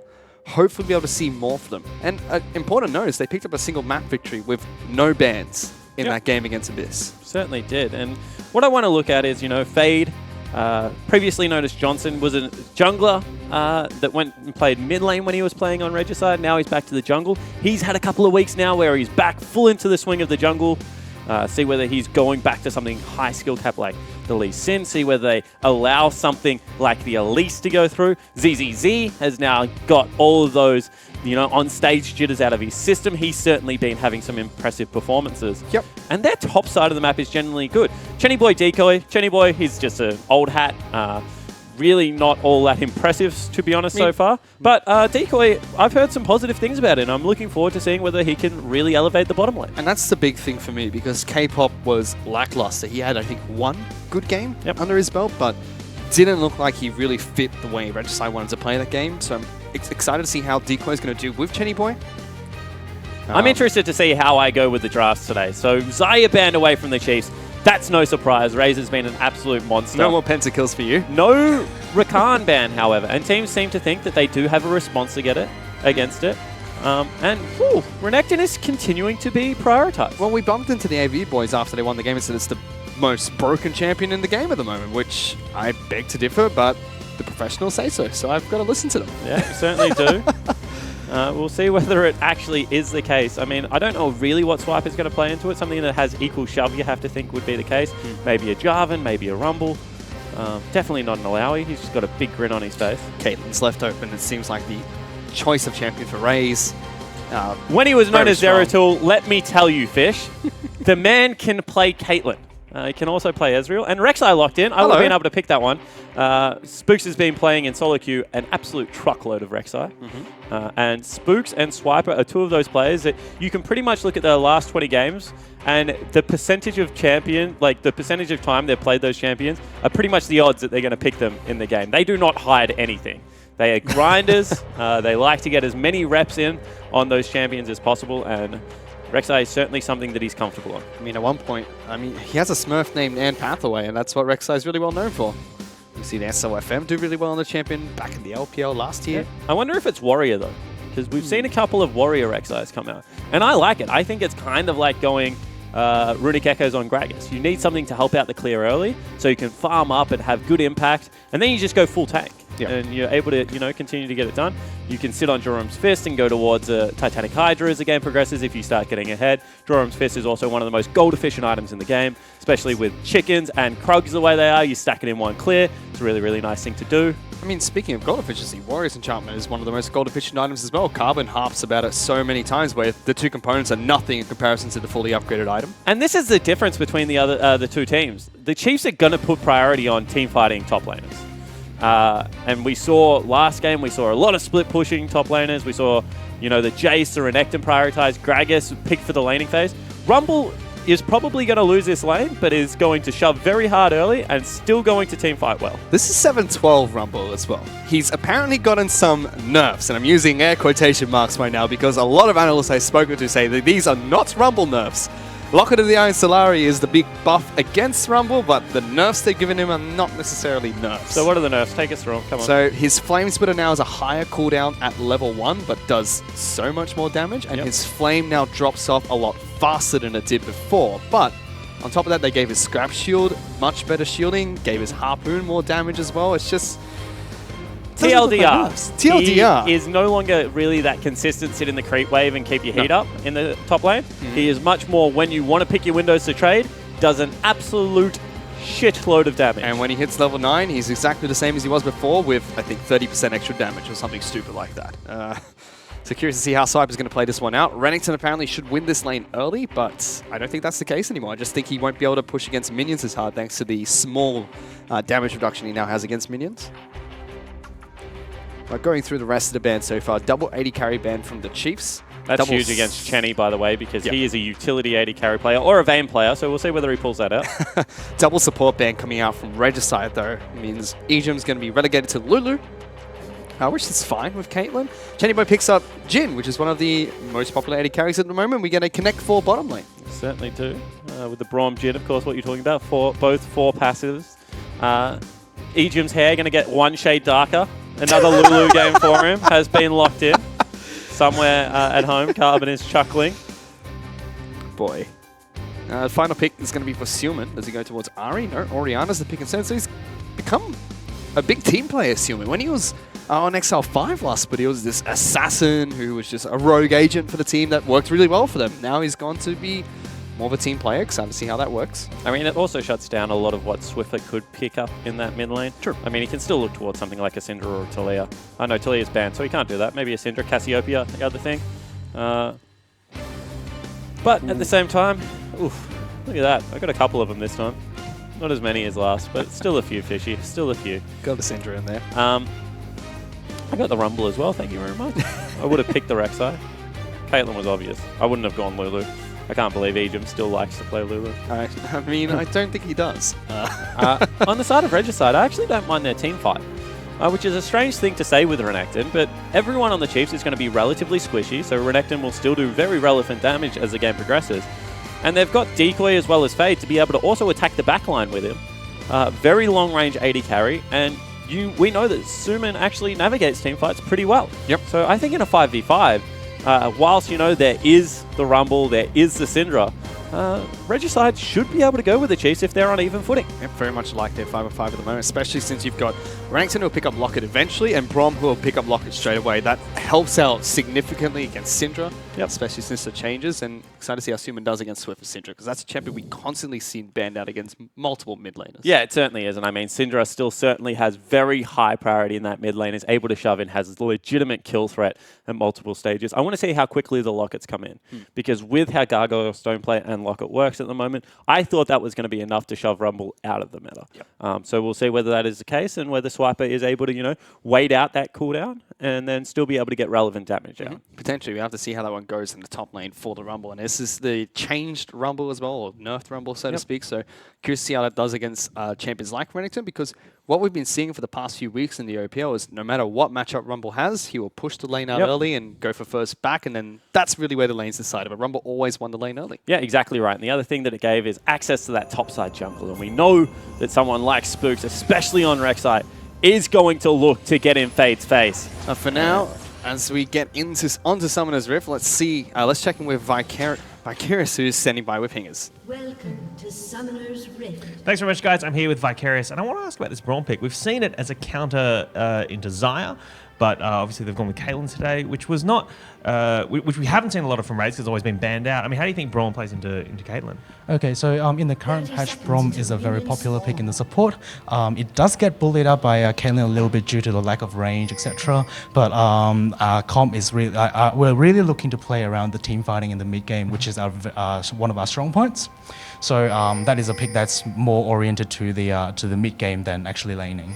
Excellent. So you're feeling pretty confident about your team fighting abilities mid game? Yes, definitely. So the Wombo combo from Oriana and the Kha'Zix ball delivery, also Renekton into Braum ult, etc. They will be very good. All right. Well, thank you for speaking to us, and best of luck in the game. Thank you very much. Really good interview there from Vicarious.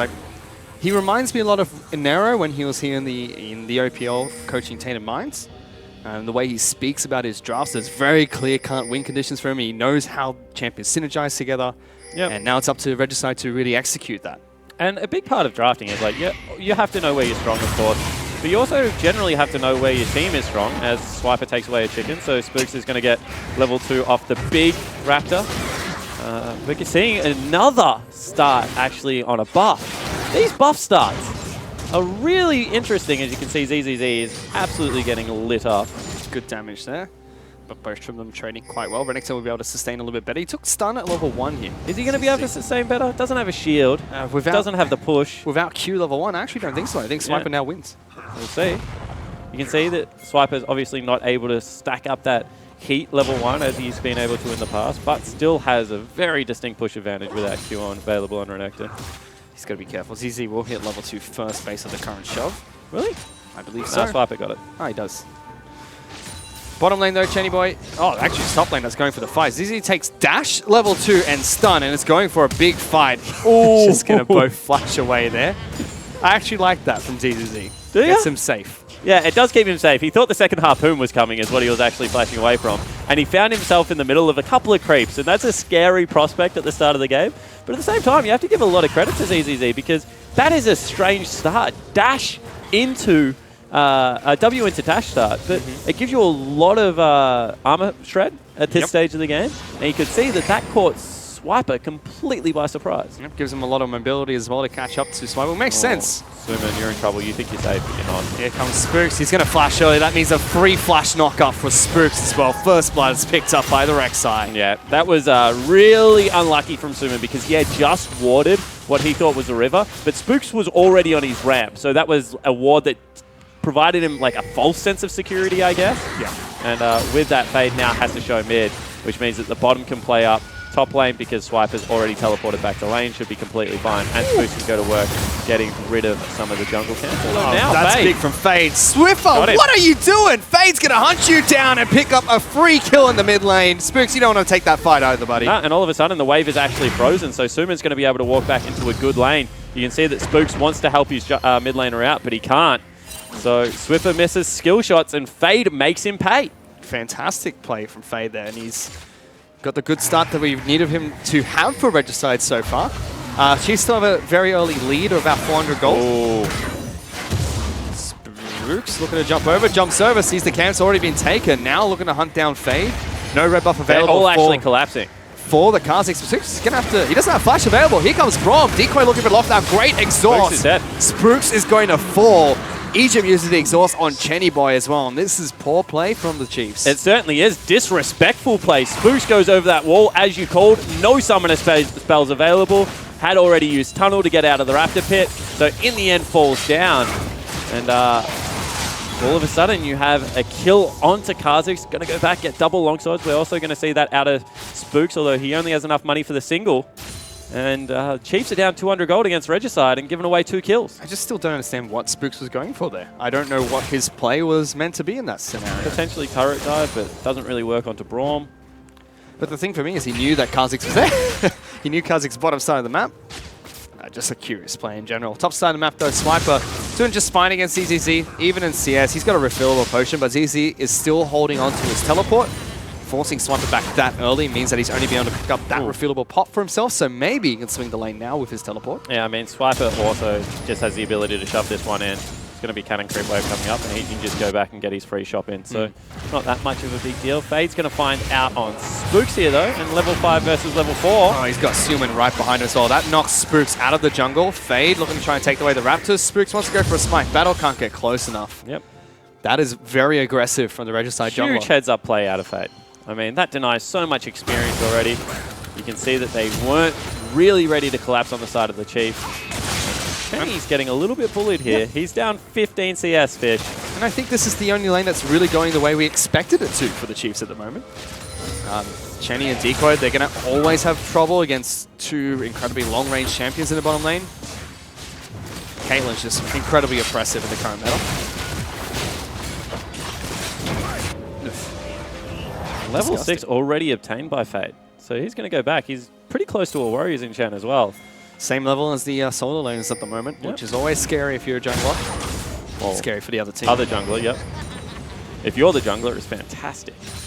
ZZZ doesn't care about Flame Spitter anymore. Spooks, once bitten, twice shy, rewards the Krug camp. And we're actually going to see the Tiamat start coming out of Renekton. So agrees that the push is still very difficult in the lane versus Rumble, sorry. So get some artificial help there. Generally, we see Cleaver Rush at this stage. Like it gives him a bit more sustain as well against Rumble.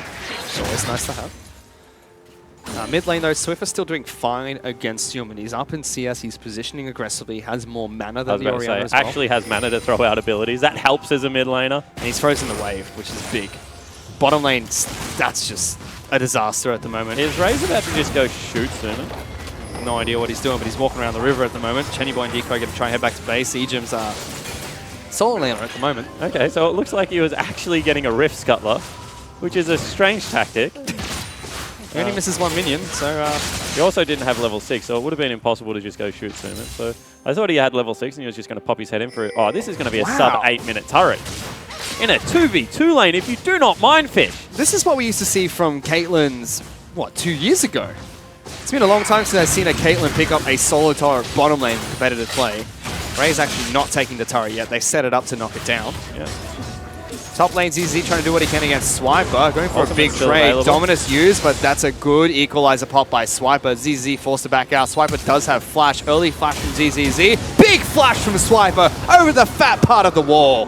Huge play out of Swiper, and this is a couple of weeks in a row where people have kind of called into question the top laner of the Chiefs, and a couple of times he would have picked up a solo kill there as well. There was no way ZZZ was turning that one around.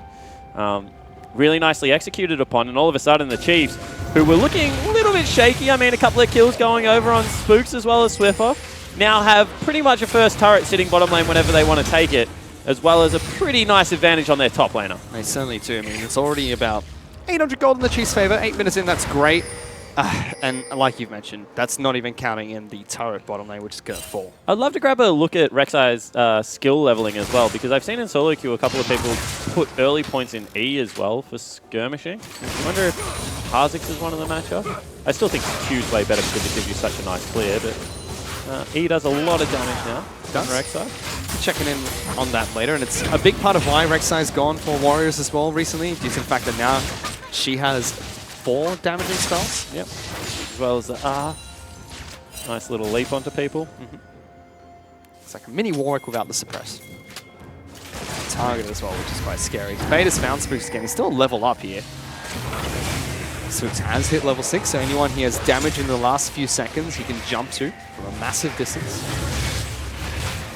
And now actually makes Rek'Sai's cry terrifying when you hear it. That was actually really nice pathing from Fade. Dodges out on any vision, but will be spotted now. They're going for a fight bottom lane. Raze is the one that gets exhausted here, but that's when Chenny Boy is forced to back off. Opens up with a curtain call. Ejim dodge out of it. Raze going to take the crit shot as well. Ejim's trying to run away. Orianna's good flash. Here comes Ori. Human looking for the kill. Tries to go for Raze. Ejim with a good exhaust. Captive Audience locks it down. Swiffer joins the fight, but already 1 kill for Regicide. Swiffer going for the support, and in fact, it's a teleport into the back lines from both top laners. Swiper's in trouble. Raze is charging up his ultimate. Stillman's still alive. 2 kills for Regicide, 1 for the Chiefs so far. ZZZ and Chenny Boy standing their ground at the moment. This entire time, Fade is still pushing top lane. Yeah, it certainly is, although ZZZ just might have overstayed his welcome. There are traps Misses here. the Unburrow. Doesn't get the traps down as well, so ZZ is going to get caught out. Ultimate used by Spooks. Secures the kill for the Chiefs. 2 for 2 trades. Still wants to go. How long on Unburrow? Actually doesn't have the tunnel available, so will back away. Yep. As you mentioned, that's actually a stay-at-home Fade. Just did not move out of the top lane. Is continuing to try and push through onto that turret. Don't know if that's the right call out of the Kha'Zix, because he probably isn't going to be able to grab it. So an overcommit there, and the Chiefs actually come out ahead in the team fight. Yep. If they did grab that turret, that's a completely even trade, and Regicide would have been 500 gold out in this match. But now 1.5. Top lane turret is relatively healthy to defend in an even situation. Regicide going to have to catch them off guard. But their team fighting this early so far from Regicide looks good. Just laning phase definitely going in favor of the Chiefs right now. Yeah, especially in that bottom lane. Chenny now has 2 kills, so is evened out the gold a little bit. But 69 CS and 93, as well as the tower falling. I know that Raze is very vocal that he's back. He's back in form. Wasn't happy with his Split 1 performances. Now thinks he's undoubtedly the best player in the league. I think that's a bold call. But at the same time, you've got to give credit because he's got a couple of pentakills and is now absolutely having a field day in this laning phase. I mean, moving into Split 2, I was questioning if Raze was the best AD carry. I thought that he had the likes of FBI, King to overtake him. He's the best easy. AD carry again. And now he is, definitely, after watching him play Is the he past better 2 than weeks. Fantix is the only question I have in my head. Not an 80 carry. I mean, the game. He could be. If you want him to be, Jake. Next Origin. Next Origin. Fennec's 80 carry. You heard it here first. Oh, boy. I mean, Raze is maybe one of the best mid laners, in the league after Origin's performance. Nice quadra kill there on the Orianna. Boomin, are you dead? Good damage so far. Happy to take up some damage. He missed the actual stun damage there. Still knocked him back, but I think otherwise that would have been the ulti being fired out. So one of the things that makes Regicide exciting to watch for me is the fact that when we look at Challenger Series teams across around the world, especially in the LPL, where they have the LSPL, where a lot of these teams are really good laning phase teams. They make it to 20 minutes and then team fighting just falls apart. Regicide feel like the opposite for me. Their team fighting and late game calls are great. I watch them and it feels like they're doing the right thing at the right time. Just their laning phase feels a little bit iffy at the moment. Yeah, it certainly does. I mean, I would say that the members that feel the most iffy for me in the laning phase are probably the duo lane at the moment, although they've got some nice kills, as well as their jungler. Fade's certainly getting back in the swing of the path, although now Swift is going to kill Suman solo. So that's good. That's what we mean. That exact thing right there. Razo caught out by Decoy. Good stun from Chenny Boy. Knock up chain by Decoy as well. But a good exhaust medium stops a lot of damage from Chenny. Pillow Peacemaker flashed out by Chenny.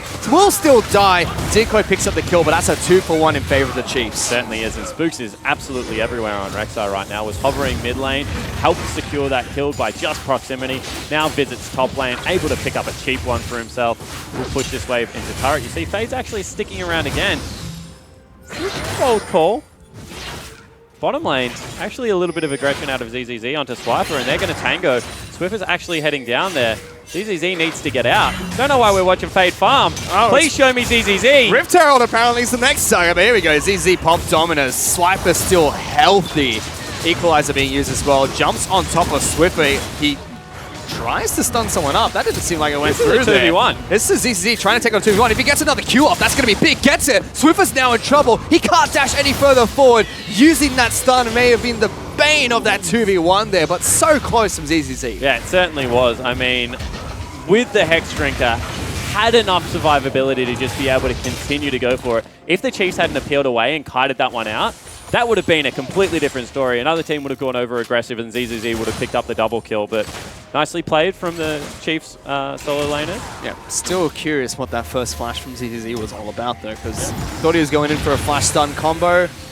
Nothing. Flash auto attacks apparently saved it for the end, might have been a lot better. Maybe just wanted to get off the red carpet as soon as possible. As soon as that equalizer went down, he flashed. Spooks, of course, is had the worst use of Rift Herald so far in the OPL. So we'll see whether he does it again. Use it to take 20 CS off Swiffer last game. He's playing for the wrong team that match. Spooks Q is now Spooks Trinket. Top side of the map though, Raze is still... Oh, look at the rapid fire cannon project come out. Although that's nice damage out of the rank 1 trap. Just bullying them at the moment. Raze is happy to continue pushing as that's not great. Certainly isn't. We are, Just shutting down at the moment. Update in there. Quick update while we go into this team fight. Egypt's going to get slowed down. Fade jumps off further forward. Good flash. Spooks is in now. Let's see what they can do. Chiefs trying to turn around. Double teleports coming to the top lane. Swiper doesn't have Equalizer, but has got there first. They blow up Spooks to kick things off, and that's a teleport being cancelled by ZZZ as well. But no, he completed it. Yeah, completes. And Spooks actually went untargetable there with the ultimate, but also threw himself in the middle of 3 people with his flash. And that's what you get when you're used to playing a tank Rek'Sai. That is a Cinderhulk. All of a sudden, it's not a bad play, but at the same time, you've got to know that you're playing Warrior Enchant, and you're a little bit squishier than that, although now CZZ has 3 members running at him. I mean, that's against ZZ teleporting at the perfect time before Swiper. Yep. And Regicide pick up a team fight for themselves. So a single kill, but again, laning phase definitely suffering, and seems like the Chiefs have set up their macro quite fantastically so far. Yeah, they're doing a good job. They're pushing in waves. You can see CS advantages for both mid lane and the AD carry by a large margin. Top lane, I mean, Renekton's still done fine in the laning phase. So, maybe pinches onto something. I'm still skeptical. I don't know if Renekton is broken. But he's doing fine. Yeah. ZZ is playing a lot better than the 2 top laners we've seen today. I mean, he's also got the KFC Variety Bucket Challenge going on right now. A bit of everything at the moment. Yeah, certainly does. Chenny Boy's dead. Goodbye, Chenny. See, I want to really enjoy watching Regicide play. Their macro play, their team play looks like a great team playing, but then you just pan to a random part of the map and someone's dead in the middle of a lane. This is incredibly weird at the moment, but Swift is going to be able to take down this mid lane outer turret. Now might be able to take down Decoy as well. There goes Regicide, jumps on top of the Braum. Dead man. Really nice play out of Spooks there. You can see that people still getting used to playing against the new Rek'Sai. Is going to be Dead Man's Plate, so kind of an old school Lee Sin-esque build potentially coming out. We used to go Warriors into Dead Man's and just walk up to people and slap them for really large amounts of damage and the annoying slow. And Chief's going to be able to pick up the second elemental dragon of the game, and Infernal Dragon has spawned for them.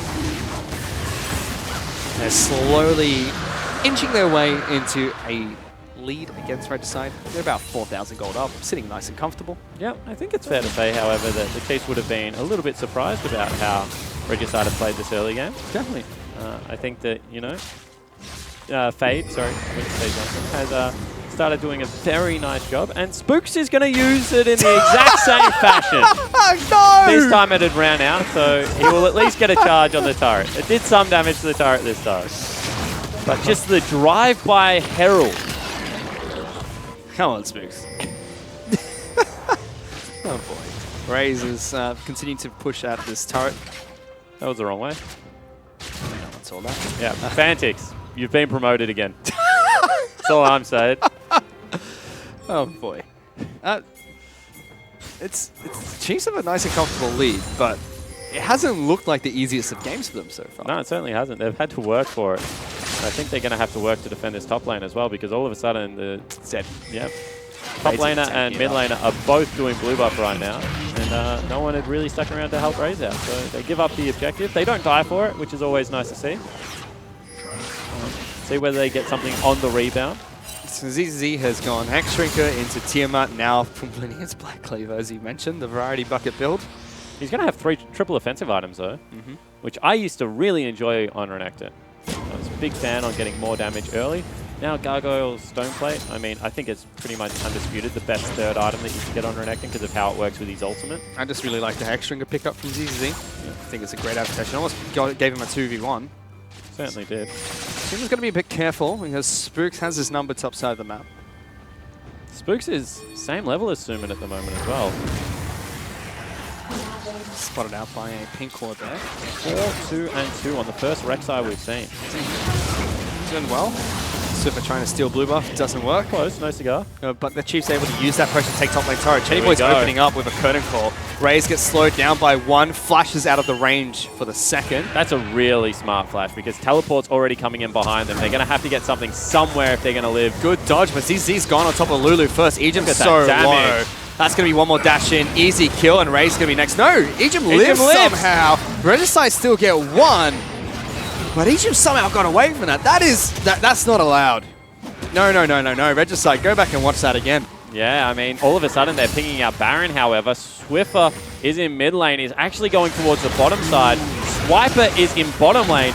I don't know if they know this happening. They do now because they drop a ward in, but are they even close enough to contest? Teleport is coming in. The big thing, though, this is a 3-on-5 because Egypt technically can't do anything in this fight besides throw out Glitter Lances from a range. Spooks goes in. Good equalizer being used. That's 3 members tanking it up. Goes in vulnerable. Big ultimate by Stewman, but look at Swiper on the back lines. Easily cleaning up the team fight. Pretty sure that's going to be a quadra there. No, it's not just a triple-double. It's a Rumble and Syndra picking up all the kills, and Chief says, thank you for this Baron you've started for us. We don't mind taking that one. And all of a sudden, piling into the Baron pit was the wrong call. You could see that they had a reasonably low fish, but huge equalizer. They had to exhaust Spooks as he flew in because he has so much damage at this stage. And that just meant the 2 mages could absolutely clean up.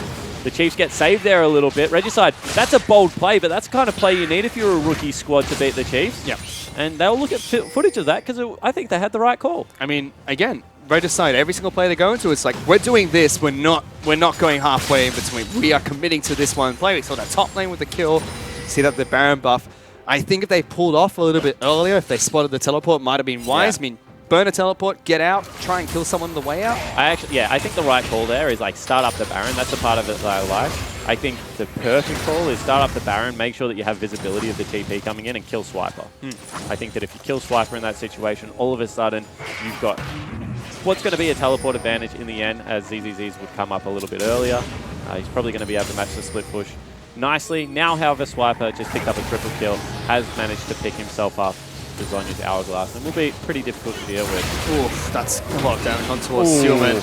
Decoy puts up the shield just in time. Sealman escapes with his life, but Swiffer, after an interesting start, getting solo killed by Fade. Yeah, he's not happy about the solo kill that went across Fist. He's doing well. Let me tell you, he did not appreciate that at all. And has made amends for it so far.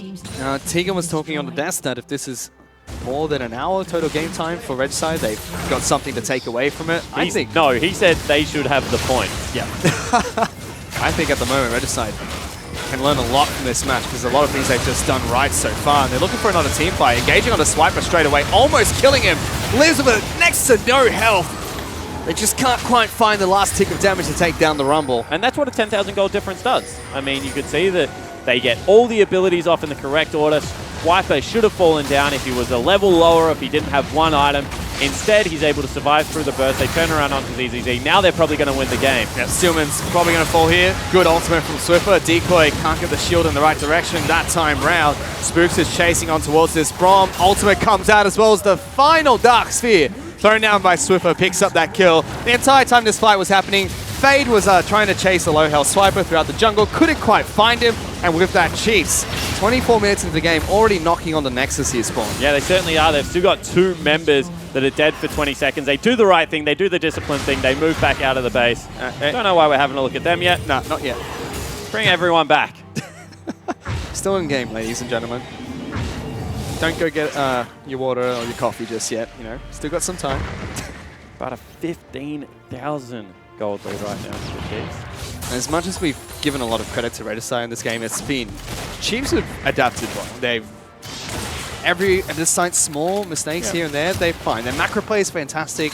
Raze looks good on Caitlyn. Swiffer's doing fine in the mid lane. I really like this Rek'Sai pick. I think the Rek'Sai picks is the startling thing, right? The other thing that startled me a little bit is the fact that Razor's got double rapid fire cannon. I think he wishes one of them was a static shift.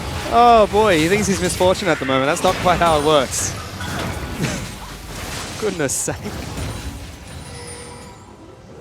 Boy, oh boy, Fish.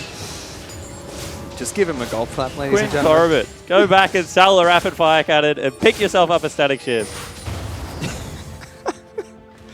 Oh boy. He's still doing quite a bit of damage. That crit from the rapid fire cannon shot just did 1,150 damage to Grom. It's a little bit obnoxious of you, Caitlyn. It's got about 80% crit as well. Yep, he's doing a good job. See how long Regicide can hold out on this game now? I mean, it is kind of a foregone conclusion. 3 items picked up for both Swiffer as well as Raze. They hold on for 5 more minutes. They're halfway to a point. They are. According to Tiga. Don't know if that's quite how it's going to work. Fade's caught, he's dead. Oh, tries to get some protection from the Decoy. Good ultimate being used by the Braum. Yeah. Not going to be enough though. And again, Chief just had such a big goal lead. Decoy's been impressive so far, Fish. Yes, he has. 2, 4, and 4. He's been a part of a lot of the action around Summoner's Rift. He's got the door up in good places multiple times. Whoa. They're going to try and catch out Chenny Boy. Spooks going deep into the back line. ZZ popped his ultimate very early to try and stay relevant in this fight. Good ultimate. Picks up Spooks. Swiper is knocked back as well. Tanking up the turret. Almost enough to take him down. And again, give 6,000-7,000 gold to Regicide. That would have been a 1-team fight. Exactly right. The Chiefs overzealous. They use too many things to be able to pick up the kill onto Fade. Then they stick around for even longer. You can tell that they're getting impatient. They want this game to be over. Yes. Swiper's going back to base. Yep. Too many times we've seen him live on that much health. They're still sieging up the turret here, the Chiefs. They have a massive goalie. They've worked really hard for it so far in this match.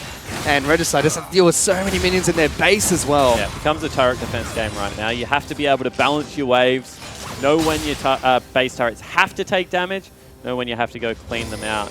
And they've done a pretty good job so far. Once again, it's they've trimmed 1,000 gold off that lead, is what I was trying to say. It's only 14,000 gold up. in the Chiefs' favor right now. That's it. Oh boy. Oh boy, Fish. And as much as you can say Regicide have done well in this game, it's not enough.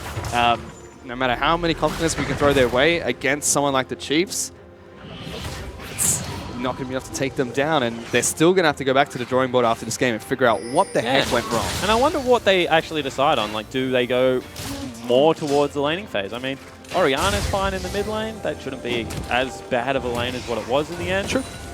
Renekton is a laning phase top laner, otherwise you just wouldn't play it. Maybe the Braun Jhin lane, you can say, was supposed to be lose, maybe not lose that hard fish. But, I mean, what else did they really have? They had Varus as well as Ashe Bands. So unless you want to play something, you can't play Lucian into Caitlyn. I feel like if you throw Sealman on Ahri, completely different game as well. The champion is comfortable with something he can be an assassin on. Yeah, but it depends. Is there any counters to Ahri he doesn't want to play against? Because you have to remember you had to blind pick the Oriana. Yeah. Funny thing is Oriana is one of those champions you don't really want to play against as Ahri. Yep. So potentially Swiffer would have been on that. Cool. Spooks has been caught out here. No damage. Tickles a little bit. Taste of purple. Baron buff comes up in the next 10 seconds as well. So Chiefs was set up quite nicely for that. They still have Swiper split pushing. He has his teleport available. ZZZ has his up as well. ZZZ actually just going to fight Swiper. Of course, we would never watch that. Nah. Oh, there he goes. Pop the Dominus. There's an equalizer being used. ZZZ just going to tank it up. Swiper flashes away. And look at that. He just says, I can tank your entire ultimate, Rumble. Come back here and fight me. Yeah, exactly right. And you can see that he's actually going towards the Mora Malmortius next. So they've started up Baron. Chiefs going to look to try and take this down. The Regicide not going to give it up without a fight. Spook straight into the back lines on top of Decoy. The Chiefs actually taking quite a bit of damage. Oh, good pick by Swiffer. Immediately takes down the mid laner for Regicide.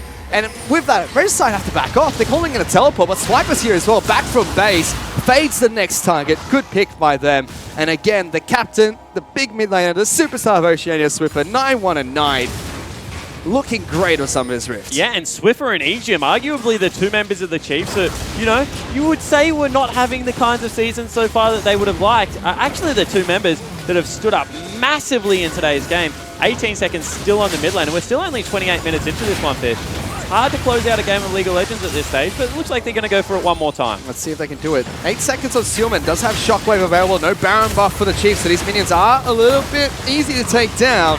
Fanboy's doing what he can. Ultimate used by ZZZ. Almost killing Decoy. Next to no health remaining. Sealman does have ultimate available. There will be one taken down. Egypt flashes away from death. Chetty Boy going one-on-one against Swiper. Here comes Fade. Forces him into stasis. They can't finish again. You're going to be able to get the shutdown towards Swiper. Call comes out as well. Spooks gets tagged, but that's about it. And they've done it, Spawn. Another 30-second delay here, and you know, they're halfway there to that point. They are. I mean, at this rate, T-Gun's just going to give away points that should belong to the Chiefs because it looks like the Chiefs are going to win the game. But I don't know if they can win it in the half an hour allotted time limit that T-Gun imposed on them. Very nice of TM to give their points over to Regicide here today. Oh, is that what they're doing at the moment? That explains it. I'm assuming if T-Gun's saying that they get a point, he's going to give it to them somehow. But still, they're hanging on. It's good to see them fighting, but Chiefs with this gold lead just... It's a matter of time before they close it out. I don't see any legitimate way that Regicide hold on with their Nexus exposed 30 minutes in. Yeah, I definitely agree with that. I mean, the gold lead is sitting around 13,000 still. It's still a massive gold lead for 30 minutes into the game. It's just at a point in the match where unless Chiefs make an unforced error, you can't do anything as Regicide. No matter how great of a play you make, the Chiefs just have too much of a lead. Yeah, an amazing play at this stage of the game is probably worth a one-team fight all the shutdowns, as well as Baron and maybe a couple of turrets, which is probably a 6,000 gold play. So if you make that play, you still end up 6,000 gold down. Again, worst part which is better. I mean, I'd rather be 6,000 gold down than 12,000 gold down. But the worst part about that is Chiefs have to do something for that to happen. I don't think there's any scenario where Regicide actually set up a play where they can get into that position. Chiefs have to make a big mistake for that to happen, which is why it seems like it's a game that's already a Chiefs victory. As much as I know you're not meant to call a game over until it's over, it looks like it is at the moment. It's going to take a miracle for Regicide to try and come back into this one. I believe, Fish. I believe in miracles. Well, let's see. Slide's going to tank up shots from the Kernacor again. Here we go. Almost all four. Baron's dead though. ZZ's jumped in. Immediate QSS coming out from Raze. Fade jumps over a trap. He's instantly removed from Summoner's Rift. ZZ takes some time, but it's already a double kill picked up by Swiffer. Swiper goes into stasis. A good shockwave does nothing to the Chiefs at the moment. Decoy's now the target of choice. Good lockdown on towards Spooks as Raze is charging on forward. Good pick from Silman though. Takes down Swiffer in the middle of this team fight. There's currently a 2-for-1 trade. That's still in favor of the Chiefs. Ejim is fairly low. Spooks having some troubles getting out of that fight.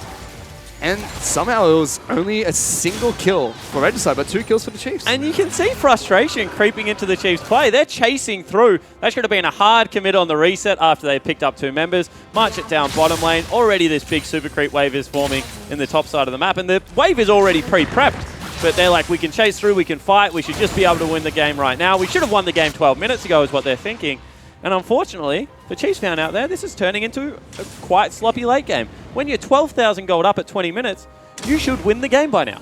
And again, Regicide saying, all right, well, we've got nothing to lose. Pull the trigger, let's see what happens. And ZZZ is... Faden's ZZZ are absolutely hilarious. They're just like, we have gap closers. We don't care if we can kill people. We're going in. The funniest thing to me is I think ZZZ is the best Remington I've seen play today.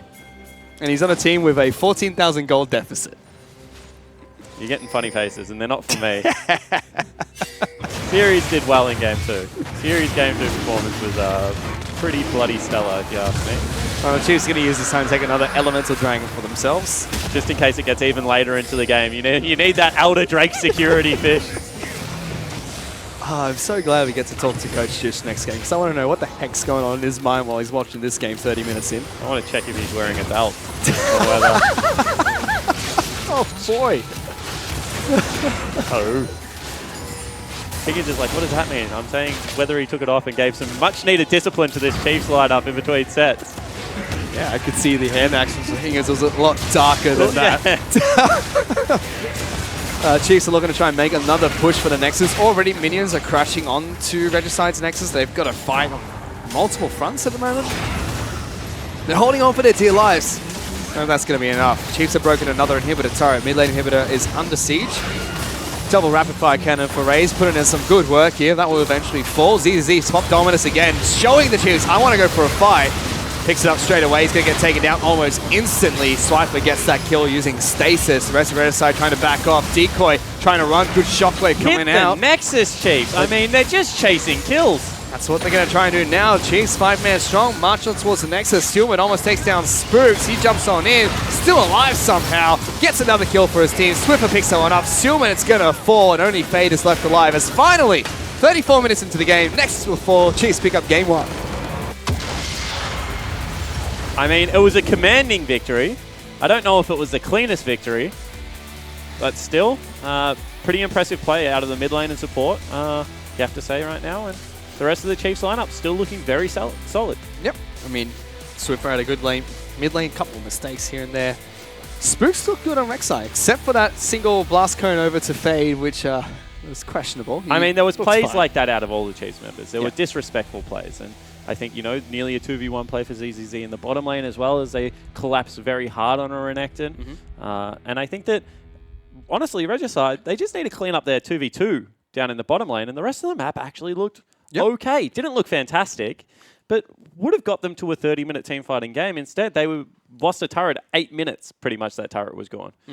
A very strong gust of wind at 8 minutes would have knocked down bottom lane turret. And in the 2v2, I mean, that's not good enough. And whether it's draft of, Jhin can't go with a Caitlyn or Braum can't go with Kate Lulu, whatever it is, I mean, you have to be able to clean that up going into game 2. And I mean, Decoy stepping into the lineup as well makes that bottom lane look a little bit more secure, I'm pretty sure. In the team fights, he looked good. Yeah, he looked really good in the team fights as well. So signs of life from Regicide, but it was business as usual for the Chiefs there, or was it really? To tell us a little bit more about that, let's send it back to the analyst desk.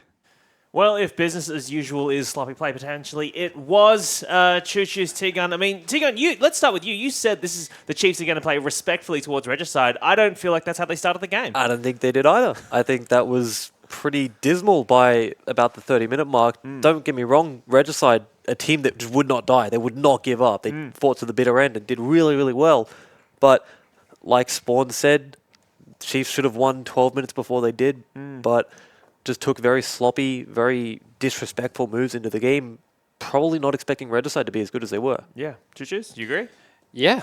Unleash. That game was really I don't know. That game could have ended a while ago. Yeah. But you can talk about how they could have closed it out better, but I think they really showed a lot of improvements. Raze wasn't solo carrying this game anymore. Swiffer turns up big. Swiper played. I thought Swiper played great that game, as well as Spook. Spooks definitely showed the new Rek'Sai and what it was capable of. Well, let's talk about Regicide, because I think the disrespect went both ways, Tegan. About 6 minutes in, let's take out this first replay. Suman gets ganked by Spooks, and he should have seen this coming, right? Yeah, we touched on it before. It was Suman needs to...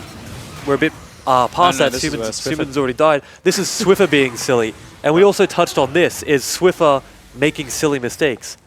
He was pretty good past this. Right? He dies in probably the most preventable death I've seen in quite a while, because he just didn't want to show respect. He just wanted to walk up and say, I don't care what you're doing. And Fade said, all right.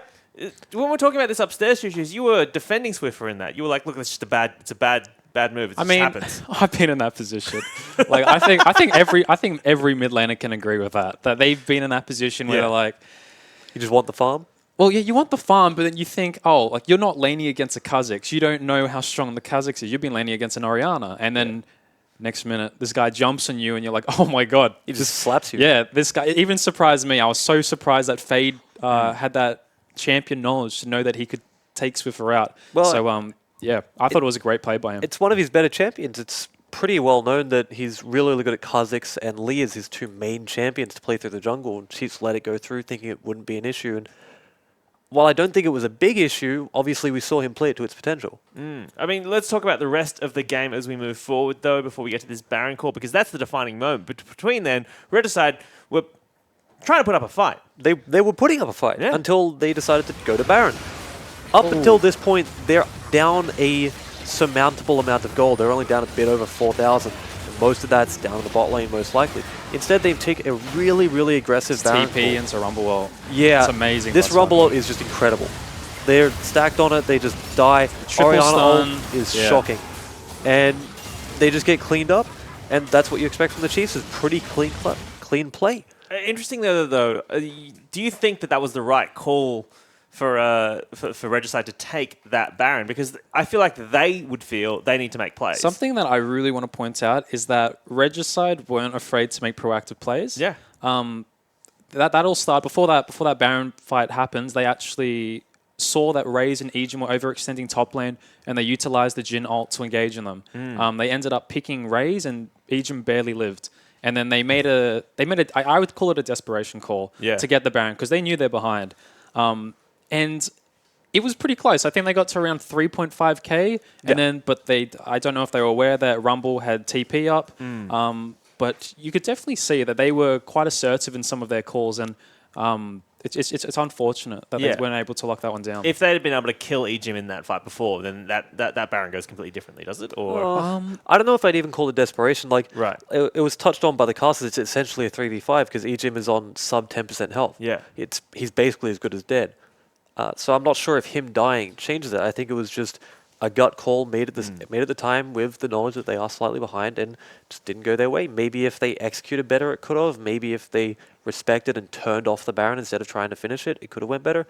It's a hard thing to say, and it's something that they will probably argue over in VOD review for quite a while.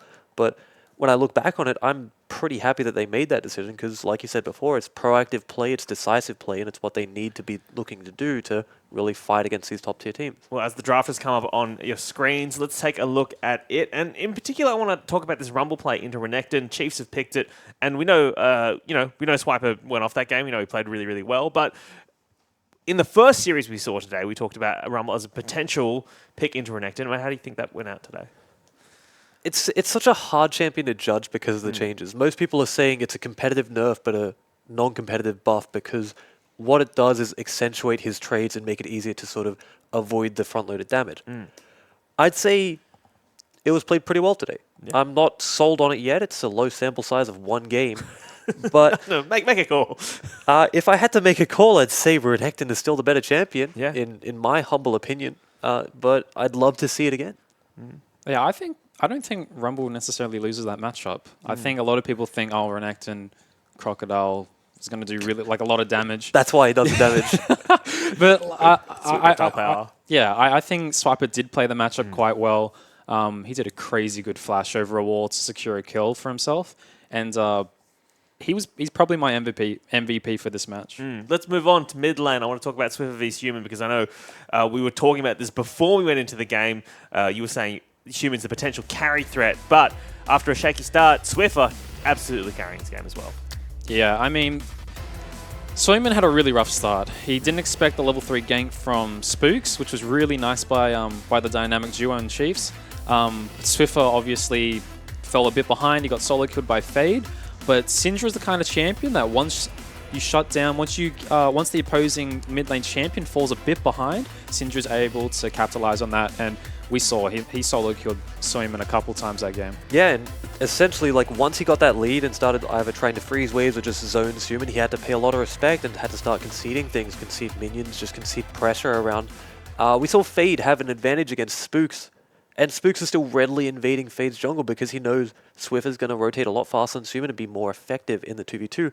So once he got ahead, he was just really, really aggressive and helped his team get ahead as well. I also want to shout out Decoy because this is kind of the first time we've seen him. And what do Great you guys think debut. of his? Yeah, great debut. Great debut. Great debut. Yeah. I was very impressed. Well, let's talk to the support. I mean, what did you like about his play? It was just clean. What you expect of a support. You expect him to know his place in the fights, know when to use, what to use. His ultis were generally really, really good as far as zoning tools, as far as peeling tools. When Spooks made the overstep down bottom at the golems, the reason he dies is because of the Braum stun. Because the Braum's there in time.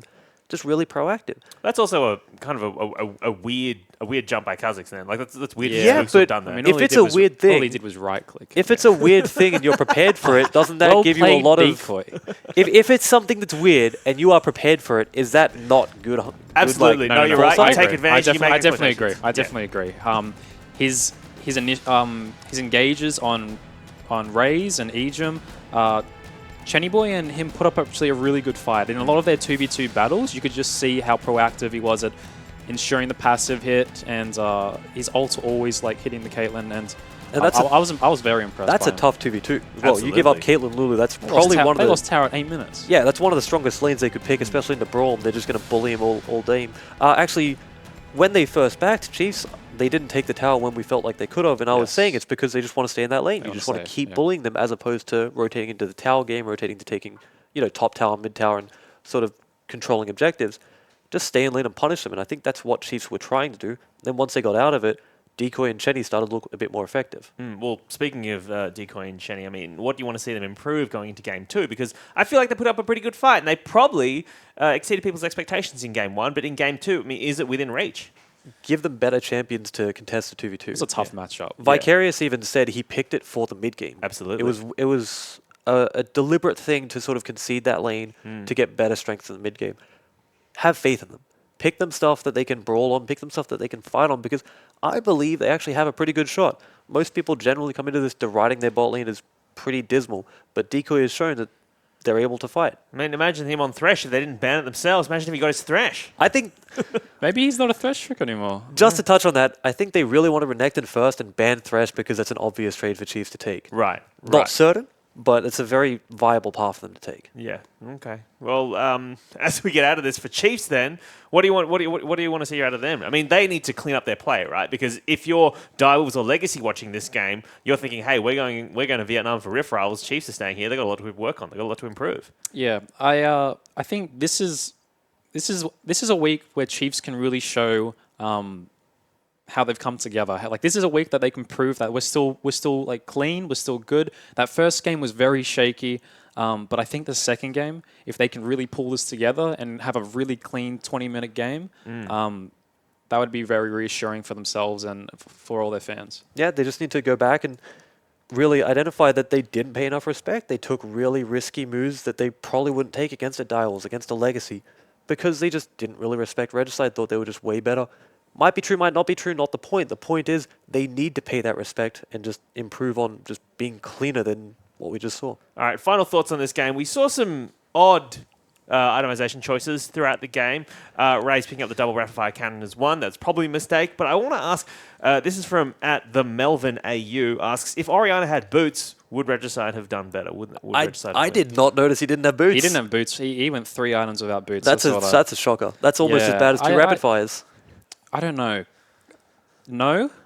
They wouldn't have won the game? No, that's not enough? Okay. Pretty much as solid as you can give. The itemization wasn't the problem. It was the macro decisions. The boots would have helped. Obviously, it helps you get in position a lot faster, but the problem wasn't as simple as just one small mistake. Well, I know Carbon said that, the boots is basically getting you gold quicker, right? Because you can move around the map. You're spending less time inactive. So the boots are going to help you long term. But you reckon it wouldn't have been enough? No. All right. No, it wouldn't. That's the answer I give you. Well, that is rounding out our analysis of that first game. Chiefs take it 1-0 over Regicide, but do not go anywhere because after these highlights, we're back with game number 2. Spooks, he's going to flash early. That means a free flash knockup for Spooks as well. First blood is picked up by the Regicide. Some of the jungle. That's big from Fade. Swiffer, what are you doing? Fade's going to hunt you down and pick up a free kill in the mid lanes. Swiffer going for the support, and in fact, it's a teleport into the back lines for both top laners. Swiper's in trouble. Raze is charging up his ultimate. Stillman's still alive. 2 kills for Regicide, 1 for the Chiefs so far. ZZZ and Jenny Boy standing their ground at the moment. Teleport is coming in. The big thing though, this is a 3-on-5 because Egypt technically can't do anything in this fight besides throw out glitter lances from a range. Spooks goes in, good equalizer being used. That's 3 members tanking it up. Goes in vulnerable, big ultimate by Stillman, but look at Swiper in the back lines, easily cleaning up the team fight. Pretty sure that's going to be a quadra there. No, it's not just a triple-double. It's a Rumble and Syndra picking up all the kills, and Chief says, thank you for this Baron you've started for us. We don't mind taking that one. Let's see if they can do it. 8 seconds of Stillman does have Shockwave available. No Baron buff for the Chiefs, so these minions are a little bit easy to take down. Fanboy's doing what he can. Ultimate used by ZZZ. Almost killing Decoy. Next to no health remaining. Stillman does have ultimate available. It will be one taken down. Egypt flashes away from death. Chenny Boy going 1-on-1 against Swiper. Here comes Spade. Forces him into stasis. They can't finish again. You're going to be able to get the shutdown on towards Swiper. Kona Cold comes out as well. Spooks gets tagged, but that's about it. ZZ's jumped in, immediate QSS coming out from Raze. Fade jumps over a trap, he's instantly removed from Summoner's Rift. ZZ takes some time, but it's already a double kill picked up by Swiffer. Swiper goes into stasis, a good shockwave does nothing to the Chiefs at the moment. Decoy's now the target of choice. Good lockdown on towards Spooks as Raze is charging on forward. Good pick from Stillman though, takes down Swiffer in the middle of this team fight. There's currently a 2-for-1 trade. Now Chiefs 5-man strong, march on towards the Nexus. Stillman almost takes down Spooks, he jumps on in, still alive somehow, gets another kill for his team. Swiffer picks that one up, Stillman it's gonna fall and only Fade is left alive as finally, 34 minutes into the game, Nexus will fall, Chiefs pick up game 1.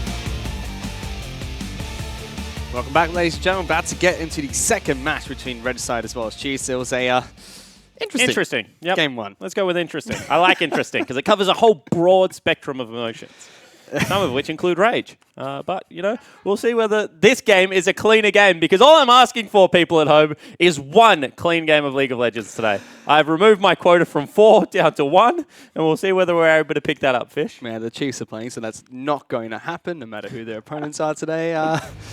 Apparently even against Regicide. Not going to be an easy task for the Chiefs. They are not doing well so far. Once again, I think it was easy. I just don't think it was clean. It's one of your games where you tell people, I'll be done in 20. Packing a suitcase is a pretty easy task, right? Okay. But you can do it 2 ways.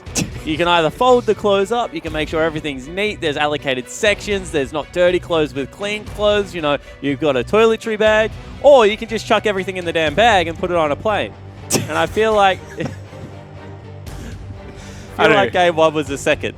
I actually think that last game, Chiefs just threw everything on top of the bag before opening it and took that to the airport instead, because that's how bloody messy it was. But new game here. Regicide showed signs of life in that match. They had some great points, but again, small things really tearing them apart in their match against big teams like the Chiefs or like the Direwolves. And they ban away Xayah again, which is a little bit confusing to me, and I want to hit on it, because if you're going to play Braum as a team fighting support, I feel like you can leave Xayah up. I feel like she's got very low range, she doesn't abuse as hard as Caitlyn, and I feel like this is just going to be a first... Oh, it's actually a Thresh. I was going to say the first pick Caitlyn coming out. Interesting. It makes more sense as a Thresh, actually, because I didn't see the Time Kench ban. I was looking at the other side of the screen. Yep. But yeah, Xayah is strange to me, Fish. I don't know if I like it. I mean, it's one of Ray's best champions so far. He's had 2 great performances on it. Yeah, Caitlyn looks super sloppy, 8-minute turrets. I mean, put him back on that. He didn't buy a double rapid fire cannon on us. So he's pretty safe in that regard. But still another blue side Zac ban, this time for the Chiefs. Yeah, interesting. Potentially didn't want to first pick it, and they had left up what they consider 2 OP champions in Thresh and Zac, and would rather play with Thresh at the moment. Yep.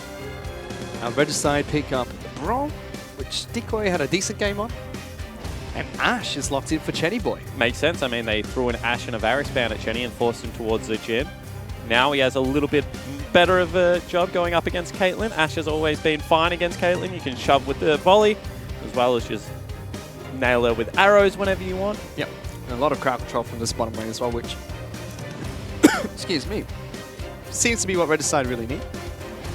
Zion cough and then hit the cough button and continue talking. Hits a cough button afterwards and then talks through it. It's not my day. Neither is it any of the teams that have played today. Chiefs do lock in Caitlyn as their AD carry pick of choice. And their final pick is going to be Renekton. So apparently is the most contested pick at the moment. Must be. I mean, only one other top lane ban in the Galio. I was really excited. I thought we were going to get cool things like Sejuani, Galio, potentially a Maokai pick. Like all these things in the top lane that would have been cool. And now we're stuck in a Renekton Rumble meta. Oh boy. Seems like a very fun meta to be in. Gragas is locked in finally for Regicide. Should be Fade's pick. Doesn't really look like a ZZZ champion. I mean, who knows? It could go full AP Gragas top lane and then would be a ZZZ champion. No, ZZZ also played the Nautilus up in the top lane, so it does play tanks. I don't know. I want to see the skill matchup thrown. Give me a Fiora. Potentially. Give me a Riven. I'd actually really like to watch the Fiora matchup for ZZZ against Renekton. Fiora wins it late game. I'm talking very late game. Renekton has a very good laning phase against it. Yeah, it's all about betting out the repulse as well against the stun. Yeah, even that just doesn't matter. I mean, Renekton's got way too much sustain at the start of the game. But if you get to 2.5, 3 items on Fiora, you generally win every 1v1 in the game. Syndra is the first ban from Regicide. LeBlanc follows suit. And a Karma ban from the Chiefs. Yeah, that's interesting. I mean, Oriana's still available for Swiffer. Cassiopea's still available. So I'm not sure they've hit his champion pool all that easy. They've certainly hurt the assassins that he plays at the moment. Yep. We haven't seen his Katarina or his Echo for a very long time. Fizz has fallen out of meta. He can't play Yasuo. Yasuo's not in meta. I just like insulting Simon for not being able to play Yasuo. Why is it he can't play this Yasuo champion? I don't know. Just can't click buttons apparently. Sad because that's kind of his job. Karma banned out with Maybe Ari. it's because he's a regular caster. So there are some pro players that play with smart cast. Simon clicks all of his abilities still. Interesting. Which is very interesting because he does it very quickly. Yeah, which is interesting because he plays Rise of Cassiopeia. Are you a clicker or are you a smart caster? No, smart caster. Are you a control smart caster or a hover I am a over? control normal caster. Yeah. What abilities do you normal cast? Ooh. I only have one in the whole game. It's Talia W. I normal cast Rumble's ultimate. No, see, Rumble and the other guy, Victor, I smart cast. I can't do that. I normal cast in lane a lot if I need to be precise, but in team fights I never do. That makes sense. We have gone through a couple more picks here as they do lock in Jace on the side of Regicide. This will be good. I feel like this is ZZZ's champion, and we get a better opportunity to see whether this is heavily Renekton favored. We have Lee Sin lock in for Spooks, as well as the Cassiopeia for Swiffer. And Cassio is really interesting. She's very good at protecting dive comps, like comps that she's very good at being a peeler against dive comps, because as you have to dive into the Cassiopeia, she has the ultimate as well as the miasma that shut down a lot of aggression early, but does struggle against range. And Victor has actually some pretty good range there in the mid lane. He does, and that's the lock in for Sealman. So it's going to be ZZZ on Jace top lane. So we'll be able to see that Renekton Jace matchup again. And once again, I actually credit where credit's due to Regicide's coaching staff.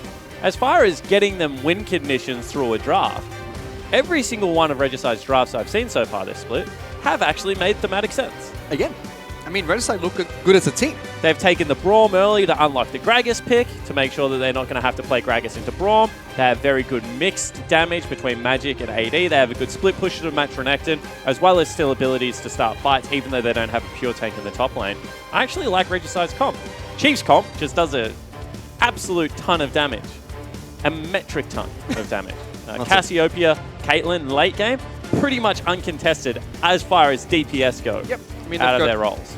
Got good engage from Spooks and Egypt, and then you have good counter engage from Swiffer as well. So well put together team comp from the Chiefs. But again, Regicide's team component of their team is really great. Yeah. All the way from bans, picks, as well as why they play the game is fantastic. And I also think their bottom lane won't struggle as much this time. Ash keeps creep waves off and also is much harder to push into because it just has the instant arrow, which allows Fade to get down there, and they've got better CC to be able to, you know, bully around the Raze and Aegim combo if they're able to land it. So I think as long as they get there relatively even to level 6, they should be okay. They provide utility as well, which is what Chenny Boy is well known for in his AD carry. So excited to see how this one plays out for Regicide. They've been a fun team to watch so far. They seem like every week they're putting pieces of the puzzle together. They just haven't found the right pieces yet. Yeah, it certainly does. The only criticism I would have is they kind of play, all right, we're playing an all-in team fight comp, and then, all right, that didn't work. We're going to play high CC. We're going to play 1-4. They kind of are trying to play a little bit of everything. I would just love it if we saw the Nautilus again. Like, I think that team fighting comp with Jarvan or Nautilus that they have in the top lane was actually really fun and thematically suited how they look like they're on Summoner's Rift. Nah, secretly, I know that Spawn just wants to see ZZ play Fiora or Riven again in the top lane. Yeah, that's true. But for now, let's check in with Jish, the coach of the Chiefs, who's standing by with Hingers. Thanks, guys. I'm here with Jish. And what does a coach do after that first game in the team room? I mean, what kind of talk are you giving them? To be honest, like, no one was really fazed by it. I think that the way that the OPL is scheduled, with us playing our first game at 7 PM, is like really, really taxing. It takes a huge toll on players. Right. So I think for them to be able to like still win the game and then come out of it pretty cleanly and be like, oh, you know, it's whatever. We still won the game. Let's just reset and go on to the next one. Is speaks volumes for them. They're really resilient and quite strong. I think that other teams probably wouldn't have handled that so well. Yeah, all right. Well, you're playing against a team. Well, actually, I want to ask you about your drafts more generally because I know last week you weren't particularly happy with how you drafted. You tweeted out saying, I'm not happy about this, want to improve. I mean, what have you been doing in terms of like working on your own drafts to improve between last week and this week? Last week I just got unlucky. Like, you know, sometimes you flip the coin. No. So we just like we just talked about it a little bit more. Especially throughout the week, it was more about like the consistent lead up and just working out what we're strong on and what we want to play, and then mainly what we want to show to other OPL teams. So we want to like reveal as little as possible.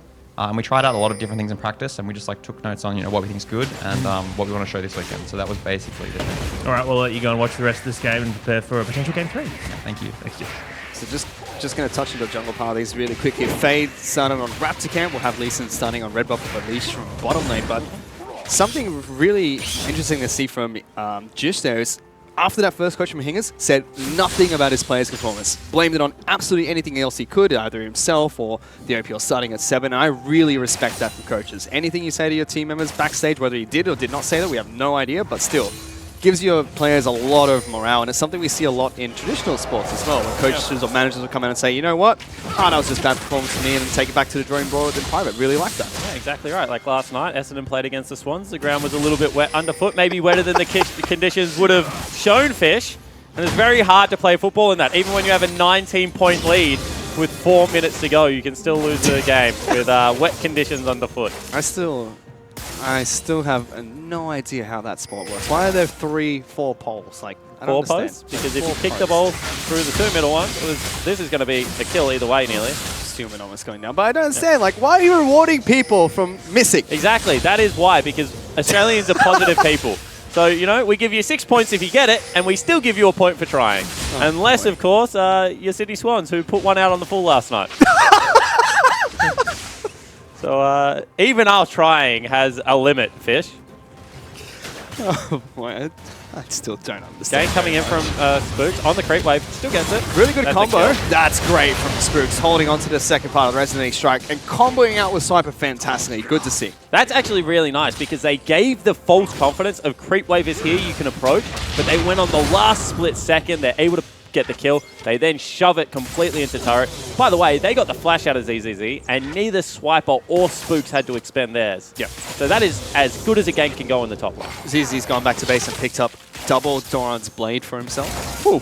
Normally you see if it goes this way on Jace, a cull, honestly, because he autos the lane so much that it just helps you out and being able to get it. Swiper, of course, always dreamed about being a foot soldier when he was a little boy, so he goes back, gets himself a sword, gets himself a shield, as well as some boots, and he's on his way to the army.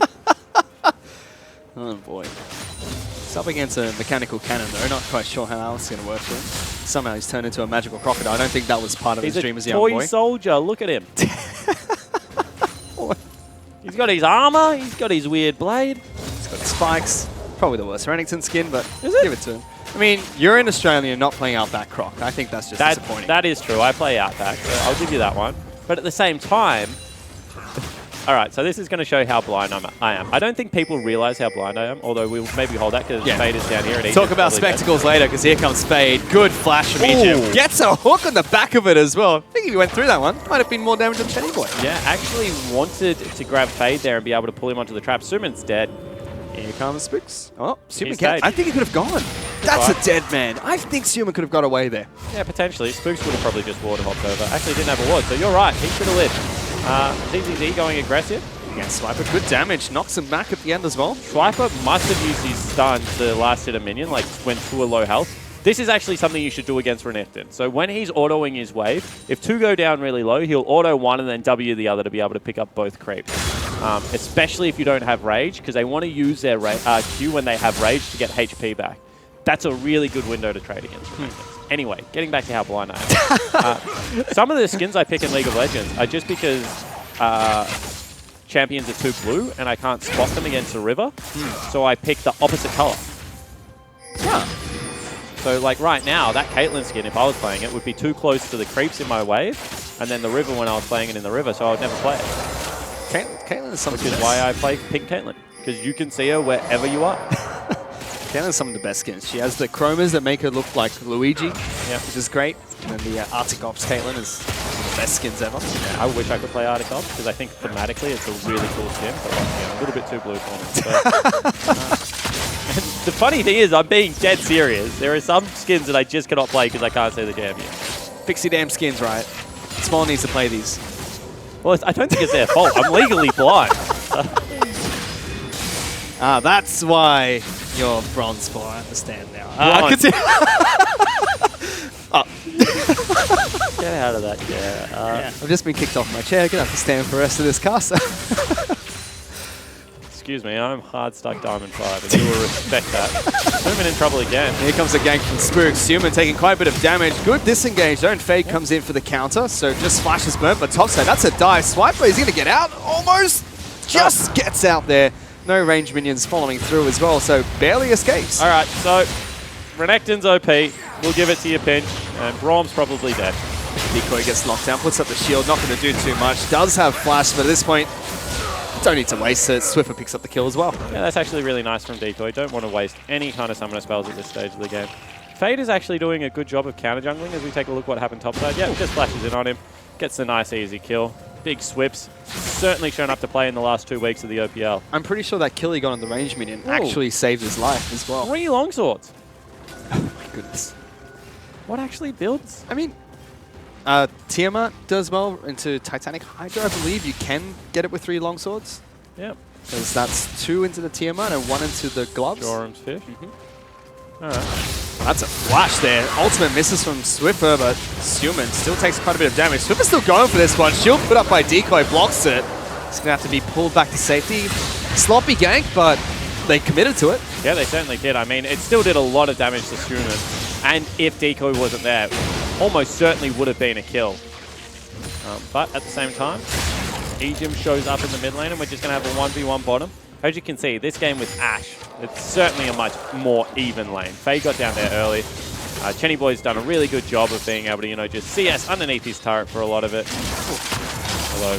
That's... Oh, Raze under the turret. I was about to compliment him as well, but... That was a hair's breadth away from being a kill either direction. Fade now coming in. Spots out Spooks over the side of the wall. Ejim looking to try and play him back. Gets him. Hook lands as well, but Spooks can't connect with the Q. Decoy jumps further forward as well. I was about to compliment Raze as well because the way he put down the traps there against Chenny Boy made him miss 3 to 4 CS. Also led him in a line to where Piltover Peacemaker should have nailed him as well as the ultimate, but was still within turret range. That was a little bit of a spook skew there, by the way, on a play target. Still somehow managed to miss it. Good reaction for Chenny Boy, though, throwing out the ultimate to lock him down under the turret. Yeah, I like that, actually. Chenny is having a much better performance. Spooks is coming around again. Has not been spotted. Play back. No flash for Decoy. He can put up the shield and take some damage, but he's going to fall here. Spooks lands the Q this time round. Gets him, goes behind him, and the hook coming out from Egypt straight onto a trap. Chenny Boy's dead as well. He didn't expect that one. Certainly did not, and it's been a really nice early game from Spooks. You know, I was having a little bit of fun with the missed skill shot, but really when you're 3-0-2 at this stage of the game on Lee Sin, you have certainly been active enough. And into an Infernal Drake at this stage of the game, 6-0, 3,000 gold. As Jis was saying, it's a little bit trying when you game 2, especially given the fact they went through a 3-game series beforehand, as well as technical difficulty. And they've certainly come into game 2 a little bit more switched on. I mean, that puts a lot of pressure onto any pro player. I mean, they've got to be here a few hours before their match, and that could be anywhere between an hour after the first game to what we had today, which is 3 to 4 hours. So stuck around here, watching the last game, waiting for this game. I don't mind this out of ZGZ. I mean, bottom side's going really poorly. There's absolutely no way that you're going to affect that with the teleport game. You're already losing top lane. You're on a lane-dominant champion. Just get back to lane as quickly as possible. One of the few times that I will allow a player to teleport back to his own lane. He's picked up a tier of the Goddess as well, so looking to stack up some mana on Jace. Be more poke-centric. But he's not having a good time against the Renekton. Of course, the good gank early from Spirits has really swayed the lane in Swiper's favor, but he's played it out one-on-one fantastically. Yeah, it certainly has. I mean, when you pick up a second solo kill after just the gank, especially given the fact that ZZZ was able to teleport back in and pick up majority of that farm. That was a good thing. Fade is dead. Oh, he turns around to throw a barrel and Swiffer connects with the ultimate. Gets it with the fadeaway, delivered onto Suman as well. Suman taking quite a bit of damage there, but Spooks is able to look for a turnaround. Yeah, Suman actually played that nicely as well. Pops the ghost, made sure he's getting out. Oh, that is beautiful. That was the tip of the flay coming out as well.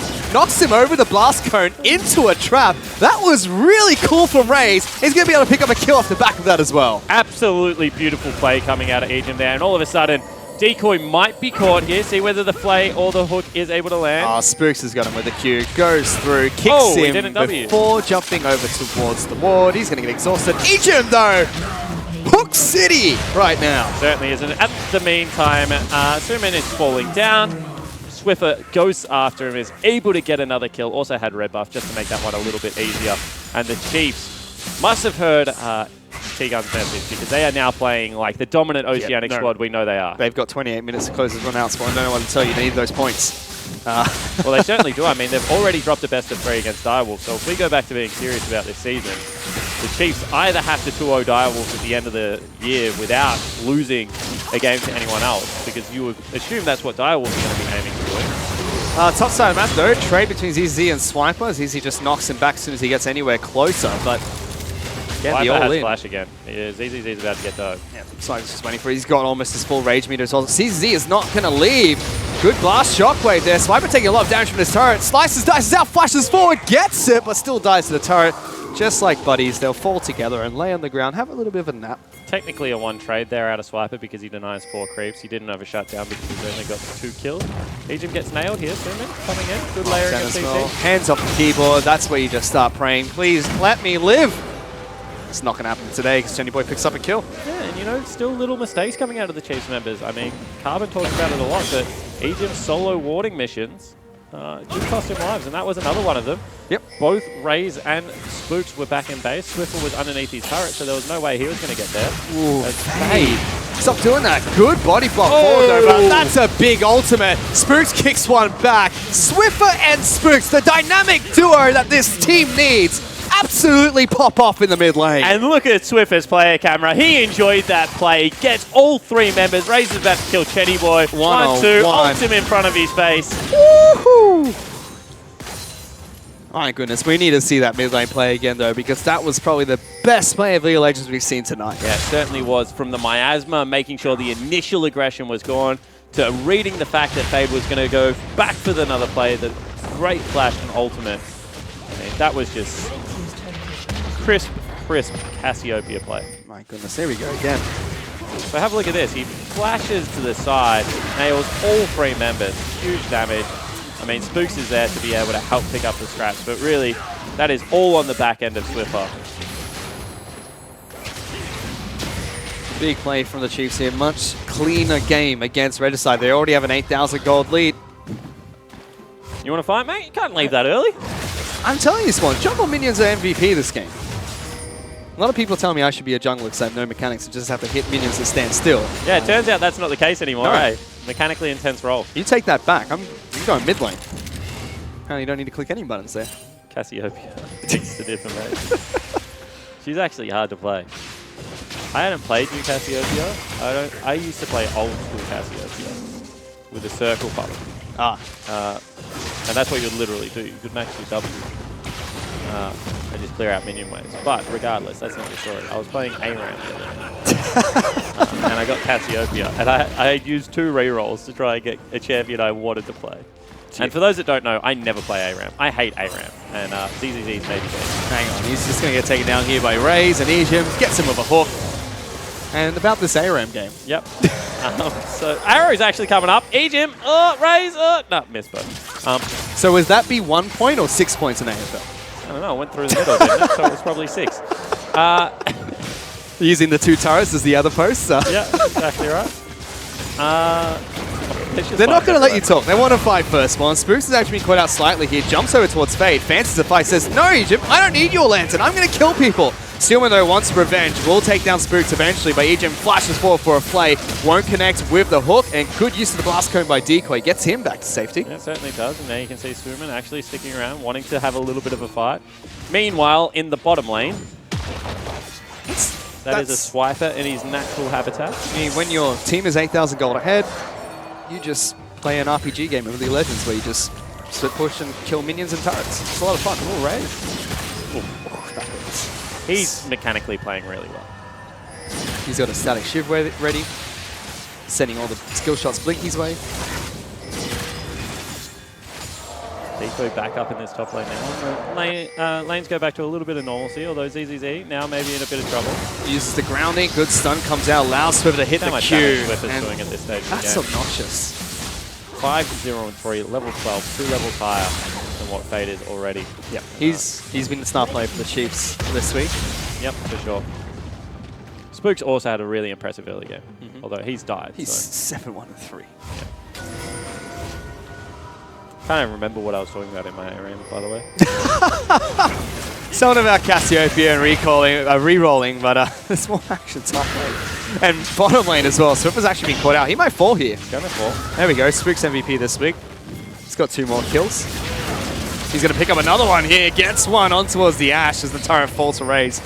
Cancelling the teleport out of ZZ. This is so much cleaner from the Chiefs, and Regicide have just been torn apart. Yeah, they certainly have. I mean, this just shows that form is temporary, class is forever. Is that what the saying is? Chiefs a little bit shaky in the first game, but this second game, they've just rotated all around the map. They've been able to pick up whatever objective they want. They're winning team fights.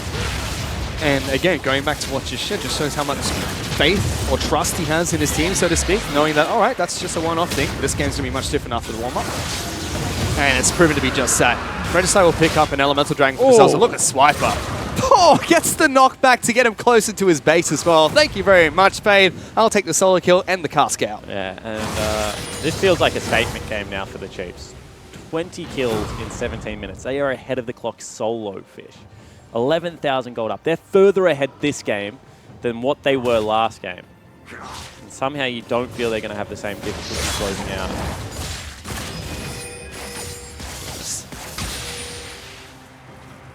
So when you see how Chiefs decide to close out this game, though, is, again, as much as it's not over yet, it's 11,000 gold, 17 minutes Feels in. like it's becoming a formality at this stage. Regicide have to pull off a miracle, and Chiefs really have to throw hard here. And I know that the Chiefs are really hurting. I mean, they had never lost an OPL split until Direwolves knocked them off. They had never not made a final of the OPL. I mean, on top of that, they're not going to be representing Oceania. That's what I was going to say. Rift Finals. This is the first time that not coming in the top 3 also cost you another international tournament. Yeah.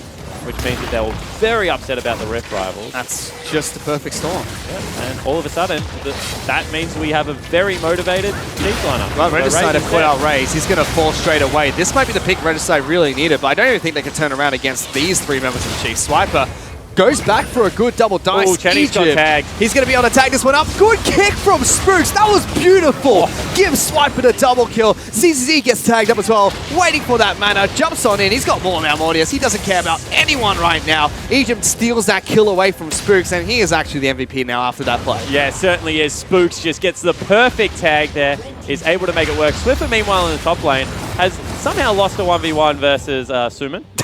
They're both just ghosted after each other and ran away at top speed. Swiffer's in the far brush. Oh, Egypt's coming. Yeah. Don't you touch my mid lane. I like that. Spooks jumps over the gravity field, throws him a Spooks Q his way. Now just waiting for the next one to come back up. Will he hit it? Flip a coin. If heads, yes, but tails, twice. Come on, best 2 out of 3. He's dead. He got it! He hit the Q spawn. Mission accomplished. And the literal death sentence is, I think Swips just gave Spooks a question mark pick. Let's have another look at this play. Really nice arrow onto Raze. And this is what I like out of Decoy. Flashing forward at Fade, both of them at the exact same time, taking out the AD carry. This chase is a little bit overzealous, and the fact that that hit Chenny and not Fade just is a little bit unlucky, to be honest. 3-man play, it's a very big column there. Means that the Chiefs will clean up the back end of the team fight. But still, and I say this with a genuine belief that Regicide is going to get better, they are not afraid to make proactive plays in situations where a lot of other teams would have hung up their mouse and keyboard. Yep. And we see this every single game they play. They're always confident. They're like LGD. Remember when LGD were an amazing team, and if they were losing games, they would just continue to fight you and lose in 25 minutes. That was 2015. You're getting, the reason why you have to clarify when is because we're getting calls from our production telling us that they never were an amazing team. That's not true. They were the best team in the world. I'd like to see their World Championship ring. Just wasn't at the time of the World Championship, mate. Come on. There's no doubt that WE were the best team in the world at IPL 5. They didn't win the World Championship, did they, smartass? What are you talking about? TPA won that one. Certainly did. They were a very good squad. WE had to play a game across 10 days, however, so you reckon the Chiefs are tilted from having to start a game at 7 o'clock. You wait until you hear what Messiah has to say about Worlds. I mean, if you put Juves on that team, they would have been absolutely fine. Oh, he can take 10 days. Clear Love just getting a little bit roasted here. Spooks looking to try and jump over the ward here for a jump kill, but can't get it. Instead, Timmy Swiffer gets nailed by everything, including the ultimate coming out from Victor. Good damage, but they can't follow up. Decoy will be the first one to fall. Raze picks up that kill nice and easy. Good response from Regicide so far. Oh, that hurts. Those Caitlyn traps are obnoxious at this stage of the game. And with the fact that they've got a Cassiopeia as well as a Renekton still alive, they could probably start up this Baron, no problem. Although you can see that the other Chiefs members want nothing to do with it apart from Swiffer. He's still pinging Baron. He is still in the Baron pit fish. This is where you just started and say, if you don't come here, I'm going to die. It's fine. You don't want to start Baron? I will die. It's where you make your ultimatum, your tantrum stand. Recall in the last half a second, so that's why even though damage registered, Spook still goes back to base. Only works if you kill him, unfortunately. And with a tweet coming in as well. Not sure what everyone else, but Swiffer? Pretty sure Swiffer and Big Swips are up for MVP Game 2. Nah, Spook's still good. Sorry, mate. I'm sorry, it's wacko, but Spooks is a better score. Yeah, exactly right. We are scoreboard analysts here. It's all about who gets the runs on the board. I'm not the smartest caster. I rely on the numbers to get me through most of the time, Small. You should know that from casting the LPL with me. I mean, as Glenn McGrath is very aware of, it doesn't matter how long you tie down the other end of the bowling. As long as Shane Warne's up the other side taking wickets, he's going to get man of the match. Spooks and Ejim able to avoid that one. And I think they should just start Baron Fish. Is what I've been trying to say for the last couple of minutes is the Chiefs should just start the Baron. Swiffer's not leaving. He says, if you guys don't come to Baron, I'm not coming to you for team fights. Although I'm pretty sure they could 3v5 at the moment with this gold lead. 13,000 in their favor. Regicide just grouping up everyone mid, saying, all right, we throw out an arrow, we kill someone, and pray. Yep, exactly right. You can see right now, however, top lane's massive, bottom lane has started to be pushed in, and there are no wards around the Baron pit. So now we'll start it up. Cassiopeia, unrivaled Baron DPS. And just look how quickly it goes down. Within 2,000. And kill off. Teleport being used to actually catch out Fade. He's going to fall eventually to the poison from Swiffer. Chenny Boy setting his ground.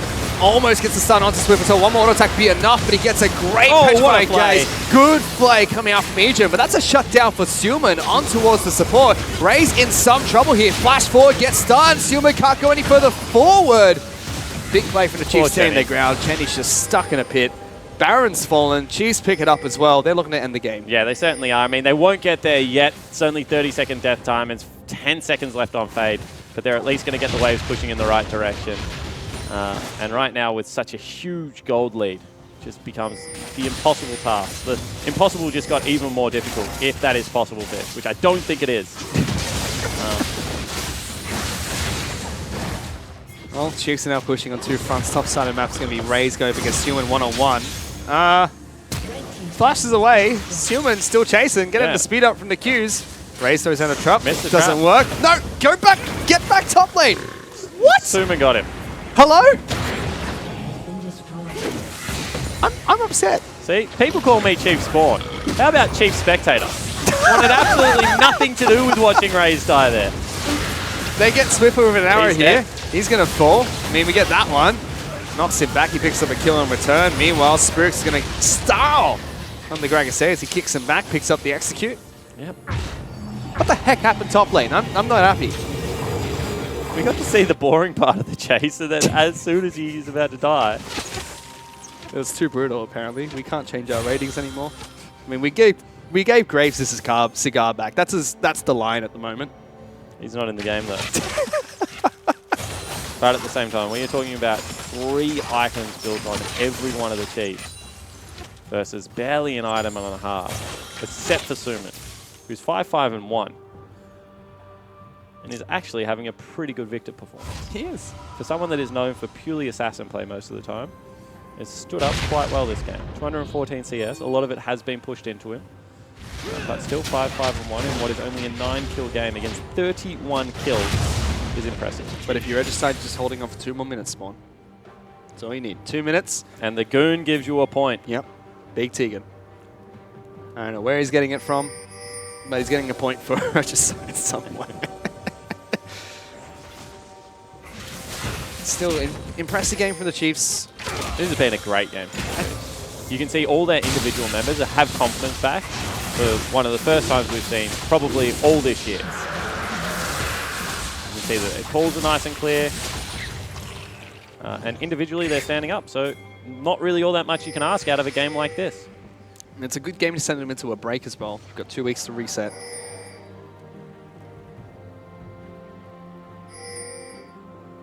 Regicide still.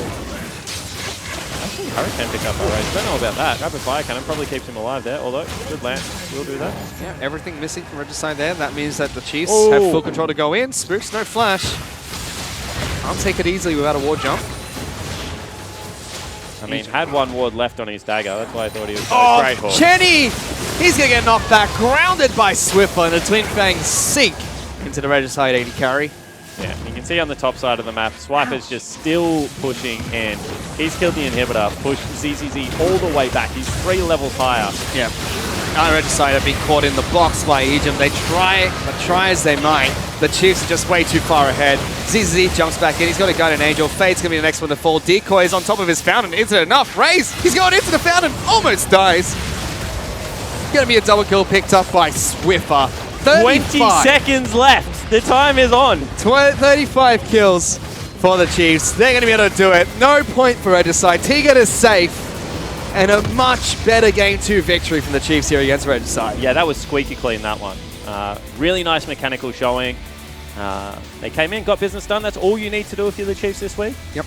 They pick up the 3 points. They put themselves temporarily on top of the ladder, although I'm sure Direwolves will have something to say about that tomorrow. And you can see, not actually all that much smiles, although Ejim's having a cheeky grin at one of his players. Maybe Spooks because of that chase through the top lane.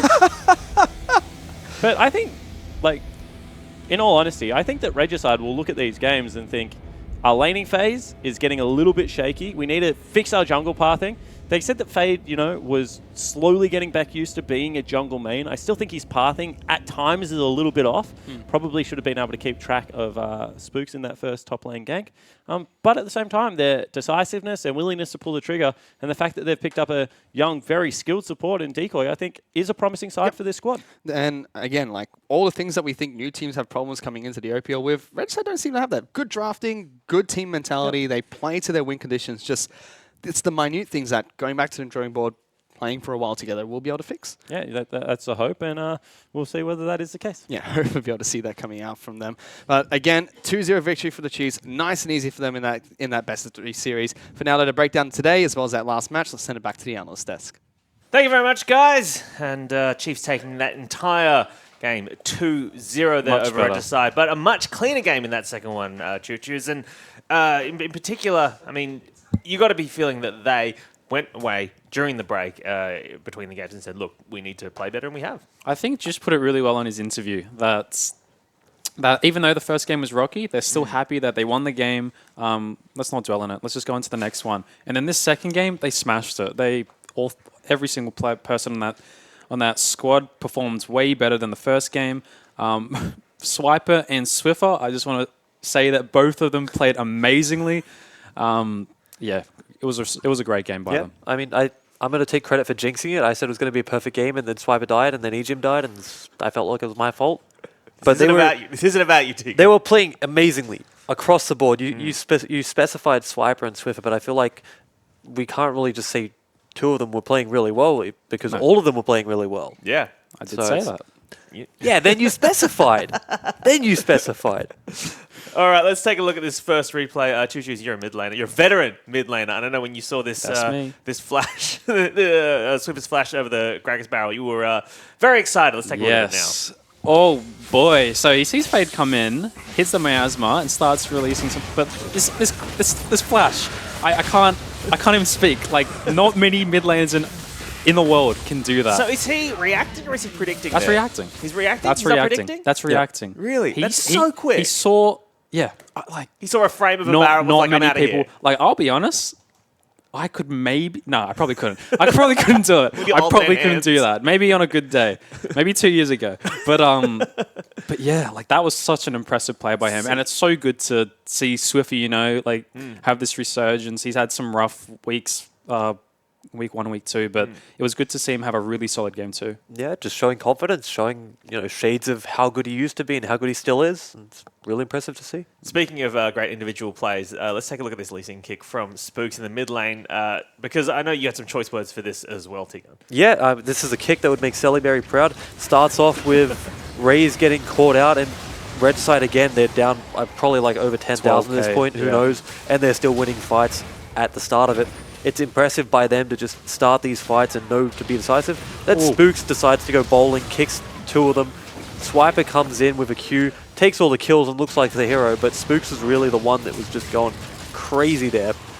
And I want to highlight how good Spooks' play was, but before that, Regicide still being decisive when they're down 10,000. That's pretty impressive too. I agree. Like, this team is so good at still making proactive plays. 13, 14k down, they're still flashing on Raze, punishing him for overextending. No fear. No fear. No fear in Regicide. Yeah, it's so impressive to see a squad like that do that. Well, speaking of Spooks, who we just highlighted then, he's standing by with Jake right now for the interview, so let's toss to them. Thanks very much, Kingers. I'm standing beside Sammy D, victorious jungler of the Chiefs right now. I want to talk about last split a little bit because we haven't had a chance to speak to you this season so far. Tell me what the early elimination to the hands of Sin and therefore a longer off-season did to the mentality of the team. Yeah, look, last season was a little bit rough. Obviously, dropping to 4th place is not, that's not our standard, and we were very disappointed. But, we went back to the drawing board, and big sweeps, myself and Ejim went to create a boot camp. And I think we're heading in the right direction right now, and we're pretty confident about this split. All right, cool. And you've also had some coaching staff changes. Cyclone's joined the TM gaming lineup. Volt's gone back to university. You've brought Jish back in from Immortals, who are doing fantastically in North America without him at the moment, by the way, if you don't mind. What's it been like, the change behind the scenes?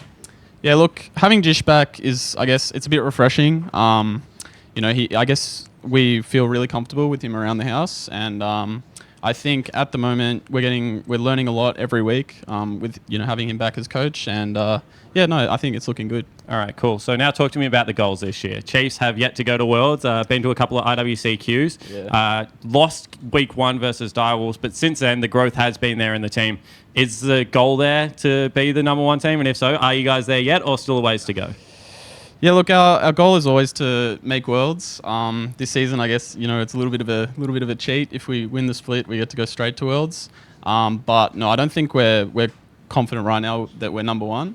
We've still got to figure a lot of stuff out, but I think we will be number one by the end of the split. All right, cool. And heading into a 2-week break now, is it going home and recharging? Is it sticking around in the gaming house? What exactly is it? New G3 season comes out, I'm pretty sure, soon. You know you were a big fan in the past. Yeah, look, I think it looks like a break at the moment, but I think we'll be definitely grinding solo queue. There won't be many teams to scrim because they'll all be going overseas. But we'll definitely be practicing hard and making sure we're ready. All right, congratulations on the victory and best of luck in the 2 weeks to come. Let's throw it back to Hingers to close out the night. Thanks very much, Jake and Spooks there, and congratulations to the jungler for his 2-0 win over Regicide. Let's take a look at their draft, shall we, as we bring it up on your screen. And Spooks is Lee Sin. He copped a lot of, I guess, sass last split from Spawn in particular about hitting his Lee Sin Qs, but he had a big game on Lee Sin this game. Yeah, especially that last chase where he's chasing Suman. And he ends up dying. Well-deserved sass when you just look at that one play instead of the whole game. Besides that, he played great. It's pretty good. In particular, Chiefs picking Thresh. I want to talk about that. They're taking it away from the Regicide support player, the new guy Decoy. How do you think EGM played on Thresh? He's a good Thresh player. Pretty damn well. Yeah. It's hard to really fault someone when they won lane as hard as they did. He was hitting the right hooks. He was flaying multiple people multiple times. Very difficult to fault him. It's just a really good pick. I think at some point in the night, the caster said it's probably the best support pick, especially if you're good at it. The other thing I want to kind of ask about is Razor's AD carry pool, right? We've seen them ban out Caitlyn, he picks Zai. They ban out Zai, he picks Caitlyn. And you're thinking the third tier one for him is Jhin? Yeah, I mean, I don't know. I hope it is, just because I'm a fan of his Jhin play. But he didn't really have too good of a game on any of these games, really, on Caitlyn. So I guess it does question, like, is he just a one-trick Xayah player? But I'm sure he just had a rough game. When we say not too good of a game, by the way, we mean to his standard. Yeah, absolutely. He was still good. He was still good. They still won. It wasn't what we normally expect of him, which is dragging the Chiefs over the line when they should all be carrying the weight like they did today. So in many ways, that's kind of an improvement for the Chiefs, right? That, like we said in game one, they're showing a wider paths to victory than they perhaps we've seen in previous weeks. Yeah. Well, that's what he said in his interview, right? The only reason he was able to shine so bright is because his teammates were doing so poorly. Now that they're carrying their weight, it's harder for him to prove himself to be, that best player in the OPL that he so desperately wanted to state earlier this week. His words, not mine. All right, now going into this game, we did talk about Suman as a potential carry threat for Regicide. He's going up against Swiffer. Let's take a look at their stats side by side, because as we bring this up, I mean, Swiffer had a massive game going into... my bad. Swiffer had a massive game this second game, and 11-2-6. That's huge. The dynamic duo. Look at that score, 11-13. That's a good-looking score. Well, we said going into it that these two generally play around each other, and Suman needed to be respectful. And Spooks, we saw it time and time again, him getting into the right lanes, getting things going for both his top laner and his mid laner. And when he enables someone to get ahead, especially on champions like Cassiopeia, they're just going to go out of control like Swiffer did. He showed us all of his skill on the champion as well. It wasn't just Spooks getting him ahead. We saw him flash the barrel. We saw him just chase people down. But when I look at the Chiefs, I look at how well Spooks was enabling them today. Yeah, it's refreshing to see this old traditional dynamic duo, show why they're so good, why they're recognized as probably the best jungle mid dynamic duo in the league. Yeah, well, let's take a look now at damage dealt to champions, and not a lot of surprises there. A lot of blue. A lot of blue on that graph. I'm going to say, I expected more from Cassiopeia. I thought she was just tearing everyone apart, but apparently not. She topped it. It's just everyone else is doing a lot of damage as well. Yeah, she topped it, but not by much. Not by what I expected. Meanwhile, I think I want to also shout out Suman's Victor there. He's doing a respectable amount of damage amongst his team. Yeah. I will say the problem is most of that's probably gone on to Renekton or some other person that doesn't really care if they get damaged. Yeah. So it's tough for them to do it, whereas Regicide didn't really have the tank to absorb the damage. All the damage coming across was hitting important people and really just murdering them. All right. Well, as we move forward to tomorrow, let's take a look at the schedule for tomorrow's games. Shall we always bring it up on your screens? We're going to be seeing your boys TM take on Legacy. Tegan, how are you feeling about that? Because after that, Abyss will take on Direwolves. Give us a little sweet little preview. Egon? Feeling like it'll be a pretty good series. I feel bad for Abyss and Direwolves having to follow us. That's a hard task to have. Indeed it is. Indeed it is. Well, where's your heart, Aaron Chushu's Bland? Do I need... as a former player on TM and a former owner of Legacy, you know. Good luck, man. Thanks, man. I appreciate that. Good luck. It's the nicest thing you've said to me all day. I will say, TM's play last week, first game, obviously this is going to be a difficult game going up against Legacy, but first game last week was very, very clean. And I know Carbon had some very nice words to say about you guys on the cast, himself playing for Legacy. So, if you could play that well again, potentially take a game. I feel like if we played that well every game, we'd be near the top of the table. Just so happens we're too inconsistent right now. All right. I agree. Yep. Do you want to give us a sweet preview of tomorrow, Aaron, before we get out of this, or hold your tongue? No? Just... They need secrets to beat us. Just play your best. Have fun. All right. I feel like we have got to the end of the show, so I'd like to thank Choo Choos and T-Gun for joining me here on the desk. I'd like to thank you at home for watching us, and we will see you tomorrow, 3 p.m. for 2 more games of League of Legends. Good night. Coming in from Spooks on the creep wave, still gets it. Really good That's combo. a kill. That's great from Spooks, holding on to the second part of the Resonating Strike and comboing out with Swiper fantastically. Good to see. Spooks lands the Q this time round, gets him, goes behind him, and the hook coming out from each of them straight onto a trap. Chetty Boy's dead as well. He didn't expect that one. Make sure he's getting out. Oh, that is beautiful. That was the tip of the play coming out as well. Knocks him over the blast cone into a trap. That was really cool for Raze. He's going to be able to pick up a kill off the back of that as well. Ooh, fade. Stop doing that. Good body block forward over. That's a big ultimate. Spooks kicks one back. Swiffer and Spooks, the dynamic duo that this team needs, absolutely pop off in the mid lane. But Regicide have put out Raze. He's going to fall straight away. This might be the pick Regicide really needed, but I don't even think they can turn around against these 3 members of the Chief. Swiper goes back for a good double dice. Oh, Chenny's got tagged. He's going to be able to tag this one up. Good kick from Spooks. That was beautiful. Gives Swiper the double kill. ZZ gets tagged up as well. Waiting for that mana. Jumps on in. He's got more now, Mordius. He doesn't care about anyone right now. Egypt steals that kill away from Spooks, and he is actually the MVP now after that play. Best 2 out of 3. He got it. He hit the Q spawn. Mission accomplished. And Spooks looking to try and jump over the ward here for a jump kill, but can't get it. Instead, Timmy Swiffer gets nailed by everything, including the ultimate coming out from Victor. Good damage, but they can't follow up. Decoy will be the first one to fall. Raze picks up that kill nice and easy. Regicide have been caught in the box by Egypt. They try as they might. The Chiefs are just way too far ahead. ZZ jumps back in. He's got a Guardian Angel. Fade's going to be the next one to fall. Decoy is on top of his fountain. Is it enough? Raze, he's going into the fountain. Almost dies. Going to be a double kill picked up by Swiffer. 20 seconds left. The time is on. 35 kills for the Chiefs. They're going to be able to do it. No point for Regicide. Tegan is safe. And a much better Game 2 victory from the Chiefs here against Regicide.